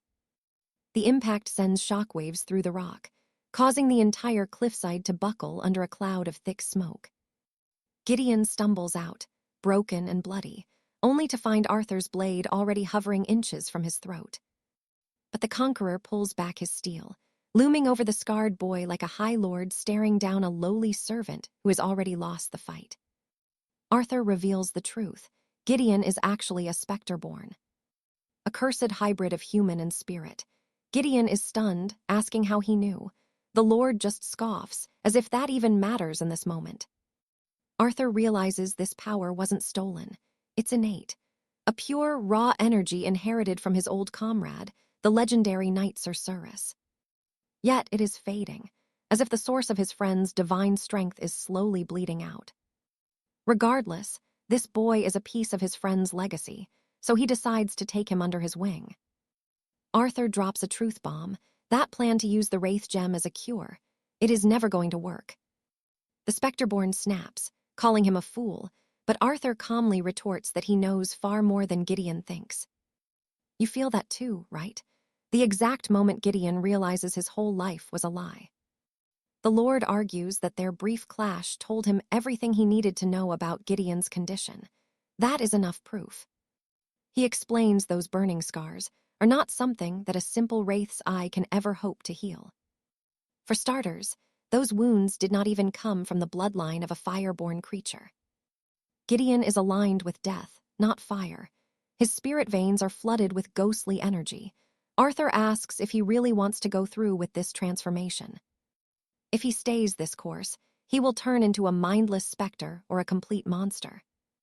Gideon looks away, trying to hide from the reality. Arthur catches the look. He knew the kid already suspected the truth. The scarred boy collapses to his knees, sobbing in total desperation. He is lost, with nowhere left to turn. Through his tears, a voice of hope offers a miracle. Arthur will heal him, but it comes with a price he must be willing to pay. I know what you're thinking. Is Arthur really going to save this guy? Arthur demands every scrap of intel on the cursed wraith and offers a temporary alliance in exchange. He knows the bandaged boy has spent years tracking that creature's movements. More than even he has. It is suspicious. Gideon wants a guarantee for this deal, so the Lord offers him an immediate down payment. Gideon is left speechless, stuttering in shock. Then, Arthur reaches out and demands to take his hand. Shaking with fear, he raises his hand. Arthur admits the distrust is mutual. After all, they are still strangers in a world of betrayal. As Gideon reaches out slowly, Arthur suddenly snaps forward and grips his hand with an iron hold. He warns him it is about to get painful. Suddenly, a golden flame ignites, racing through the spectre-born's entire body. Gideon tries to scream, but Arthur tells him to grit his teeth. One slip now will ruin his mana flow forever. Engulfed in flames and biting back his agony, the boy endures a literal trial by fire. A holy notification appears. The spectre-born status is shifting. The ancient curse is finally being burned away. For the first time ever, Gideon feels actual relief on his skin. Before this, there was only shame and burning pain. The sacred fire was inches from his spectral heart, just a tiny bit further now, almost there. The embers finally die down. Gideon is paralyzed, overwhelmed by the alien sensation of having healthy, whole skin again. He is in total shock. Arthur snaps him back to reality, telling the boy to look at his own reflection right now. So what do you and I take from this? Trust me, we just witnessed the birth of a legend with skin like snow and hair like winter. You and I are watching a hero finally feel normal. Even the secret watchers, Seraphina and Kaelin, are stunned by the change. Alaric warns him that the dark curse is still lingering, needing constant treatment, but if they hunt down the stubborn phantom together, he can fuel the divine embers to purge the darkness for good. He offers a blood oath as a guarantee, but Julian refuses, trusting Alaric's word alone after this miracle. Alaric smiles, curious to see what this young knight is truly made of. The boy asks how to help, but first, the protagonist demands he show some proper respect. It is way too weird being addressed like a common gamer buddy by his old friend's son. Looking shocked at such a humble request, the ghost-born knight accepts his new orders. And so, the hunt for the night screecher begins. Julian starts the lesson, teaching the hero how to track the monster and explaining that it behaves exactly like a crow. Now pay attention, because we are about to enter the beast's lair. Let's see what is inside. Inside, they find a massive hoard of steel, gems, and gold. Alaric knows this is loot from dead travelers, and Seraphina can hardly look away from the riches. Julian explains the creature picks the finest items to hoard, but forgets about them as the years pass. By studying these relics, they can track the monster's next move. Suddenly, Alaric spots a legendary bow hidden right in the middle of that massive sea of shiny gold. It is the silver hawk bow, a relic capable of firing 5 arrows that pierce through anything. Alaric loves the find, deciding to keep the best gear and sell the rest for a fortune. But there is one more item. A floating orb pulsing with a dark, sickening aura catches the protagonist's eye. It smells of rot, enough to make even a king gag. He grabs it anyway, and a window pops up. It is the pearl of illusions, causing a permanent effect of eternal fear. Endless fear falling into a pit of hardship. It seemed like something the spirits would use. Then Julian reveals he has found the target's location. The creature has been burning through its energy lately, focused entirely on a massive hunting spree. Alaric realizes the monster is deep in the mountains, seeking prey with massive life forces. With a clear target, Alaric is impressed by his students' progress as they sprint toward the Bloodstone Peaks. 4 days later, they reach the necrotic territory. Twisted bones and monster remains litter the rotting earth of this forsaken place. Alaric remembers a dark lesson his mentor once taught him about this world. This specific beast is driven by a gluttony that far exceeds any normal animal instinct. The proof is everywhere. Massive bite marks torn into the bodies of fallen giants. Suddenly, a piercing screech shatters the silence. They rush toward the sound and find a scene of pure horror. You and I just found our target, a massive spectral bird devouring its latest kill. Alaric doesn't hesitate. He activates his eagle eye, draws his bow, and aims for 2 spots on its neck. The celestial beast watching from the shadows decides these 2 deserve a legendary boon. The sudden power shock startles Alaric. Every single one of his senses suddenly sharpens to a lethal edge. He can see every feather of the night screecher clearly now. It seems these higher powers are built to turn a warrior's body into a weapon. Seraphina goes into a frenzy, wanting to outdo the beast's gift by granting her own divine authority. She has completely lost it, giving a human she barely knows the power of a god. The divine ability was Godslayer's focus, capable of reversing causality to ensure every shot hits its mark. Alaric charges a lightning strike in his bow, firing 2 bolts that roar across the midnight sky. Illuminating the night with their flashes, the 2 projectiles were close to hitting their target. On impact, the giant spirit bird screams in agony, completely paralyzed by the surging electricity. Julian watches in awe. This battle was far beyond his capabilities. He becomes a mere spectator in the background, as if watching a high-stakes action movie unfold. Seraphina's gift was exactly what Alaric needed to turn his arsenal into something truly unstoppable. He watches the wounded beast struggle to breathe. And that is where we leave it, but trust me, this beast isn't going down without a fight. You and I are watching a tyrant chase a monster in dead silence. Julian finally drops his serious facade and races to keep up with Arthur, his heart pounding with the hope that they might actually kill that mountain-sized creature. Suddenly, Arthur senses intruders closing in. Twin pillars of light crash down in a massive explosion, forcing the duo to halt their pursuit of the Gravewing. 2 bald wardens stood before them, blocking any entry to the forbidden zone, and they clearly weren't there to play games. That stubborn specter was still being hammered by attacks even far from the capital. This was all because of the spear Arthur had lodged deep into the monster during his previous arrow strike. Every hit struck home, draining the Gravewing's life until the creature let out a desperate, bone-chilling scream of pure terror. Back on the ground, Arthur and his apprentice face the 2 wardens blocking their path. The warden warns they are trespassing on sacred ground, but Julian steps up, shouting that they have been hunting this beast for 4 straight days. But it was pointless.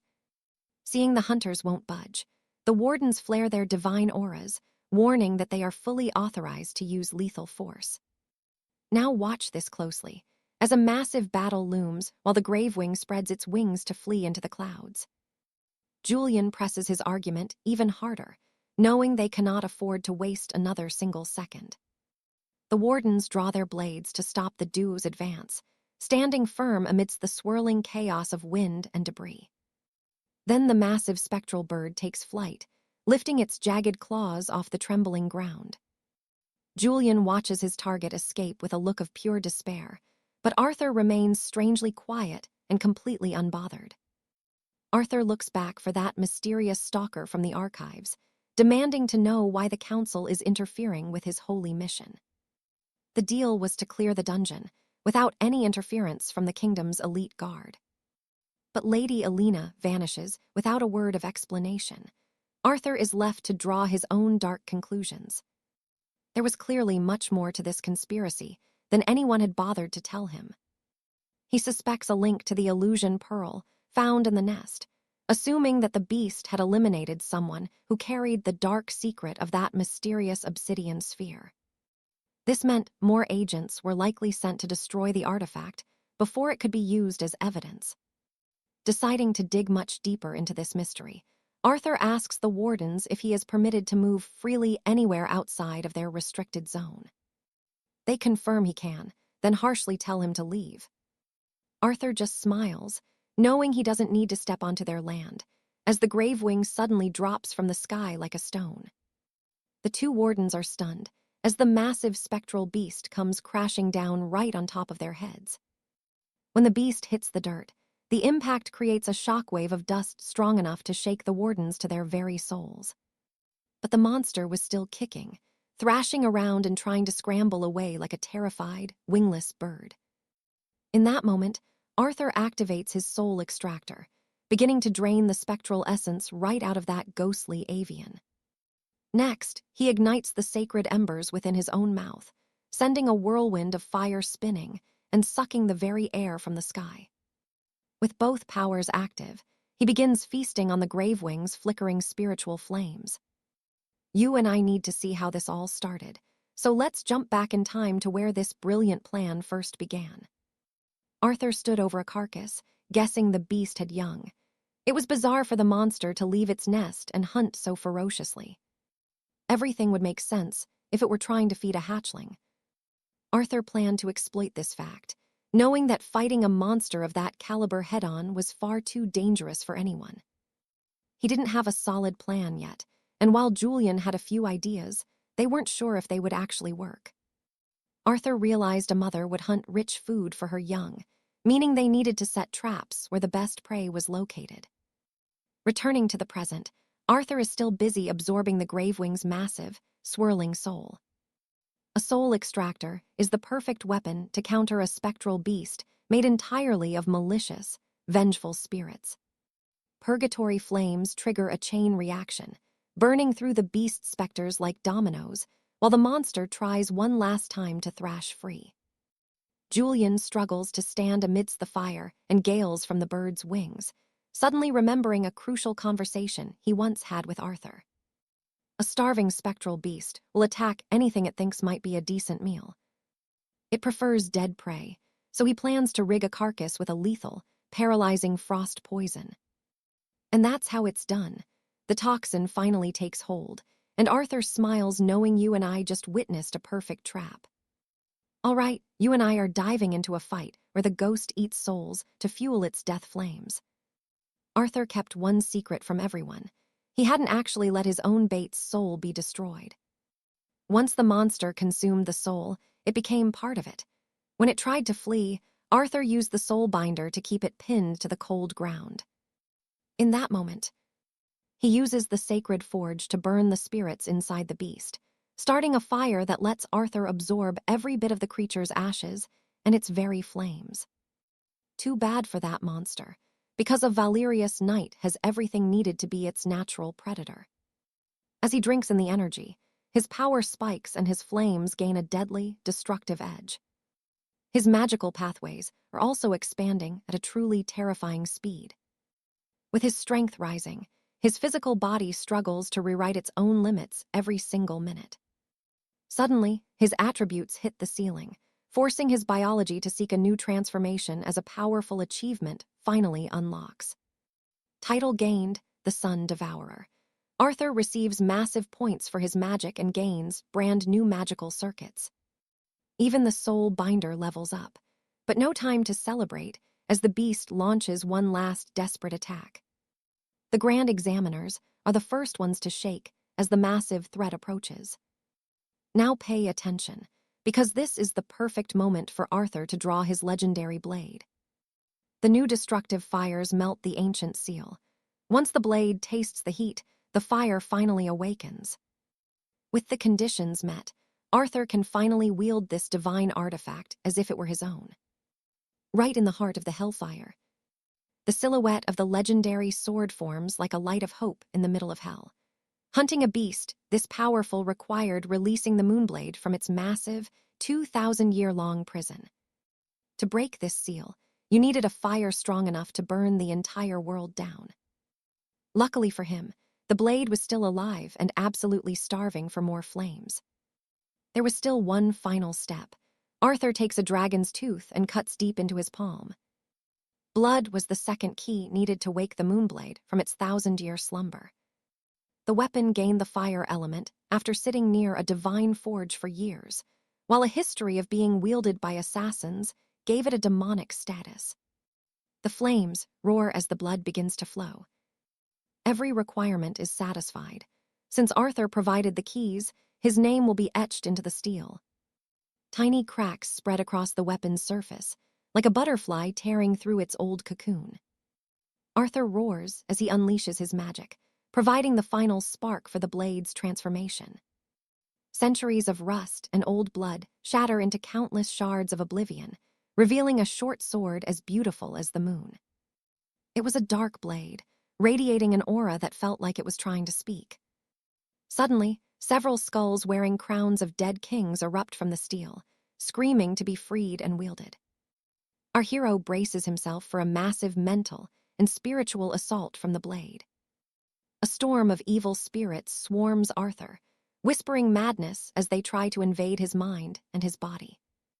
Now, you and I can see the spiritual struggle inside, but the poor onlookers only see a massive, violent tornado spinning around. The tortured souls of the Moonblade press closer, their voices scratching at the inside of his head. With a cold, fearless stare, Arthur simply gives them a single command: silence. Just like that, the spirits vanish like mist in the wind, wiped completely from existence. Runes bearing his name appear on the steel. He is now one with his new weapon. Without hesitating, he decides to test it immediately. With a simple swing in the air and barely any effort, a massive blast of fire erupts from the sword. Eruptions of molten steel burst from the tip of the blade with every single movement. The strike slams into the phantom beast, landing a critical hit that deals double damage. Its wings shattered and life fading, the creature desperately tries to turn and run away. Arthur is nowhere near done testing his new weapon. This time, he prepares a real strike, unleashing a massive twin tiger combo. A whirlwind of pure energy explodes from his blade, smashing right into the monster's spine, crippling it even further. To end this, Arthur calls upon the power of the Shadow God. Arthur savors the target and unleashes a massive energy wave. You and I just witnessed a legend. You and I are watching as the wraith shatters into pieces. Spiritual energy scatters everywhere, but Arthur reaches into the glowing chaos, slowly absorbing the essence of the fallen phantom into himself. Then, the right-eye jewel of the spectral beast appears. It was a divine artifact that granted him the power to observe the human world and the hidden spirit realm. Because the soul cleaver functioned as both a longsword and a dagger, Arthur gained mastery over both styles, ascending to the elite rank of a true swordmaster. The weapon begins to glow as a mystical window reveals its ancient history, triggering the secret quest known as the Vow of Eons for our hero. To unlock the Soul Cleaver's ultimate potential, Arthur would have to track down 8 other legendary blades. Suddenly, the steel dissolves into raw energy until the physical sword completely vanishes from sight. The power flows directly through his palm and merges with his arm, making Arthur's right hand exponentially stronger than ever before. The dagger, Tiamat's claw, reacts to the new presence, thrashing about like a child having a tantrum. Arthur finds this weird since he has never seen it act up before, but there were bigger problems. His mana pool skyrocketed to 221, a massive jump from his original 76. Now pay attention, because the danger is far from over. The Iron Wardens are still here. The tattooed captain was fuming that his prize was stolen right from under him. They were tied down and couldn't just abandon the mission and end the day. Their orders were simple: kill the beast and take the pearl. Now, neither of those was an option. Only one choice remained: Defeat Arthur and take the loot, though his partner thinks that's pure suicide. This monster of a man just killed a dungeon boss right in their faces. His ally argues that the boy must be exhausted from the fight, making this the perfect time to strike. The goal of these two armored men was simple.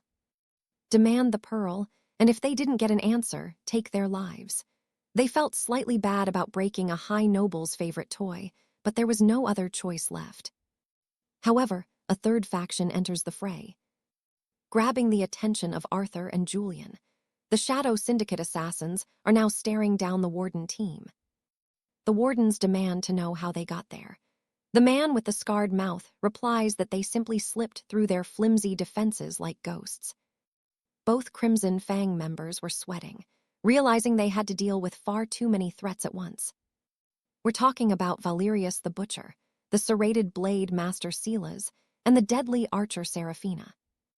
The Warden was having a nightmare of a day, dealing with Arthur, and now these three notorious killers. This meant only one thing. Rumors about the secret research facility had finally leaked to the underground. Valerius begins swinging his massive spiked mace, spinning it above his head like a helicopter of pure death. The examiner with the tattooed eyes sees this situation is completely unfavorable and decides to change tactics. The two wardens decide to split up. One would go for help, while the other stayed behind to buy some time. But Silas has other plans and intercepts the fleeing man, attacking him with a jagged, serrated weapon. The Warden is forced to stop and deal with the enemy right in front of him. Watch closely, because with a predator's grin, the killer reveals that our game is only just starting. Some time passes, and one of the heavy maces makes its move. The weapon was relentlessly chasing one of the Wardens who was desperately trying to flee. Realizing there's no escape from that crushing weight, he tries to block it with his sword. But the strike was far too powerful and shatters his blade into millions of sharp shards. Valerius was already preparing the next attack and strikes the Warden's shoulder with force. Grinning like a demon, the Mace Master continues his lethal combo. A spiked ball flies toward the man's face, ensuring he'd never see the sun rise again. Laughing at how easy his victory was, he mocks the pathetic strength of the Order's elite members. A teammate warns him to keep informants alive, but Valerius points out there is still one more left. The surviving Warden takes advantage of their argument and lunges forward with his sword. However, the scene shifts back to our main duo facing off against Seraphina. Julian was already panting with exhaustion, demanding to know what business they had with them. The large man just dodges the question, saying he's only there to squeeze the life out of them. Arthur just flashes a smug smile and says he didn't intend to let that happen. Julian looks at him in shock, wondering if this madman actually has a hidden plan in mind. Suddenly, a crimson aura erupts from Seraphina's eyes, glowing like fiery red lenses as she prepares to strike, but Arthur simply points his finger toward the sky. With a smile so arrogant it could pierce the clouds, he asks if they can dodge. "Trust me, you and I need to see what the Butcher notices first." Cayenne and the Master Examiner were second, while Arthur was dead last. Bridge 1, Hook, stick with me. You and I are about to see an untouchable spectral form manifest behind Alistair. It was clearly the female fire wraith, frantic over her missing partner. She lets out a blood-curdling scream of vengeance at her enemies crawling below. Soaring over the battlefield, she rains down a devastating storm of fire upon the men fighting below. The flaming rain strikes like falling stars, igniting a wildfire born from pure hatred and resentment. That massive bird began hunting the survivors, forcing the House Highcliffe Knights to flee that literal hell. Silas screams in panic, hurling his meteor hammer before desperately tearing open a teleportation scroll. Bridge 2, tension builder. Now watch this.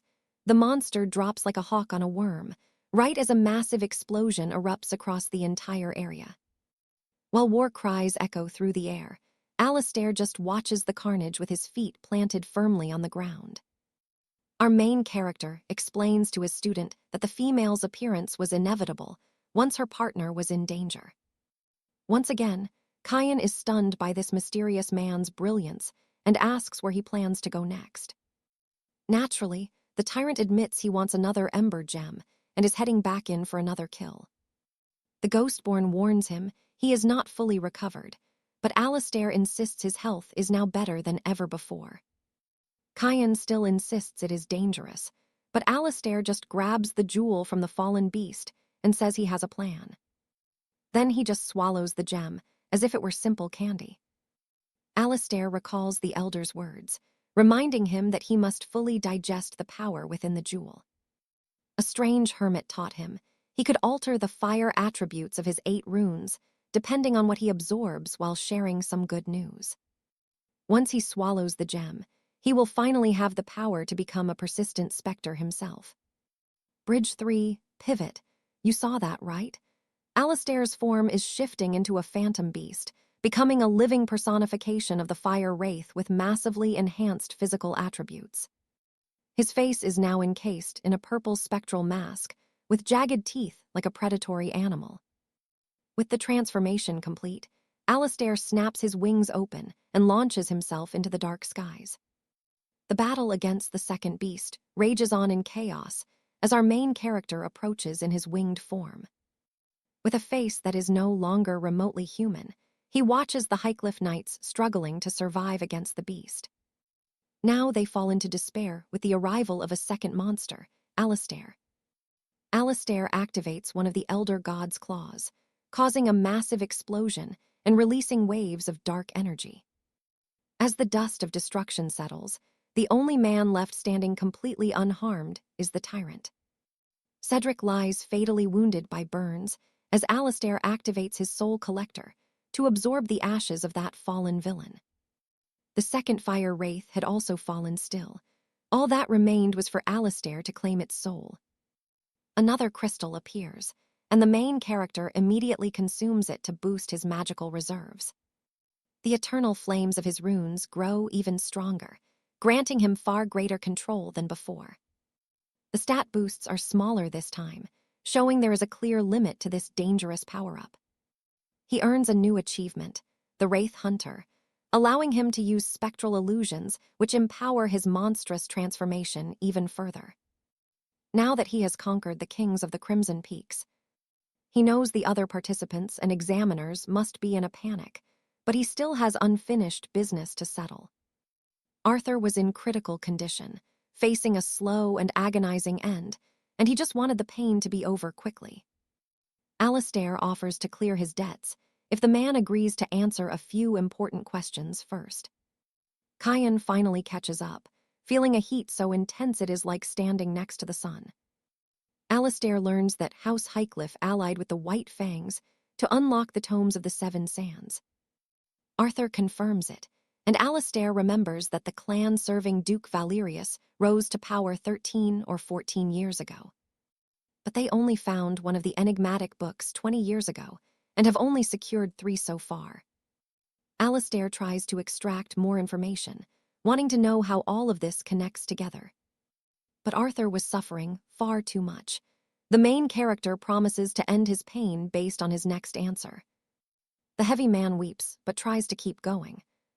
He explains that each book contains ancient knowledge on how to wield the power of forgotten constellations. Bridge 4, closer. And that is where you and I leave it, staring into the mystery of the first stars that created our universe. All right, you and I are about to see these weaklings tap into a terrifying ancient power. Scattered throughout the kingdom, traces of their godhood still remain. But to pull that power from just some dusty books, it is obvious Lord Malachar is working with a divine traitor. Arthur explains that while 2 books are solved, the most critical piece is still missing. Alaric realizes St. Peter's key is the fundamental piece they need. But tell me, why did your group really come to this academy in the first place? It did not seem like they were here just for terror or revenge. He reveals their true goal, the Orb of Phantoms. Now Alaric finally understands why this place has such a bizarre, haunting aura. The first scripture of Samval taught a forbidden way to build a tireless army. Rip out a soul, fill it with starlight, and boom, an obedient celestial puppet. Now pay attention here. The orb is the core, and these Scarlet Highlands have everything they need to forge it. That's why this academy exists. They manufacture the spheres here and then use the bodies of their best recruits to create mindless, divine slaves. If a student goes missing, they just blame it on a training accident. The mastermind behind this sick operation, it is probably Director Oswald. But since Alaric sealed the tomb and took the key, the Frost Fang's grand plan is ruined. Alaric hopes this orb will be the spark that finally exposes their clan to the world. Arthur confirms his suspicions, though he looks like he's in massive pain. The prisoner spoke his piece, so Alaric decides to end his misery with a blade. One clean strike seals the deal. However, there was still an even better source of information nearby. The lead examiner is still breathing. Alaric smiles, ready to squeeze the truth out of this traitor. He walks over to the dying man, who is barely clinging to life. Alaric touches the man's forehead with pure arrogance, demanding the truth. The examiner just sneers. Isn't the hero afraid of Lord Malaker's divine wrath? Alaric stares him down. Does that dark god really care about a pathetic pawn like you? Right on cue, the deity himself confirms it. He has no use for a failed follower. The tyrant looks to the heavens, declaring that his master only wants powerful, chaotic warriors, not some pathetic, dying nobody like this man. It felt like the claws of an ancient titan were tearing through the very fabric of time. But in reality, Alaric was just shredding Cedric's tunics to prepare his body. He commands the young knight to sit in a meditation pose. Cedric looks up. Are we really going to do it? And trust me, you and I are about to see something incredible happen right here in this very moment. Face to face, purging this curse will not be easy and it will take time. He warns it will take 2 hours, but for Cedric, it will feel like an eternity. One mistake and he will fall to darkness. Don't give up or he will become a demon. Cedric understands. Fail this and his humanity is gone forever. Alaric gives a final, chilling warning. If his student shows even a single sign of turning into a mindless monster, he will put him down immediately. He would not want to see a mindless beast loose to bring ruin to the world. Yet the boy accepts his possible end with a calm, peaceful look. For once, Alaric is stunned. That gentle smile is something he did not expect. It reminded him of his old friend's unbreakable spirit. Without hesitation, he rolls up his sleeve and summons the power of his solar healing flames. With a flick of his wrist, the flames wash over Cedric's broken body. The boy screams as he burns, but his heart is locked on surviving. To an outsider, it looks like a massive inferno is consuming them both. But now, let's look deeper into the boy's soul. In a desolate, snow-covered wasteland, a lonely silhouette walks through the biting wind.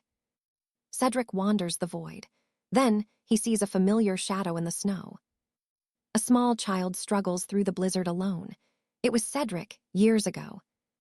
Unable to fight the biting cold any longer, the little boy collapses. A stranger rushes to save him, pulling him back from the brink. And so, you and I watch as the boy is forced to relive the frozen nightmare he spent his whole life trying to forget. Stick with me, we're starting with Gale, who finally found warmth only to be kicked out and called a monster because of his wounds. Starving and desperate, he scavenged through waste just to find enough food to survive another day in this cruel world. When he tried to sleep, he used scraps of parchment for warmth, but even then, there was always someone there to torment him. Guards would come to kick him out, forcing him to curl into a ball just to shield himself from the blows. He began to think that if he hadn't been saved from that blizzard, he'd never have to relive these memories or feel lonely again. Suddenly, a dark voice calls out. A silhouette resembling Jasper appears, telling Gale it has been waiting for him this whole time. It extends a hand, warning that the winter will only get worse, and invites him to leave this desolate place behind forever. The Ghostborn was tired of the silence, having no one to talk to and being isolated from any form of human kindness. That hand made of shadows offered a warmth he'd never known, promising an escape from the cold of this desolate and lonely kingdom. Gale slowly stepped forward, having a silent dialogue with himself, saying it was finally okay to just let everything go. But was this really the path he should follow? No, he couldn't lose his way inside his own mind. Don't give up. The shadow asks what's wrong. But Gale's unbreakable human spirit knew deep down that this was not the road he should take to find peace. Meanwhile, Cedric stayed on guard for any sign of a new chaotic circus. But look closely, he's relieved to see the most critical moment has passed. Gale's heart remained determined and refused to leave. Now, the only thing left for our heroes to do was wait and see. Then Cedric activates a stealth field and creates a barrier around the Ghostborn. No one else would be able to observe that place.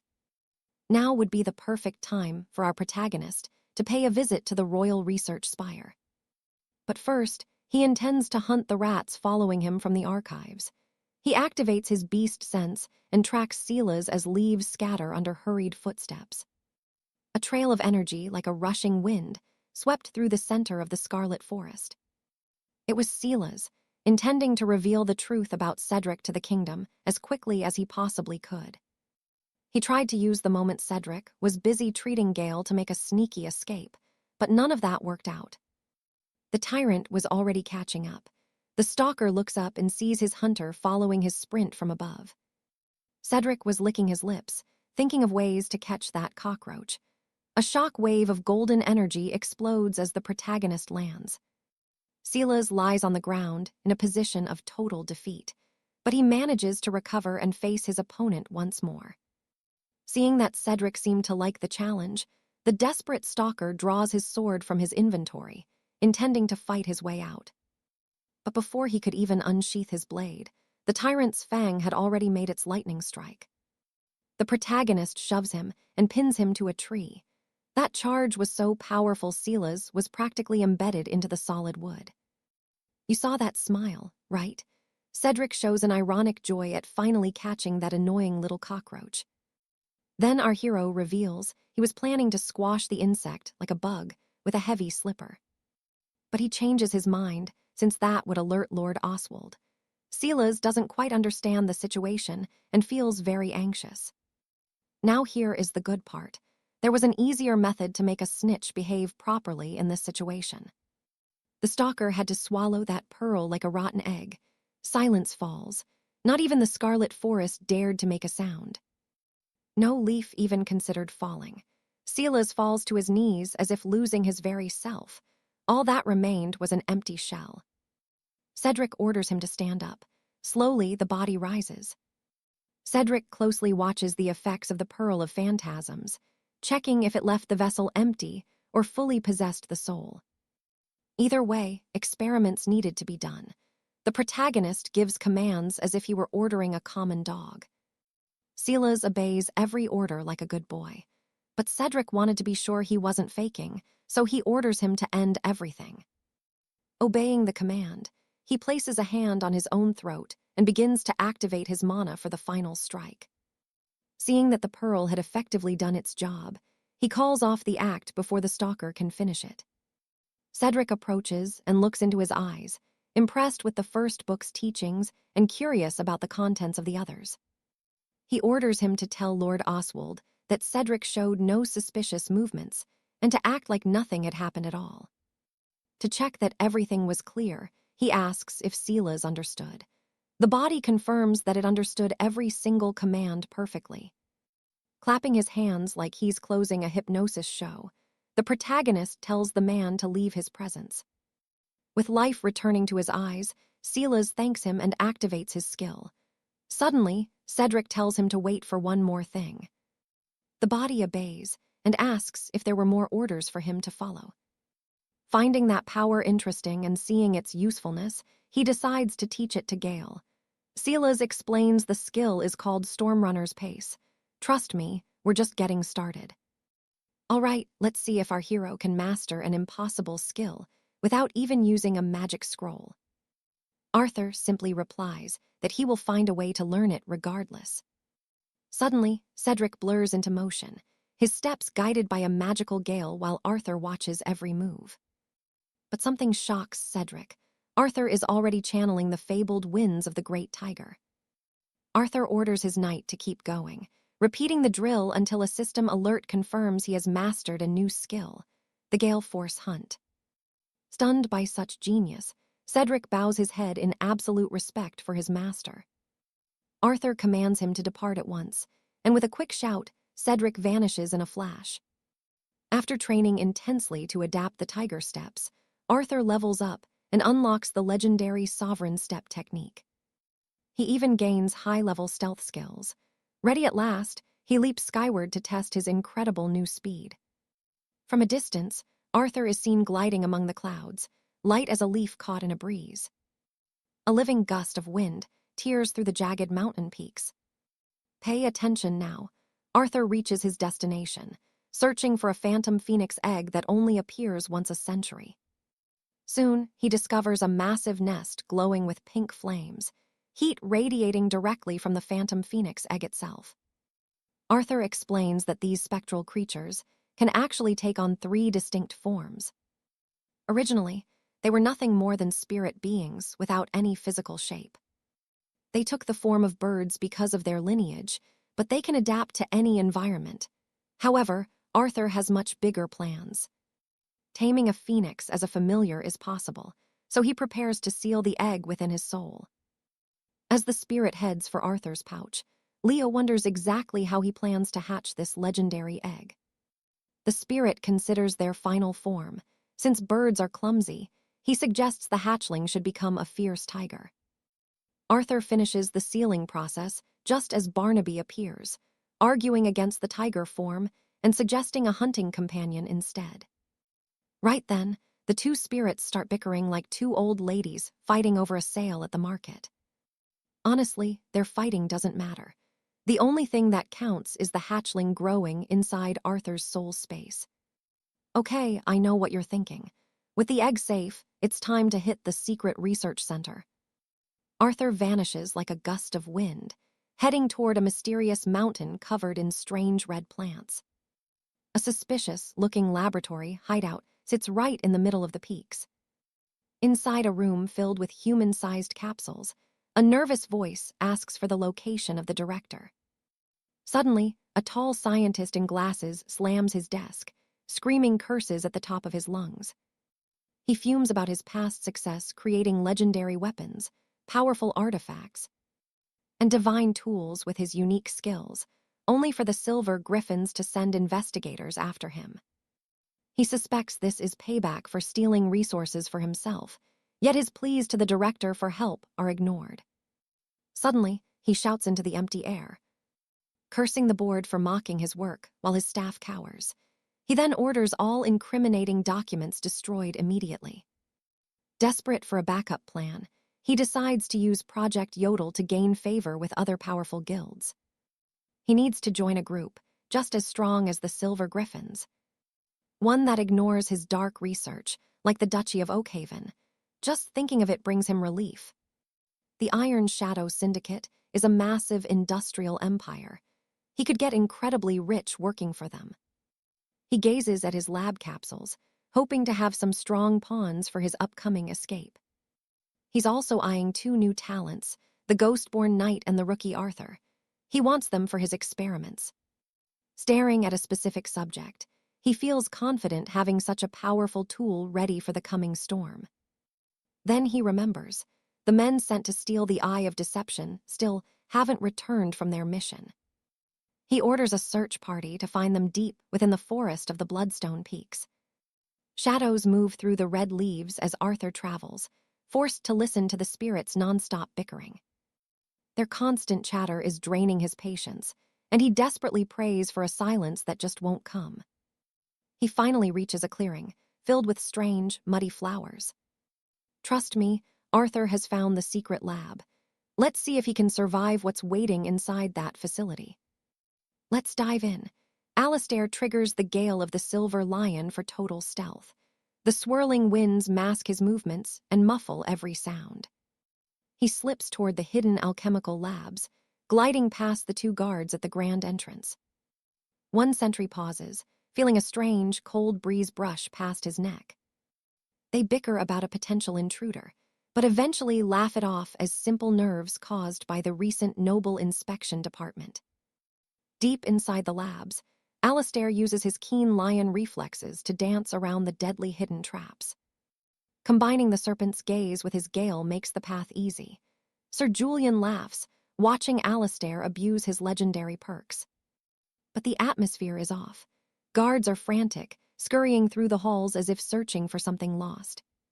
He sharpens his hearing, activating his feral instincts to catch every whispered secret. Amidst the panicked chatter, one thing stands out.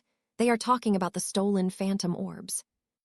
Alistair locks onto the conversation, pinpointing exactly where the talk of the cursed jewels is coming from.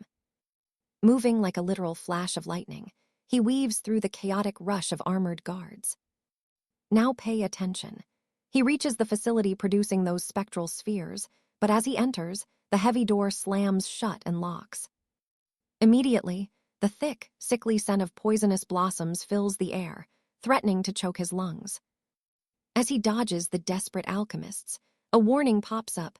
Lord Hrothgar is now watching his every move. His passive immunity to 10 venoms kicks in, neutralizing the toxins. Ahead lies a massive door requiring a high-rank ID. The security panel is covered in intricate numbers and strange, cryptic etchings from a bygone era. He considers cracking the code or solving the riddle. Alistair rubs his chin, weighing his options carefully. Brute force is out, unless he wants the whole castle alerted. Then, he remembers the key of St. Peter on his neck. He grips the artifact, sensing a strange, rhythmic pulse vibrating through the cold metal. He hesitates to use it, fearing Hrothgar might sense its power. Still, it might be his only shot. Alistair touches the panel. To his shock, the door slides open instantly as if he were the king himself. He stares at the key, wondering just what kind of ancient power could bypass royal security so easily. Inside, the lion and serpent spirits share a rare laugh, praising Alistair for his bold and clever move.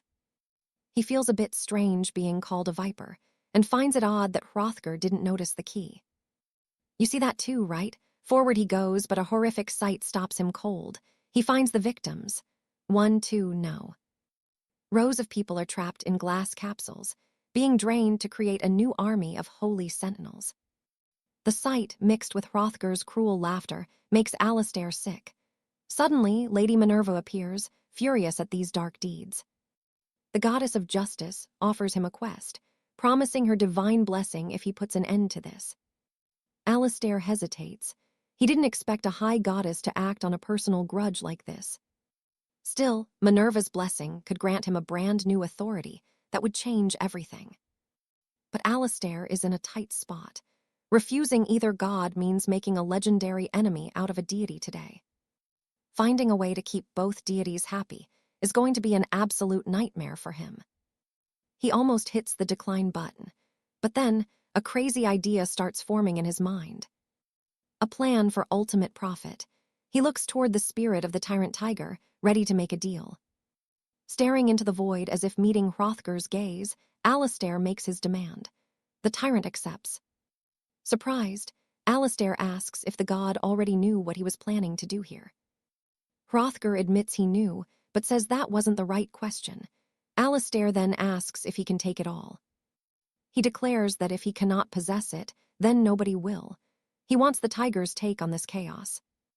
It is a bold move, but Alistair knows these gods won't abandon their favorite champion so easily.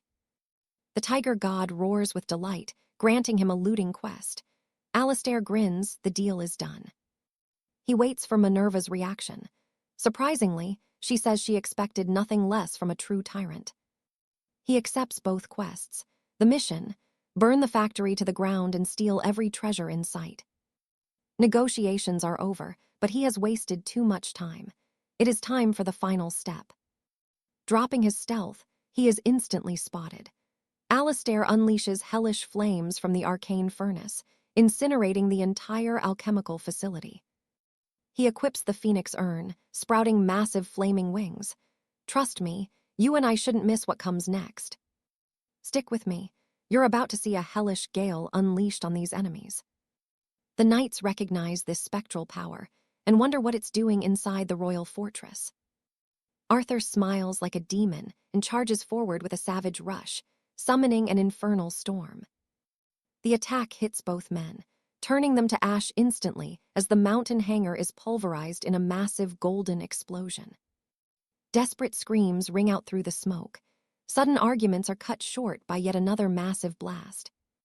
Chaos claims victim after victim as the soldiers realize standard, water can't stop this magical blaze.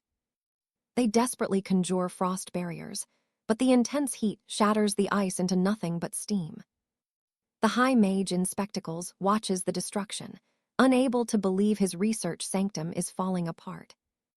He assumes his own men started the fire while burning secret files.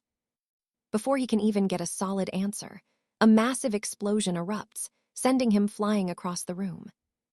The wounded mage demands to know how many soldiers are left standing. When no one answers, he barks a command for an immediate report. Inside the facility, nothing remains but ash and ruin, though a few guards still draw breath. However, all hope is ripped away the moment they are poisoned by that deadly hellfire venom. The toxin spreads quickly across their skin as a wave of pure despair takes over. With nowhere to run, the spectral fire moves like a living beast, hungry for total destruction. Human screams echo through the inferno, fueling the embers of pure terror. But watch this. A man leaps through the flames as a metallic clash resonates in the heart of the inferno. Arthur defends himself against the massive blade. The mage glares at him, asking if the High Lord sent him and how he is using ancient spirit powers. The hero dispels his flames, revealing his face to the gathered villains. Everyone recognizes Arthur now. They can't believe he actually managed to infiltrate their secret base. The High Mage is baffled seeing a man who should be miles away, standing right here before his eyes. But this was a great opportunity. His body would make an extremely powerful divine vessel for them. In 5 years, he could build a house as strong as the silver griffins. Suddenly, Arthur begins to reactivate the lion's wind. But the High Mage doesn't want his prize to slip away and launches a lethal, flying energy slash. Arthur watches the attack, coming with a look of pure surprise. He's forced to break his stealth and dive away as the projectile shatters the stone wall. Seizing the opening, the mage lunges with his greatsword, but Arthur catches the blade. You and I saw that coming.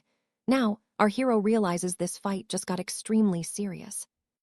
This man is a true holy knight. As he deflects the blows, Arthur wonders if the other lords of the Silver Griffin went through this same ritual. Fighting these cursed warriors isn't actually a bad thing. It is the perfect chance for a new experiment. Seeing that he is outmatched, Arthur increases his strength attribute and prepares to launch a heavy counterattack. Closing in, he boosts his dexterity and delivers a flurry of stabs at the mage's vitals. The sorcerer retreats quickly to regain his footing. The pressure is unreal. He can't believe this rookie is a demon. Arthur takes a guard stance. The way he positions his hands casts a demonic shadow over his face, while the mage gathers spectral energy into his steel blade. The stakes rise, forcing the hero to focus like never before. Swinging the massive sword, he launches frantic slashes of energy. Each impact carries overwhelming force, creating a series of terrible explosions. Arthur dives for better ground. As he moves, soldiers with blackened eyes like the mages begin to pursue him through the smoke. Arthur starts to worry about facing so many holy knights at once. To avoid being surrounded, he conjures a massive wall of cursed fire to hold back his enemies. The flames form a protective cage round Arthur's body. But it wasn't strong enough. Multiple blades pierce right through the shield, shattering his protection like a fragile glass screen. He knows he won't last long if he keeps fighting at this frantic pace. He shifts his tactics to escape, and trust me, it's about to get wild. Stick with me. You're about to watch Alistair use his iron will to plan a total massacre. Entering a tight hallway, Alistair stops and waits. One soldier screams in joy, thinking they finally trapped the rat. Our hero just stands there, staring and waiting for the perfect moment to strike. The High Inquisitor pales as he realizes the plan. This is the legendary Iron Gate strategy. In this narrow space, one knight can easily slaughter a whole line of armored soldiers. The Inquisitor screams for his men to fall back, but he is already watching a total bloodbath. Alistair lashes his whip, turning the threads into razor-sharp wire. With perfect aim, they slice through his enemies. As the bodies fall, Isabella cheers like a young girl watching her hero perform a miracle. Suddenly, a massive hand grabs Alistair by the throat, lifting him up like he is a common weed. The High Inquisitor finally has him in his grasp. He brags about his superior numbers, demanding that our hero surrender right now. Alistair warns him that being caught is not the end. The Inquisitor has no idea what he means. Ancient runes flare up on Alistair's arm, shredding his sleeve as a sword tip emerges from his palm. Then, the dragon's fang starts to glow too. Alistair lets out a savage, bone-chilling howl. Now he's dual-wielding with energy exploding everywhere. You and I both know something big is coming. The legendary smith 𝒉𝒊𝒍𝒆 was famous for forging the most divine masterpieces in history. But the dark smith Thorn was just as famous for creating weapons of pure destruction. These two masters lived worlds apart, and their blades were never supposed to meet. Yet here they are, side by side. The dragon's fang pulses with power, finally breaking its ancient seal. The raw energy forces the Inquisitor to back away, filled with a sudden, overwhelming sense of dread. The dagger transforms before our eyes, growing into a massive and imposing war blade. Like Star Sunder, the dragon's fang is a divine hybrid weapon capable of dealing god-tier damage. Now, Alistair holds both of these legendary weapons in his hands. He crosses the blades, triggering a twin sword resonance that vibrates through the air. He is ready. The swords are radiating so much raw power that the very air begins to sizzle. Alistair takes a master's stance, a move so perfect it would leave the gods in awe. The Inquisitor stares in shock, his body trembling as he feels this insane amount of power. His teeth chatter in pure terror. He knows this is going to end very badly. Alistair's hands ignite as he awakens the dragon and demon spirits sleeping inside his blades. He launches a wave of phoenix flames that incinerates the air. The Inquisitor hides behind a steel wall. He survives the first hit, but his spirit is completely broken by the sheer force of it. Then Alistair feels Star Sunder reacting. It is screaming that this level of power is not enough yet. The dragon's fang answers back, pulsing with a wild energy that says, "Just watch me work." Alistair obeys his weapons and unleashes a massive flaming strike. "Trust me, you are going to want to see this." He blocks the fire, but his sword can't handle the heat and shatters into 1,000 pieces. Now he knows that if he wants to live, he has to run. While the two swords literally bicker over who is stronger, the Inquisitor runs for his life. But Alistair has no intention of letting this man escape. He crosses both blades and activates his mountain god authority to launch a devastating black slash. The dark energy pursues its victim like a hungry ghost, moving with the cold breath of night. The Inquisitor feels the icy shadow of death on his neck as it whispers in his ear. Black flames erupt in a massive, swirling vortex of hellfire. It swallows everything. As the dust settles, a single trembling hand reaches out from the smoking rubble. The Inquisitor crawls through the dirt, desperately trying to find an escape from this despair.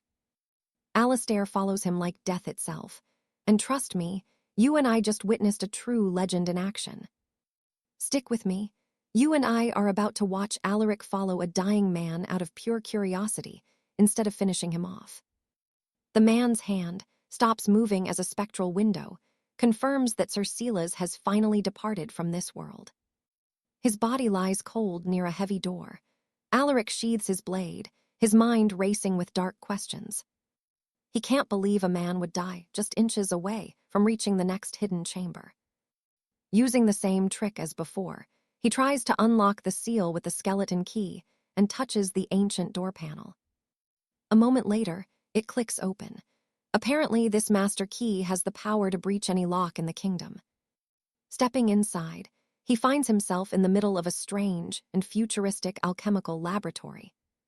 A girl lay resting on a massive platform, connected by endless glowing wires and tubes directly to her very skin. Alaric jumps onto the platform and sees a face he knows.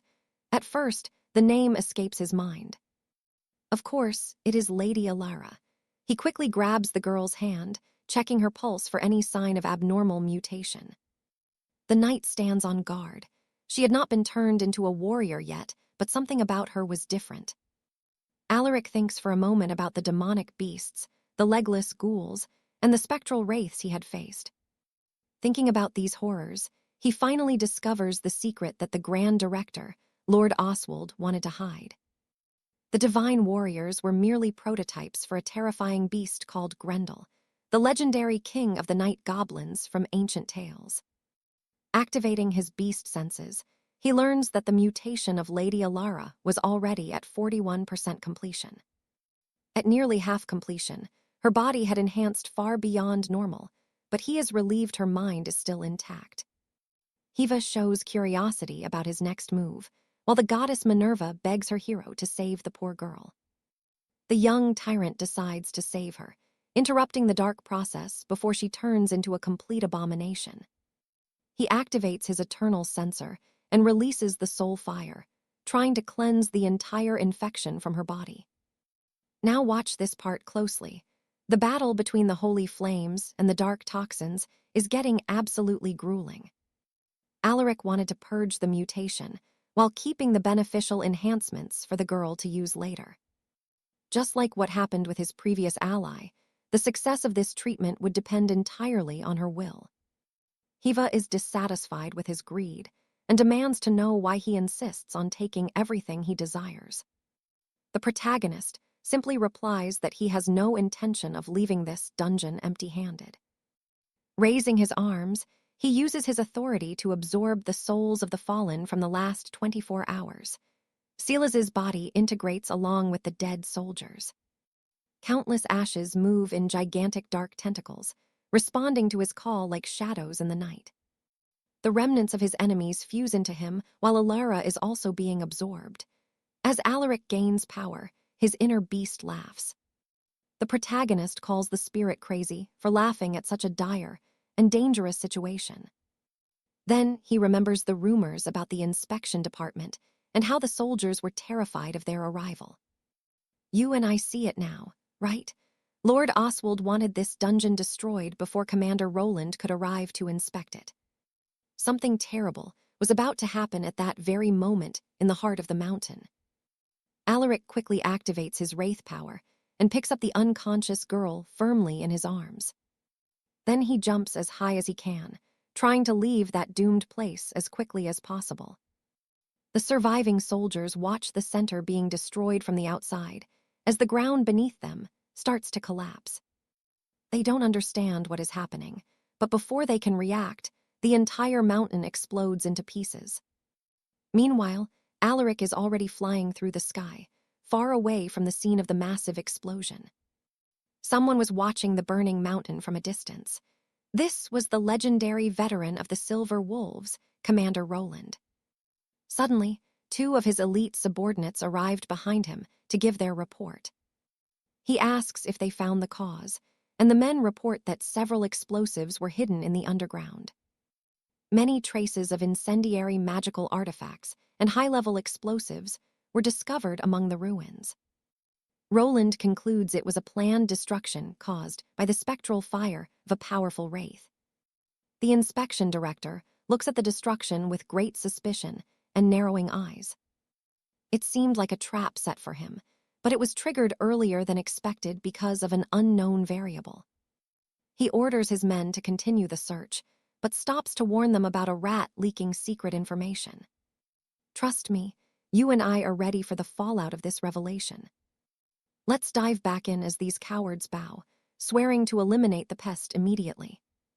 Aslan appears, asking if it is time to depart. Alaric seeks guidance, but the Great Spirit just laughs at the chaos. With no other choice, he prepares to leave, deciding to settle the score with Baron Oswald personally for Alara's sake. somewhere deep within the Scarlet Highlands. Julian was still recovering when he slowly opened his eyes to see a very familiar silhouette in the sunrise, patiently carrying someone. Alaric smiles, relieved to see his young squire is finally awake. Julian spots a new face and asks if she is Alaric's wife. He gets a mirror shoved in his face. Tired of the nonsense, the knight tells him to check his reflection. Julian grabs the glass to see his own features. No scars, no burns, nothing remained. He stood frozen, shocked by his own incredible physical transformation. The pain and shame were gone. Finally, the boy was completely free from his dark curse. Alaric praises his strength, saying he fought well to endure. Hearing the first kind words of his life, the young knight sheds a happy tear. Suddenly, the young maiden begins to stir. The knight asks if it is finally time to wake up. Silently, she looks at her savior and recognizes his face. With a quick hop, she leaps from his arms and flops back onto the jagged, stony ground in her light garments. Alara thinks it is a dream and goes back to sleep. The two warriors stare at each other, calling her an airhead. Pay attention here. Alaric is relieved she does not remember being kidnapped, but her focus is elsewhere. Instead, she only cares if she was drooling while she was unconscious. She keeps asking until Alaric doubts her sanity. While Alara is just relieved, she did not look ugly in front of her idol. Regardless, with everyone healed up, it was finally time to get moving and leave this desolate place. Of course, she still has burning questions, like what Alaric's blood type is. He answers her bizarre question, but then she starts grilling him about his birthday and favorite foods like some obsessive stalker. Annoyed, he wonders why this feels like an interrogation in some dramatic royal court hearing. With a devious look, Alara begins reciting every detail from a speech the knight gave 2 years ago. Alaric gives her a look of pure exhaustion. The girl just wants to know if her dedication is impressive. She gets angry that her hero is a grumpy jerk instead of a prince on a white horse. Alaric regrets saving her. Suddenly, she flips her mood and starts believing in his legendary status as the Black Knight again. She finds it odd his tastes changed, so Julian asks what exactly convinced her to change her mind so fast. She reveals the truth. It was his face, the face of a man who looked ready to leave her behind. Alaric hears this and officially regrets ever crossing paths with her. Now watch this. The energetic girl takes the lead of the group without even knowing where to go. She was annoying, but he liked her honesty. As they set off, Alaric dealt with the Great Spirit's chatter, feeling the weight of his burden. Someone is moving fast through the woods. Silas was searching for his sister when several men suddenly jumped him, ordering him to stop. They warned him this was their private hunting ground. Silas begged them to let him pass for his sister's sake. Lord Valerius, leader of the Shadow Guard, steps forward to explain exactly what is going on here. Smiling, he claims the area ahead is too dangerous and promises he will find the sister on the boy's behalf. Internally, he is fuming about these intruders and how Alaric is climbing the kingdom's nightly rankings so incredibly fast. Desperate for glory, he turns away, offering a fake apology for not letting the boy proceed on his own. With a snobbish smirk, Valerius scoffs at the boy, calling him an inexperienced little peasant. Silas sees through the lie and pushes past the arrogant lord. Valerius loses his cool, veins popping in his face. Watching someone invade his private training grounds ignited a murderous fury deep within the insecure noble's black heart. He tries to act polite, but his fragile ego is already shattered beyond repair. The rage took over his ego. He charged forward with his blade drawn, but Silas noticed the king approaching. Suddenly, a girl leaps out of nowhere, calling Valerius a dried piece of gutter trash spat into the mud. She lands right between them, and trust me, you and I are going to love seeing his reaction. Stick with me. We are witnessing Lady Alina's explosive entrance to save her twin, Liam. Annoyed by her tone, Baron Julian asks what she just muttered. She was just defending her kin, but he wants to hear that insult again. With a wicked smirk, Alina knows exactly how to break this arrogant snake.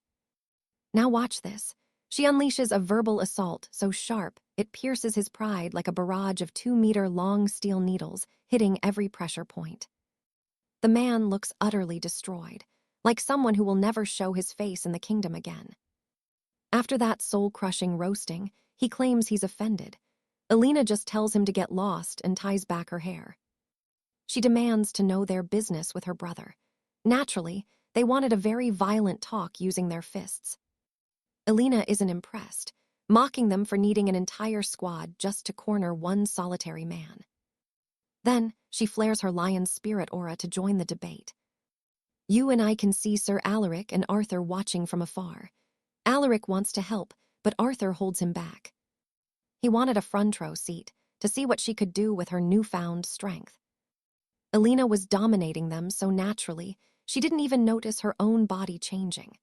Arthur, meanwhile, was carefully analyzing the mysterious power and side effects of the dragon heart elixir. Suddenly, steel shatters as swords slam against something impossibly solid and metallic. The Graveguard knights couldn't fathom how such a massive wall of iron appeared out of thin air. It was a monstrous tower shield with a terrifying face carved into the front, a legendary piece of gear that roared as she charged forward with the giant iron slab. She activates her lion's pounce, sending her momentum through the roof. That iron barrier was now a wall of pure terror closing in fast. The men only had time to watch before being crushed by the impact. The impact sends them soaring, and trust me, you and I just saw one hell of a beatdown. Don't miss the next chapter. Hit that notification bell, and I will see you next time right here on the channel.